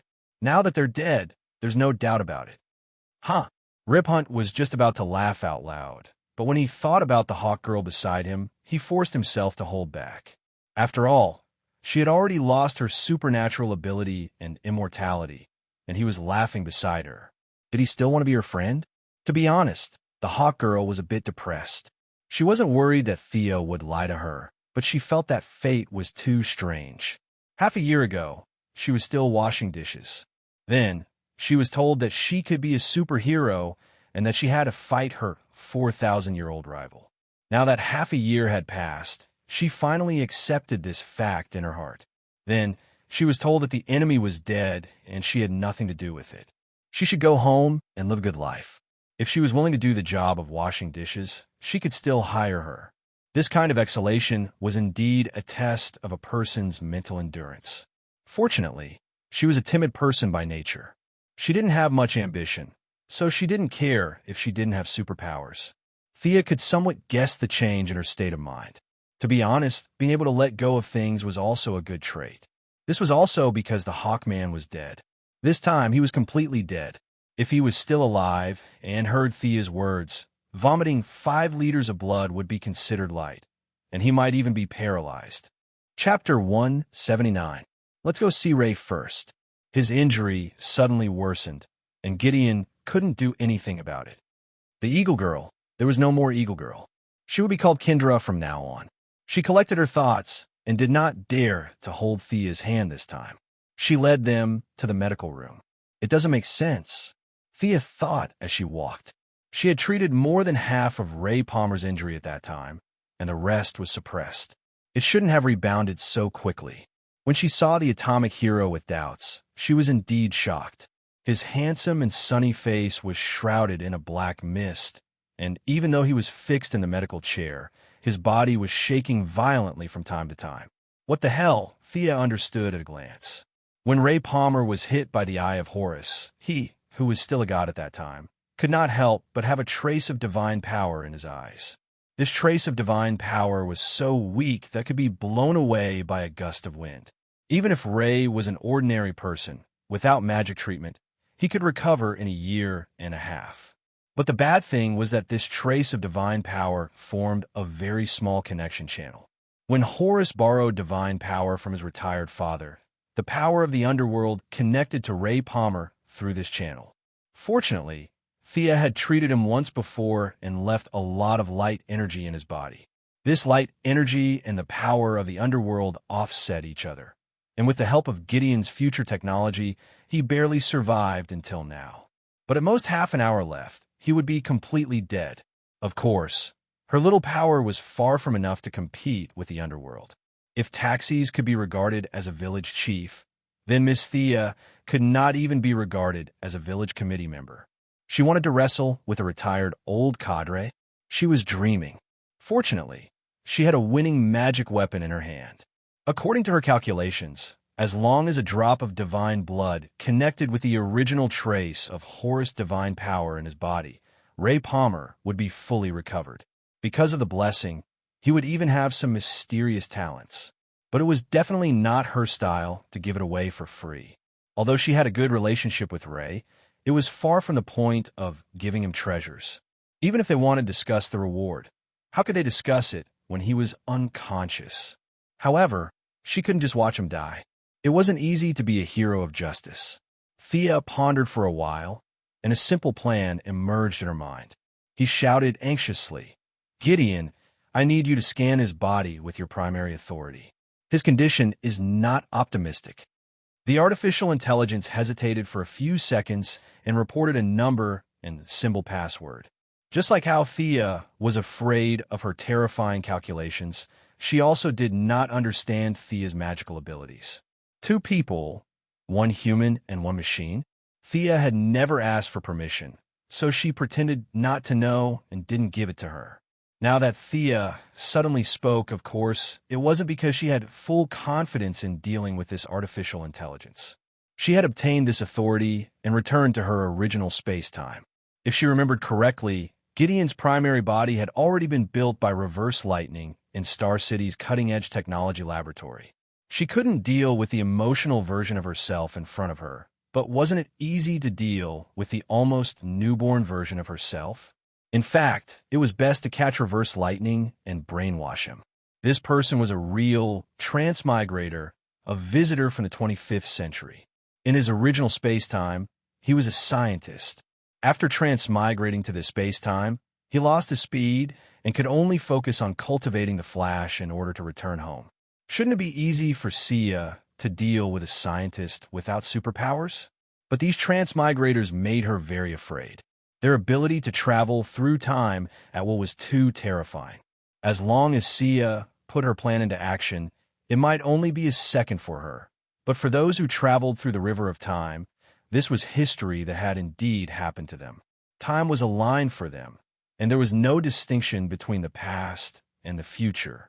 They could travel through it at will. As long as something happened, they could plan carefully, bring their equipment, and jump to the day before the point of time to stop and counterattack. What the F***CK was this. She didn't want to directly confront the transmigrators, so she had higher requirements for Thea. But fortunately, she didn't plan to directly move Gideon in her space-time. As long as she had permission, she could get a lot of source code. She could give it to Felicity and let her slowly write it. Now that she had obtained initial permission, she of course had to pretend. She took out all kinds of scanning equipment and scanned Ray Palmer 10 times. Whether it was useful or not, at least she looked like an old expert. The Atom Man originally had half an hour to live, but she wasted another 10 minutes. After the scan, he couldn't be treated immediately. Thea began to show off her acting skills again. She lowered her head and looked up. She walked in circles around his hospital bed and sent a golden light into his body from time to time. After observing his reaction, she shook her head and sighed. Her behavior scared Kendra. She was just an ordinary person now. Even if she was saved, it was hard to say if the Atom Man would still like her. She was now waiting for Sia's diagnosis report anxiously. During this time, the other people on the spaceship also came to the infirmary. The Atom Man was really popular. Even the villainous duo showed some concern for him. Sia looked around from the corner of her eyes. Since everyone was here, it was about time for us to start. It was convenient and fast to drink directly from the bottle. It took 3 seconds, and the person could run and jump in 10 seconds. But if it was obtained easily, it didn't show how precious it was. The reason why Buddha wanted Tang Sanzang to go all the way to get the scriptures was also because of the process. Thea naturally wouldn't be so unwise to make the scene bigger. If the Atom Man woke up in front of everyone, he would owe her a big favor. Although she didn't use the technology of the Atom suit, she could use it as a reference. She pointed a finger at his forehead and used her own light magic to suppress the dark power of the underworld. "Untie him, quick!" Thea ordered several onlookers anxiously. They hurriedly untied the Atom Man, who was tied up like a dead pig, and laid him flat on the ground according to Thea's instructions. Then, under Rip Hunt's gloomy expression, she began to draw formations. Seeing her drawing formations all over such a high-tech ship, the old captain almost indulged her. "I can't stop you, so just draw whatever you want." The effect of the magic circle this time must be real. Thea didn't want to leave any loopholes. Gideon's database was as vast as the sea, and his computing speed couldn't be measured by quantitative units. It was really hard to say whether she could solve the mystery of magic by relying on technological means. Thea prepared a regeneration spell. The name sounded like a common spell, but it was actually very effective. Even if the body was cut in half, as long as the person didn't die at that time, the body could slowly recover. At the same time, this magic circle could also be used by Captain Lung next time. Of course, the premise was that he could afford it. His freeze gun claimed to be able to freeze the Flash, and the temperature was close to absolute zero. This was very good and very valuable for research. Chapter 180.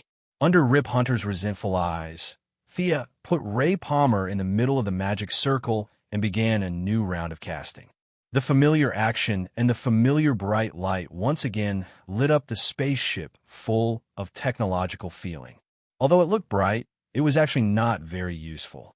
The dark magic was constantly destroying the body, and Thea's resurrection was desperately repairing it. In the end, the victim would be the unlucky one. Of course, Ray had already fainted, which was good news for him. After wasting another 5 minutes, Thea wiped the sweat from her forehead. Maintaining the output of magic was also a technical job. Her magic was still increasing, but her control was still poor. She was afraid that she would use too much power and kill the Atom Man. After all, he was a very funny guy, and it would be a pity if he died. Finally, it was the last step, divine blood. With a pained expression, Thea took out a metal box from her backpack. It was tightly wrapped with 3 layers inside and 3 layers outside. It was airtight. Of course, she would not take it all out. Americans also knew that the rarer something was, the more valuable it was. She took out a dark blue bottle with a drop of golden blood in it. This was one of the first few drops. The blood that came out of the eye socket in the last shocking blow was much darker than this drop. She planned to keep it for her own use. This drop had less energy, which was just right for the Atom Man. Holding the bottle up to the window, Thea pretended to be melancholy.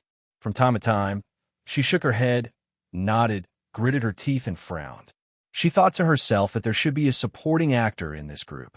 She should not let herself maintain this expression for too long.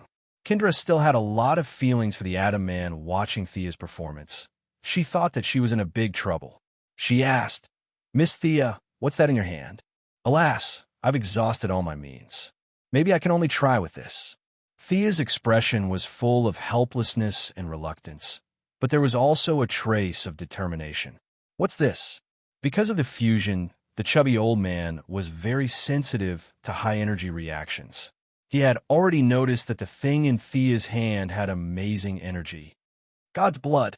Thea didn't explain further, because there was no need to. It was better to let their imaginations run wild. Hiss!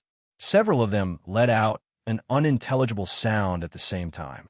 When they arrived at the scene, the Dragon Queen had already taken away all the spoils of war. Not even a strand of hair was left behind. In their minds, it was Thea's cosmic explosion that drove the god away. After that, the god went back to wherever he came from. They never thought that he could leave behind something as high-end as blood. We should take it.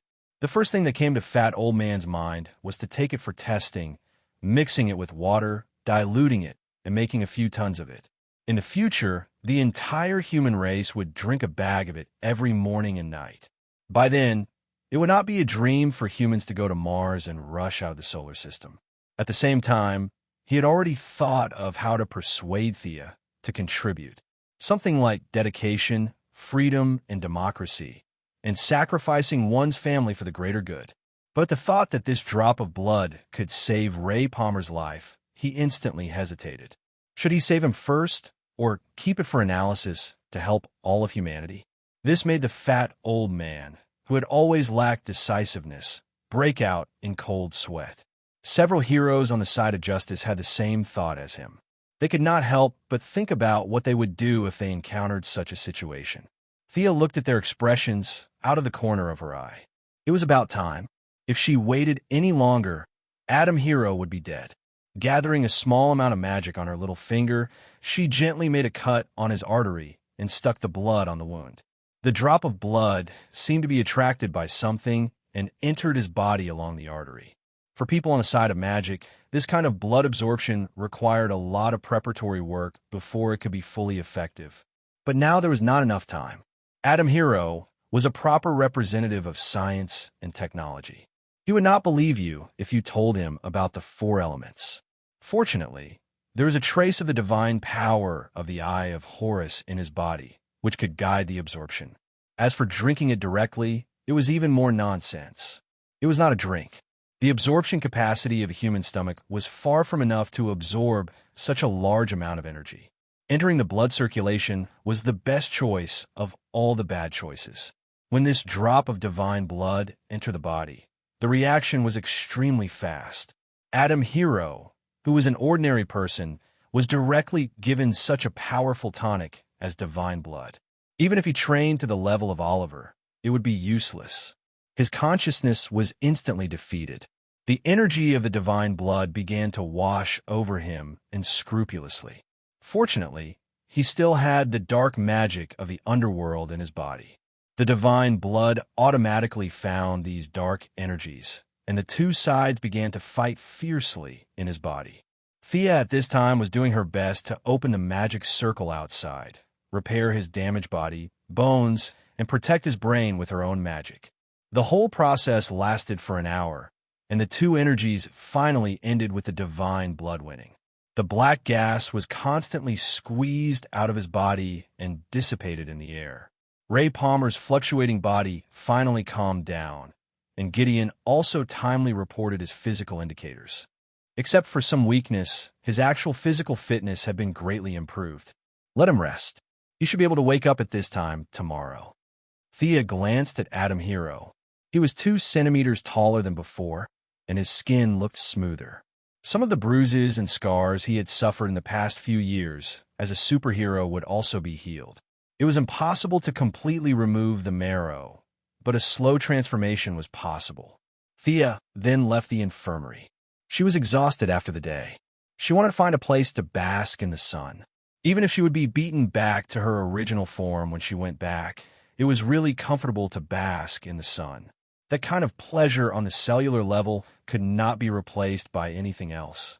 The rest of them all looked at the dead Adam Man with envy and jealousy. This guy was indeed lucky. That was divine blood. Maybe Adam Hero would awaken his superpower in a few days and beat Superman and Batman.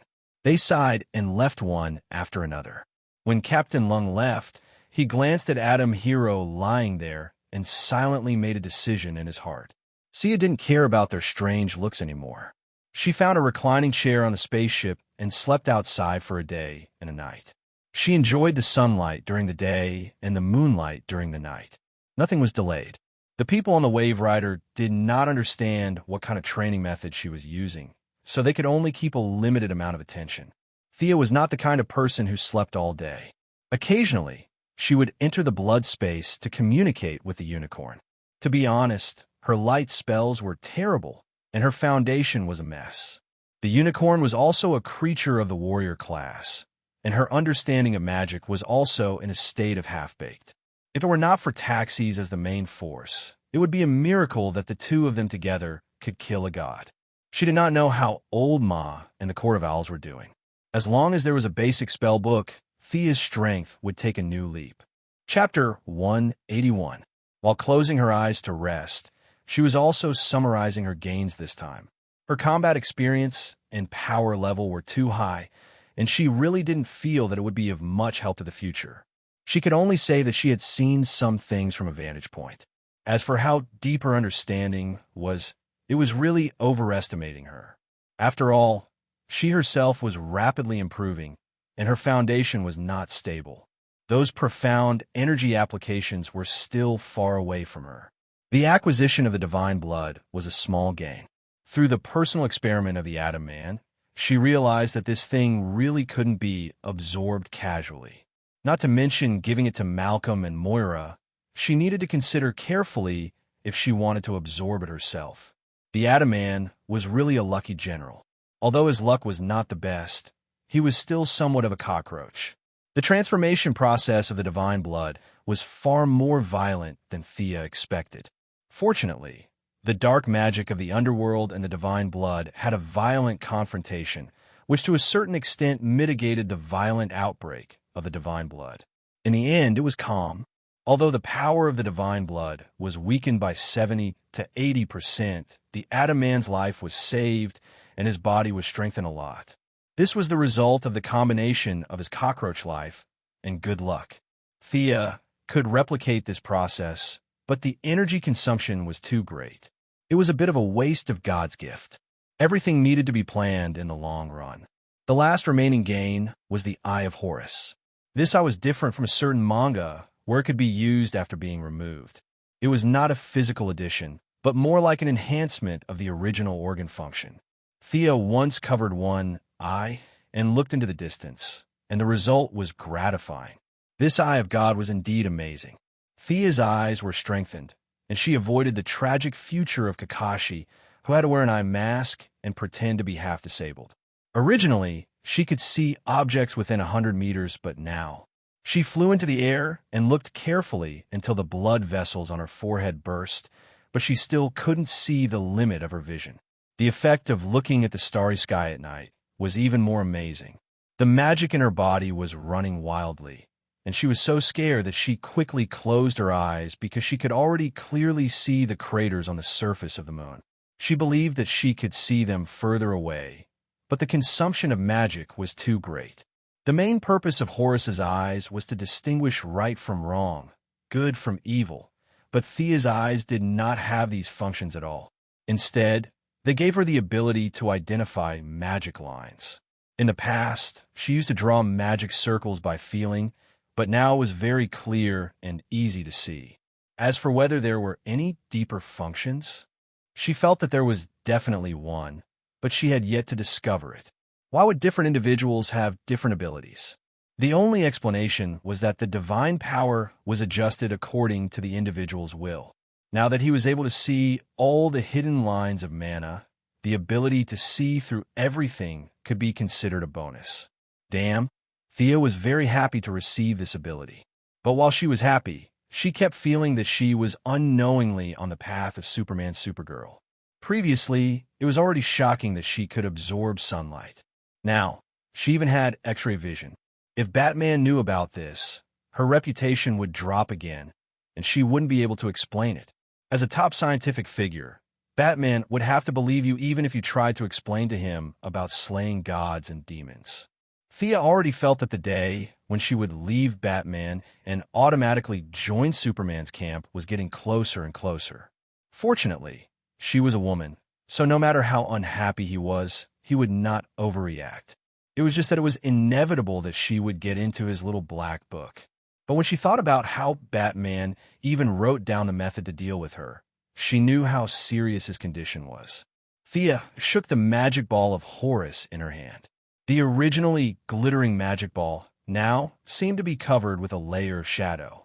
She had fused with the divine eye, and the power of both sides came from the same source. She could see very clearly that the magic on a magic ball was fading every minute and second. Needless to say, it must be related to the fall of Horus. The main character was dead, and the divine power on the Eagle Girl and Vandal was quickly dissipating. This equipment that had been passed down for countless years was about to die. It would be a pity to just wait for it to break. Thea referred to the information that Gideon had translated for her and the brief information in the Eye of Horus. She was ready to absorb the fire magic in the ruby at the top of the magic ball, but unfortunately, her body was now full of light magic, and she could not accommodate any other power for the time being. Thea could only use a simple method to temporarily seal the magic ball until she returned to the original time and space to officially absorb it. As for the Scepter of Horus, she did not need to ask anyone. She could feel that the scepter was indeed not in this time. In fact, even if it was, she did not need it. The scepter also had the problem of dissipating divine power. Other than selling it for a few coins, it was useless. The night passed uneventfully. The next morning, Sia joined them for breakfast. This was the advantage of their high-tech spaceship. Everything depended on imagination. As long as one could think of something that had existed in human civilization before, Gideon could synthesize it. Thea had enough of the American breakfast, which was inherited from the British style of dark cuisine, so she automatically made a Chinese meal. There was millet porridge, a tray of soup dumplings, and delicious salted vegetables. She bit into the steaming filling of the dumplings, which overflowed with the fragrance of the meat. It was a refreshing taste. As a killer who had been all over the world, Sarah Lance, who could barely speak a few words of Chinese, immediately threw away her breakfast and replaced it with a breakfast of the same standard. She went to the side and ate happily. The remaining few people had different expressions. Some were too embarrassed to change, and some were too naive to suit their tastes. Thea did not say much to them. After breakfast, she wiped her hands and prepared to continue to sunbathe. "Thea, thank you." When she walked to the door, she saw Ray Palmer holding Kendra's hand and standing outside the door. Ray bowed to thank her. Thea certainly could not grab him by the collar and yell at him to give her the benefits. She was calm and collected. "How's your recovery? Any new abilities?" Ray shook his head. "I don't feel like I have any special abilities, but my strength, speed, and stamina are now ridiculously strong." It was obvious that he was very satisfied. He smiled brightly, showing his 8 teeth. "Oh, no new abilities awakened?" Thea took him to the test room to see how his physical fitness was now. The other members of the legendary squad also heard the noise and followed to see what was going on. Everyone was very satisfied with the results of the test. Ray Palmer was the most satisfied. He was originally tall and handsome, but in fact he was an empty shell. Years of scientific research had hollowed out his body. Not to mention Sia, who was considered a grandmaster of combat. Even an ordinary person was stronger than him in terms of pure strength. Now, although more than half of the energy of the god's blood had been consumed halfway, it had still reborn his body. Combining several data, his physical fitness had exceeded the limit of human beings. In a horizontal comparison, his body was similar to that of the American team next door. They were the kind of people who could get up after a few seconds after being shot. That was to say, he had left the original timeline. Otherwise, he would have automatically joined Superman's team, whether he liked it or not. Chapter 182. Looking at the test report, the Atom Man, who had written dozens of papers, naturally understood what had happened to him. Although he was not a medical major, the test report was easy to understand. Just by looking at a few important indicators, he understood how important this matter was to him. The frivolous look on his face disappeared, and he asked with uncertainty, "May I ask, what were you planning to do with that drop of blood?" Thea knew that the Atom Man had taken the bait, so she immediately put on her act and said with a bit of melancholy and a bit of relief, "The original plan was to give it to my mother. Since my father and brother disappeared, she has been in poor health. But seeing your reaction yesterday, fortunately, I didn't give it to her. You're lucky, don't worry about it." Then she turned around and left, pretending to be relaxed, and gave him a smile. But her half-true and half-false words made Yuan Man very sad. It would have been fine if she had kept it for herself, but she had left it for her mother. As the CEO of the Palmer Group, who would acquire Quinn's company in the future, he was very clear about the Quinn family's mess. As for being a guinea pig, he had no complaints. Seeing that he was about to die, it didn't make much of a difference whether he was a guinea pig or not. After all, Sia had given him a chance to be a guinea pig.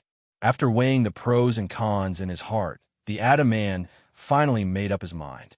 He quickly caught up with Thea, took out a USB flash drive from his pocket, and handed it to her. "These are some schematics of my armor design. I'll give them to you as compensation." After saying that, the handsome man ran away without looking back. Sia looked at his back with a solemn expression, but in fact, she was overjoyed in her heart. An artificial intelligence and an atom suit. These were arguably the two most valuable pieces of equipment on this ship. Even Inverse Lightning, who came from a 25th century, was full of praise for the atom suit. Although his words were somewhat flattering, it was still a great invention. Thea put in her bag. When she returned to Star City, she could start the preliminary preparations for the Iron Man suit. After all, the original space-time was different from 2166. There were many heroes and villains who could fight. He could not be as high-profile as he was at this time. He was not going to join the Dark Justice League. He still needed a superhero identity that could be seen in the light. The Iron Man could fight and fly. His image was good, and he would not arouse the hostility of the citizens. He was the most suitable choice. Before she could think further, another human-shaped gift bag came to her. Captain Lung Han is a straightforward person. He doesn't need Thea's performance. He hands her a USB flash disk and says that this is the blueprint of his freeze gun. He doesn't have the blueprint, but this is the blueprint of the real thing. Thea was not surprised. The original design was designed by Cisco Ramon to prevent the Flash from going berserk. However, before the gun could be fired, it was stolen by Captain Frosty. After that, he used the gun to torture the Flash for 3 years. However, Captain Lung Han, who only had a high school education, was actually able to take the real thing and draw the original picture. He even added his own changes. It was a strange thing. It had to be said that this world's technological equipment was weird. For example, the black guy in Firestorm could repair a spaceship after half a year of repairing cars. If that was the case, Captain Lung Han's high school education was not too low. Thea was not uninterested in his freeze gun, but she was not that interested either. She had studied Mr. Freeze's freeze gun in Gotham, so the two should have some similarities. However, she had to put in some effort to get the item. She dragged Captain Lung, Heatwave, and Sarah Lance, who volunteered to follow her, to the magic circle yesterday. She told him to go in. In order to show that it was worth the money, Thea put in her best performance for another 20 minutes. Sizing up Captain Frigid, who was about to be cooked, Zhang Heng felt that the effect was not bad. He deliberately used the Eye of Horus to scan his genetic chain. His genes did not undergo a huge mutation, but there were some new appendages on the normal genetic chain. These should be the special genes that provided his abilities. How is it? You should be able to feel it yourself. Captain Lung Han was different from Firestorm. He was created by the combination of two people. Usually, the two of them did not have any superpowers, so there was no reference value. The person in front of her could be considered the first superpower user that Thea met. She could not help but ask a few more questions out of curiosity. Captain Lung Han pondered and said, "There seems to be a change, but I don't know the details." After saying that, he stretched out his left hand and made a gesture of releasing an icicle. Unfortunately, nothing happened. He could not help but feel a little embarrassed. Thea crossed her arms and thought for a while. Maybe it's because the genes have just fused. You need to rest more and eat more to replenish your energy. After saying that, she looked at Sarah. For the next 2 days, don't do that kind of exercise to avoid unnecessary trouble. Bear with it for a week. After saying that, she did not look at their ugly faces and went to bask in the sun. The Wave Rider stopped for a week in the year 2166.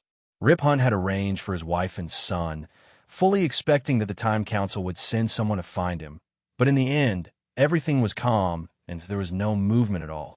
This made him a little puzzled. In the past, the people of the council were like hunting dogs, chasing him until they never stopped for more than 3 days at the same time. What happened recently? Since he could not figure it out, he might as well take the initiative to attack.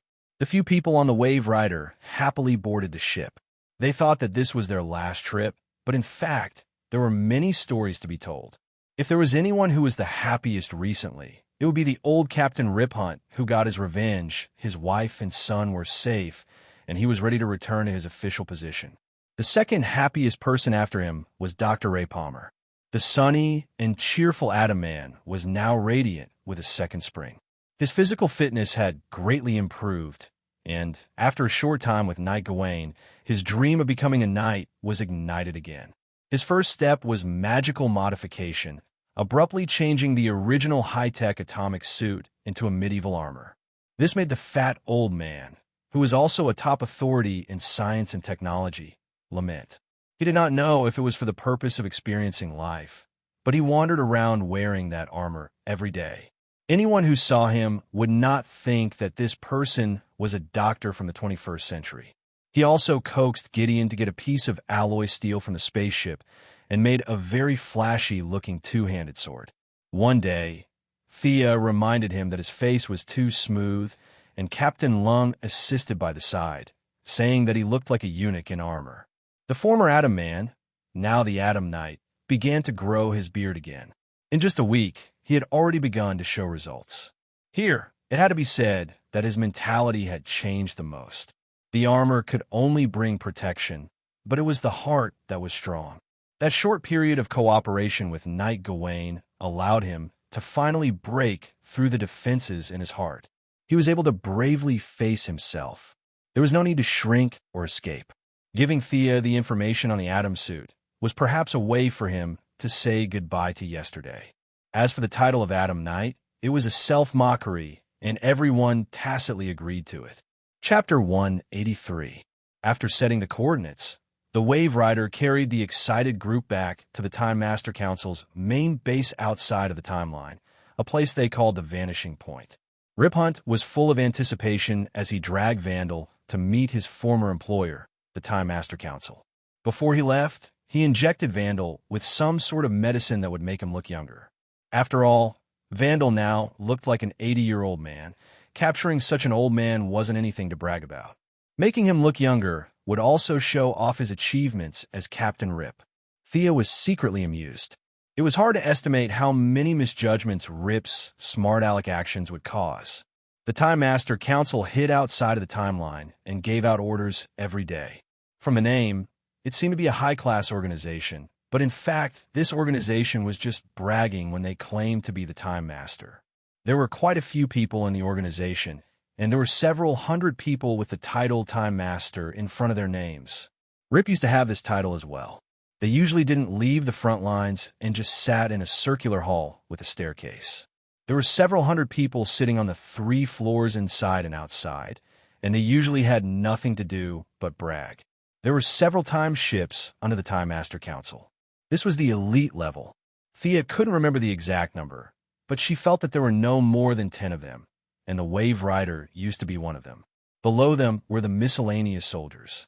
There were a dozen or so soldiers with laser guns. These soldiers, other than guarding the door, were also responsible for serving tea and water to the several hundred old masters so that they wouldn't starve to death. This was their scientific way of governing a complete inverted pyramid structure. 90% of the people in the organization were just there to get by. Thea knew that soon, the Time Master Council who was in cahoots with Vandal would release him and arrest Riphunt. Then the dozen or so soldiers would attack the Wave Rider and arrest the rest of the team. If she wanted them to blow up the Time Master Council, this would have to happen. But since Miss Thea was on the ship right now, she could destroy the dozen or so soldiers with a single breath, and the subsequent events wouldn't be able to develop. Might as well hide. Thea greeted the people on the boat and said that she was going out for a walk. In this godforsaken place called the Vanishing Point, time was in a state of absolute stagnation. Thea could not absorb any sunlight or moonlight. Fortunately, the power of the Time Walker in her body could absorb the power of time here. Although it was weak and Thea did not know what to do with it, it would be a waste not to take advantage of it. She walked out of the spaceship slowly. Now that her magic power had reached an extremely high level, she didn't need to cast any spells. Her body automatically became invisible, and she walked into this strange base under everyone's gaze. The color is so bad. It's better to blow up this place. After circling the place twice, she had already strolled around the place. The color of the place was extremely boring. It was either white or gray. However, it was her nature to like brighter colors. No matter how she looked at it, it was not pleasing to the eye. Thea searched around for a long time, but still couldn't find a computer that claimed to be able to calculate the past and future. This computer had a very magical name called the Eye of Arcane Nuclei, but it was actually a product of science and technology. Just as she was wondering if she should find a leader to brainwash and ask about the computer, suddenly, a few people walked over from afar. Rip Hunt? Who was that repulsive old man walking in front of him? Who cares who he is? From the looks of it, he was a typical villain showing off. Not only would he not kill the protagonist, he would also show off his pride, then wait for the hero to counterattack. It seemed that the plot had begun. Thea followed with large strides. These people were all ordinary people, so she didn't have to worry about being discovered. This was the unscientific aspect of magic.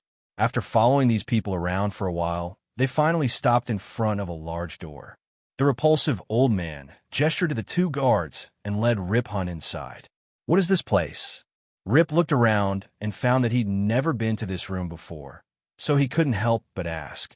The Hall of Supremacy, the hall where we observe the Eye of Arcane Nuclei, a window to observe the past, present, and future, the old man spoke with a confident expression. Hearing this, Thea almost laughed out loud. A bunch of normal people talking about the past, present, and future without shame. This was a topic that even a god wouldn't talk about. Who do you think you are? The old man called Deruth blabbered on until Rip Hunt's face turned ashen. Satisfied, he had the guards escort him back to his cell, preparing to pull him out to show off the next time he was in a bad mood. Just as he was grinning sinisterly, Thea withdrew from her invisible state. Under his shocked gaze, she used a single hint technique, and he lost consciousness. It took her 3 days to deal with the two leaders of the Owl Court, but now she was able to instantly control this level 1 guy with 0 magic resistance. This was a world of difference. Thea couldn't help but sigh in amazement. What an intoxicating power. But before she could even sigh, Thea was afraid that Rip's companions would become much stronger and rush out to save him.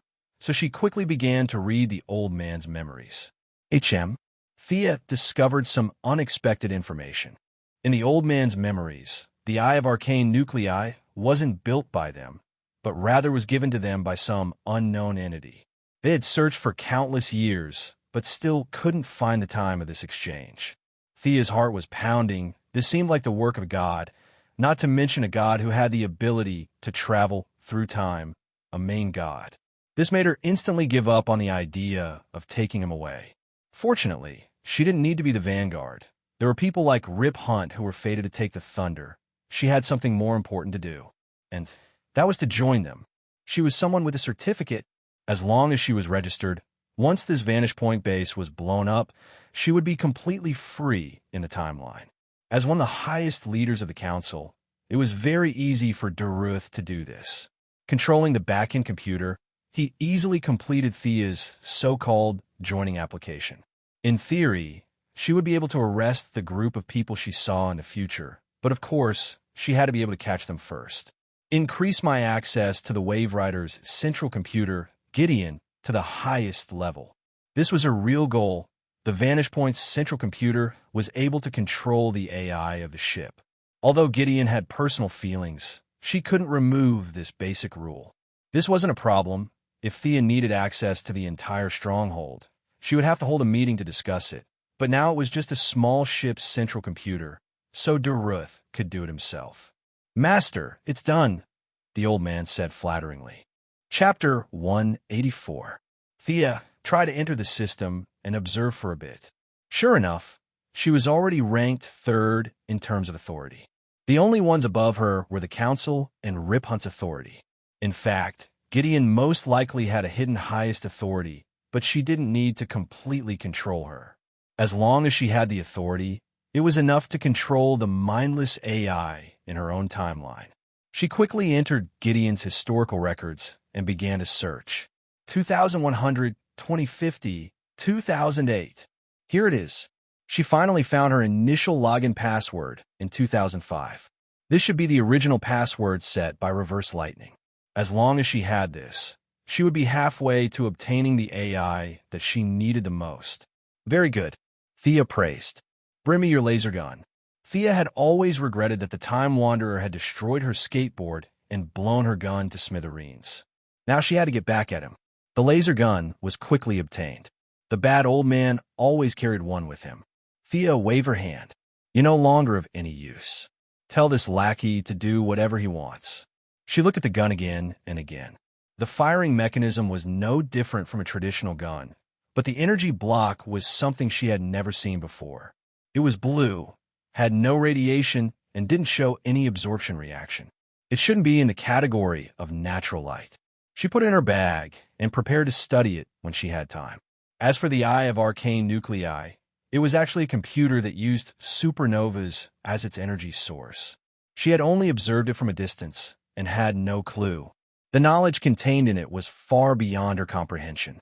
The Time Council had obtained it for countless years, but still couldn't understand it. She didn't have the confidence to understand it with just a few glances. She would go back to her hometown and build it herself, so it was safest to have Rip Hunt blow it up. Time passed quickly. Suddenly, Thea felt that the psychic power she released was missing. Did that mean the bad old man was killed? She cast invisibility on herself again, sensed her surroundings, and ran in the direction of the gunshots. Hurry, we have a hurry to the eye of arcane nuclei. Rip Hunt's expression was currently extremely ugly. He didn't think that all of this had been planned by the board of directors. Now, he only wanted revenge and wanted to blow this damned place up into the sky. The legendary team also followed. Among them, the Atom Man and Captain Frosty were particularly conspicuous. Both of them had been strengthened by Thea. One was equivalent to a weakened version of Iron Man's team, and the other was somewhat similar to Bobby the Iceman. Under their powerful offensive and fierce bombardment, they rushed into the underground engine room of the Eye of Arcane Core. The strengthening effect is not bad. Thea followed silently. She was originally afraid that the legendary party would change the storyline after being strengthened by her. Now, it turned out that they were back to their old ways. It will take me a few minutes to figure out how this thing makes him self-destruct, Atom Man observed and said confidently. Hurry up, we'll buy you some time. Rip took a few people to block the door. Outside the door, soldiers with laser weapons had already rushed in. Thea saw this scene and found it hard to imagine. This thing looked like it had all kinds of sensors and all kinds of wire signal sources. This design was countless years ahead of the development of our technology. You can really figure it out in a few minutes? There should be a limit to your genius, right? But what made her speechless was that Atom Man really found the key point after fiddling with it for a long time. You guys hold on a little longer.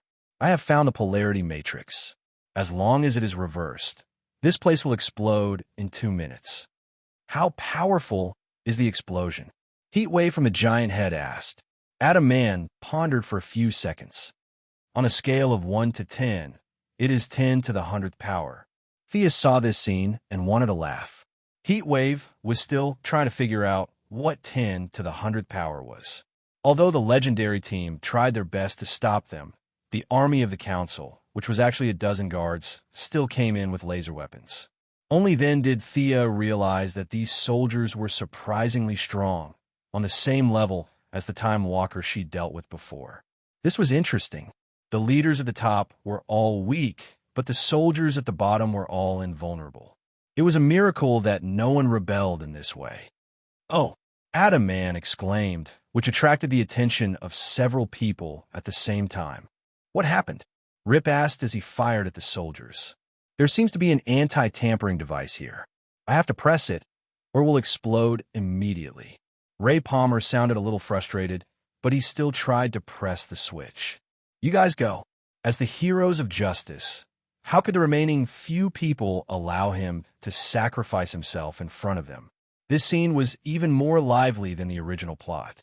The fat old man withdrew from the Firestorm clone. I am the oldest. You guys are still young. Let me do this job. Let me do it. Let me do it. In the original movie, Captain Lung was willing to sacrifice himself to save everyone for Heatwave. However, with so many heroes at the scene, it was not his turn to be the villain who robbed the ATM. Therefore, he and Heatwave could only watch obediently.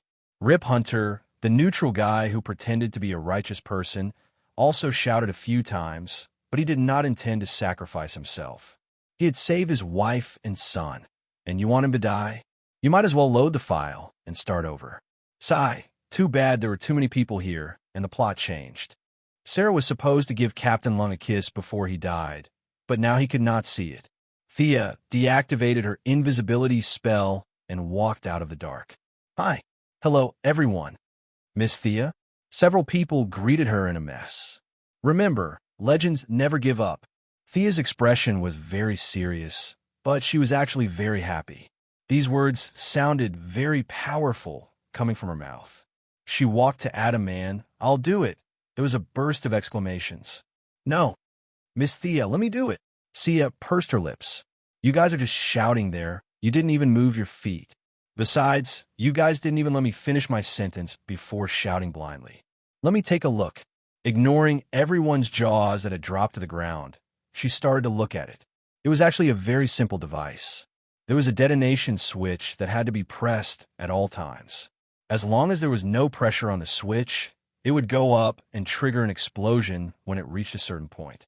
As long as there is pressure, Thea turned to ask Adam Man, who was sweating but exuding a sense of mission. Yes, Adam Man still had some expectations for her. Although such a sacrifice would be noble and fulfilling, it would be best if she didn't have to die. Thea instantly cast Magician's Hand. When I say 3, 2, 1, let go. 3, 2, 1. The two cooperated well.